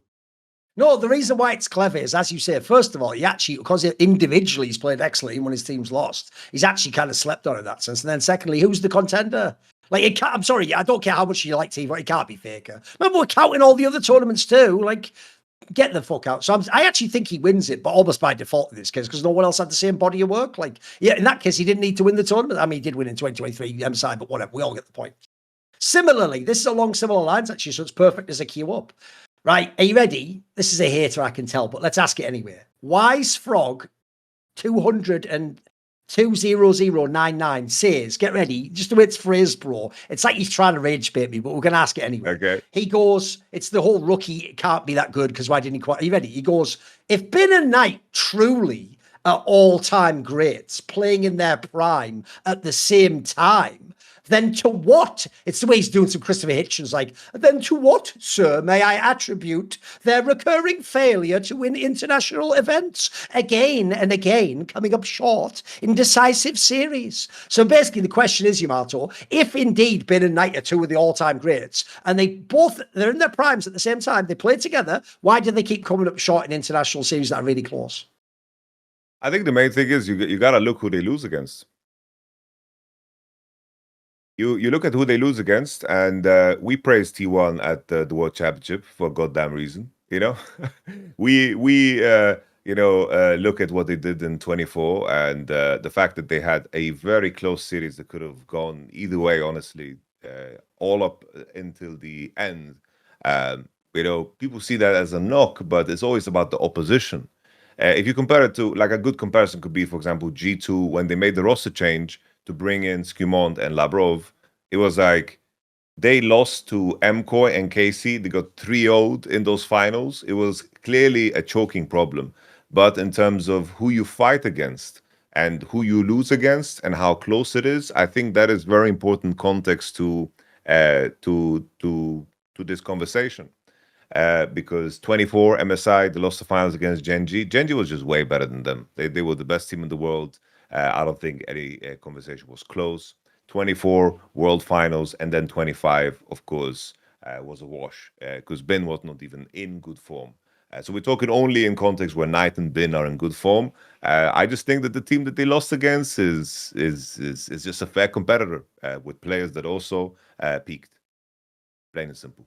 Here's what I think's crazy about this take is, first of all, he is just doing the whole rookie thing where you're pretending you're asking a question, but you're not. You've loaded so much snark into the framing. You obviously don't believe that. What you're really saying is you don't want to ask a question. You just want to say to Thorin, hey, Thorin, you idiot, these obviously can't be two great players because they keep losing, dickhead. So if they were good, why don't they win? And I would say the obvious thing back. So I'm going to, even though you didn't say it that way, I'm going to answer like you did. I'm going to go, well, dick face, because it's a 5-player game. It's not a 2v2 game, is it, you moron? Like, if this was a 2v2 game, I think Bin and Knight would actually beat any team in history. You pick the best mid laner and best top laner that play together, Faker says. Well, I think this two would smash. Here's the problem. The game has two roles that aren't even in their roles, which is jungle and support that affect the map massively. Right, let's think of some of their close losses, because surely the ones you're thinking of is JDG semi-finals against T1 in semis of Worlds 2023. Then you're thinking of Worlds Finals 2024 against T1. And then you're thinking now of this HLE final against Hanwha Life, right? MSI. So let's run through that, right? Well, let's face it. First of all, in all three of those series, the top laner was Zeus. Bro, we just said earlier he might be the greatest top laner to ever play League of Legends. So if I'm saying Bin is the second best ever, Why would that be disqualified? Because he lost to the best ever. And by the way, he had some pretty good fucking games against him in two of those. I know Zeus Bin wasn't there for the 2023, but for night he was. He had to face Zeus 3 times. So 2 of them, Bin just got beaten or slightly beaten by maybe the best top laner ever. Then let's add in, if you go and look, right, so in the 2 times they lost to T1, right, their support player, in the case of Knight, was missing and then on, but on when he was a bit sketchy. He was playing against Carrier, the GOAT support. Like, these are roles that aren't even... Again, notice how... Here's why your question is fucking whack. Because I'll raise your question back to you. If they're not the greatest players of all time, then logically, the people who beat them must all be the greatest in those matches. Like, in those matches, did Faker outplay Knight every time? No, he didn't. Did Zeka outplay Knight now? I don't think he did. Did Zeus outplay Bin? Not really. Most people say what Zeus did against Bin, except in this series here. In the World Series, it was more, he just contained him. He just didn't let Bin run wire. He didn't let him take over the game when he had a lead in lane. So I think it's one of those ones where you just ignore. You're making it about 1v1 player stats, but it's a team game. So I would also say as well, ignore the semi at Worlds for JDG. If you just look at the Worlds 2024 final and this MSI final, those might be the finals where the loser played the best league I've ever seen of the losing team in a major final. Like, that was about a tiny hair. I would say the famous word we all love in England, but I'll just say in this case, instead of a you-know-what's hair, I'll say a wise frog to 0099's hair. It was all that divided the difference between them. Spoil it, C-A-U-N-T is the word we like to say in the UK. So we say a C-U-N-T's hair, because those hairs are really fine, aren't they? Get stuck in your bloody teeth and everything. You don't know anything about that. Don't worry about that, homie. Listen, we were all young once. That's all you need to know about. Some of us are wild boys. That's all you need to know, homie. Right, let's go to another question. Please do. Right, see, that's the thing. In the premium section of LFN, you not only find out more than you thought, sometimes things you didn't even want to know. You find those out too. Everything's behind the LFN premium wall, boys. Right, okay. Here is a question. It's an obvious one, so he's asked it. Chris Regular says, how many years will it take for someone to do the Golden Road? Oh, I think, I feel very lonely in the conversation of it. Like, especially with broadcast. The broadcast obviously has a lot of sway in terms of vocabulary and so forth. I think it's even weird how they say that players have completed the Grand Slam. It's like, bro, like, what are we talking about? Like, you have to do it in like the. Come on, man! Like, the terminology is just killing me here, and the. Same way the Golden Road is now attaching first stand to itself and win the split to itself just makes it so more and more impossible. The painful part of it is not that it's impossible or harder to do, it's just that there's no point of comparison anymore. Like, we can't really compare anything because it doesn't make any sense. But will it... By the way, on that topic, I even feel like we're even all doing an unfair convo now, which is because there's only been 2 first stands. Well, now all of a sudden, someone like Mako who'd won everything, well, you haven't won first stand anymore. Yeah, but my prime of my career, there was no first stand. So, like, we're even doing that, bro, because we've added a new tournament. Now everyone who wasn't around in that area, you're just a bomb. Like, you can't... So, I know what you mean. There's too many tournaments. You can't win 6 tournaments, bro, or 5 tournaments. That's too many. Come on. Yeah. So it's like... It's also one of those things where in past years, it must have been easier to win a Grand Slam. I mean, the Golden Road. It must on paper, it must be easier. Yeah. I mean, people came close. Sometimes one game, sometimes one series. And I think it's just going to get harder. Like, I think the only scenario where it does happen is in a world where, let's say, like, League just loses popularity and becomes less and less interesting, and regions die out. If there's a world where the only region that stands is still there would be like the LCK, and there would be no challenge, and let's say the LPL dies out, and there's no catching up, and League becomes diminished in terms of what it is as a product, and teams aren't as ambitious. Eventually, like, talent is just going to be consolidated, and that's just going to run the game. But at that point, it will be so far in the future that we won't look at it through the same lens either way. So I doubt that it's going to happen. I doubt it. I have thought that it will happen in certain spots and in certain tournaments.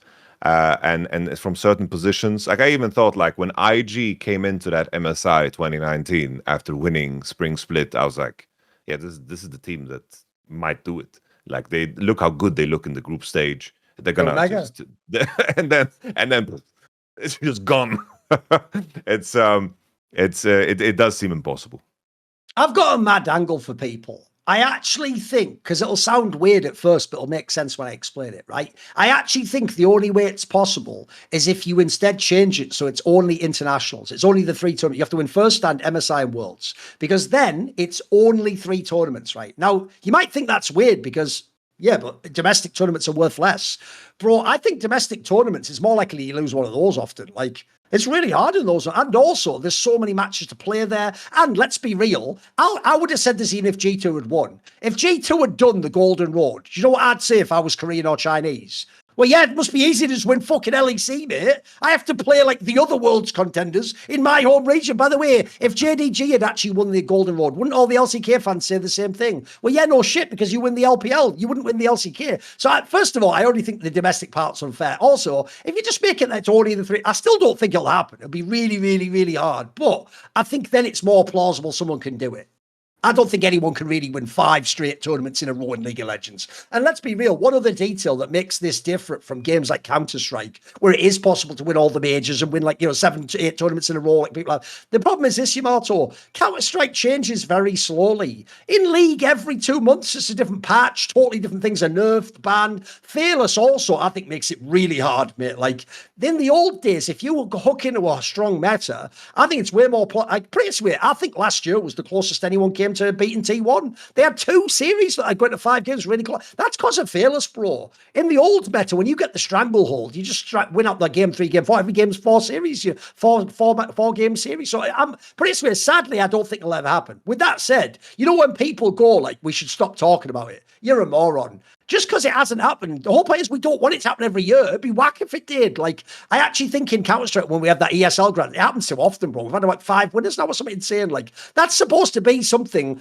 like, if people don't know, like, in my ideal world, the Golden Road would only happen like 2 times in history or something. It would be a really cool comment. So it might happen one day. It's just, it's become very unlikely because it's too hard now. We've just made it way too hard, I'm afraid. Okay, I tell you what, this can be the last question. Zafir, because I think it's just a fun one to tie into what we said earlier. Zafir says, do you think the promotion of Perkz was decided before MSI? Now, that's an interesting question, isn't it? It must have been. I think it must have been. Or at least it was thought about, and there was something that just broke the camel's back, you know? They just moved too quickly. Like, I don't know if it was like intentional, like PR-wise, where, you know, it's like they try to remove the negative PR of the loss and just make the focus on that, because it worked in that way. Yeah, in a way. I don't think that they would move like that, you know. Like I don't think it's like a government starting a war to distract from certain files, you know. Like I don't think it's G2 moves like that, you know. I do think it's something that they probably talked about, something that they planned, and then they just executed on it as soon as possible because EWC was just around the corner. But I wouldn't be surprised if they floated this idea and some clashes occurred during the bootcamp. Because I think the main thing here, right, is that if there's anything to extrapolate from all of this, is that there are certain things where probably Dylan and Perkz completely disagree on in terms of approach. And in that disagreement, probably they reached a point where a side needs to be chosen. Because Perkz is not the type of person to be like, oh, I'm the assistant coach, I'm just going to sit back. He's going to speak his mind and fight for his viewpoint. So I would imagine that something like that happened. They reached a point where they had to make a choice. When that happened, I'm not so sure. Maybe it happened before MSI, during MSI, but that probably must have happened. No, here's the thing. I don't believe at all that they lost to LYON and it was really like some like clown shit like, we lost it here, fire the coach. Like, there's no universe that happened. Not least because I'll tell you right now, I think Dylan's so pro, I don't think he'd say anything publicly, but that's the sort of shit where I can tell you right now, people like him know. I have an open line 24/7 for people like that I respect. If you ever have any dodgy shit like that happens to you, send me the DM, mate. I'll get the word out there. It doesn't ever have to come from you. I'll make sure it goes on a show, or I'll say I'll speculate, or I'll find someone else to corroborate it. But if they ever fuck you like that, definitely I'll take care of it. I get the sense, like you, that this is something, because again, you said it earlier, but a lot of people don't know this. People only saw Perkz there in this recent spring finals. Like, that's when he appeared on camera, but apparently he was there the whole time, like doing something in the background. I get the vibe, Yamato. This was something that was more being floated for like, maybe it happens next year. And it's more like you just thought, maybe because of something that happened in the boot camp here or at MSI, maybe it just made you think, let's just get ahead of it. In fact, here's why you do it now. Because if you really don't think you can win Worlds with this roster now and Dylan, that you maybe even give Perkz the next EWC Summer and Worlds to get into the mix of it. So next year's the one where he hits the ground running and everything's going great. You obviously know it's the same roster as well. You're not changing players. So you know you're working on a 1.5 year project here. So I agree with you. I think if anything, it's probably more like something just accelerated this at MSI and made them think, you know what? Again, might even just been players like, hey, let's just start now, actually. Perkz is already here. Let's just get on with it. So interesting question. Thank you to everyone who asked questions. Obviously, in the future, you can ask questions via being an LFN premium subscriber. Go and check it out at lastfreenation.com. We will be back next week for Summoning Insight.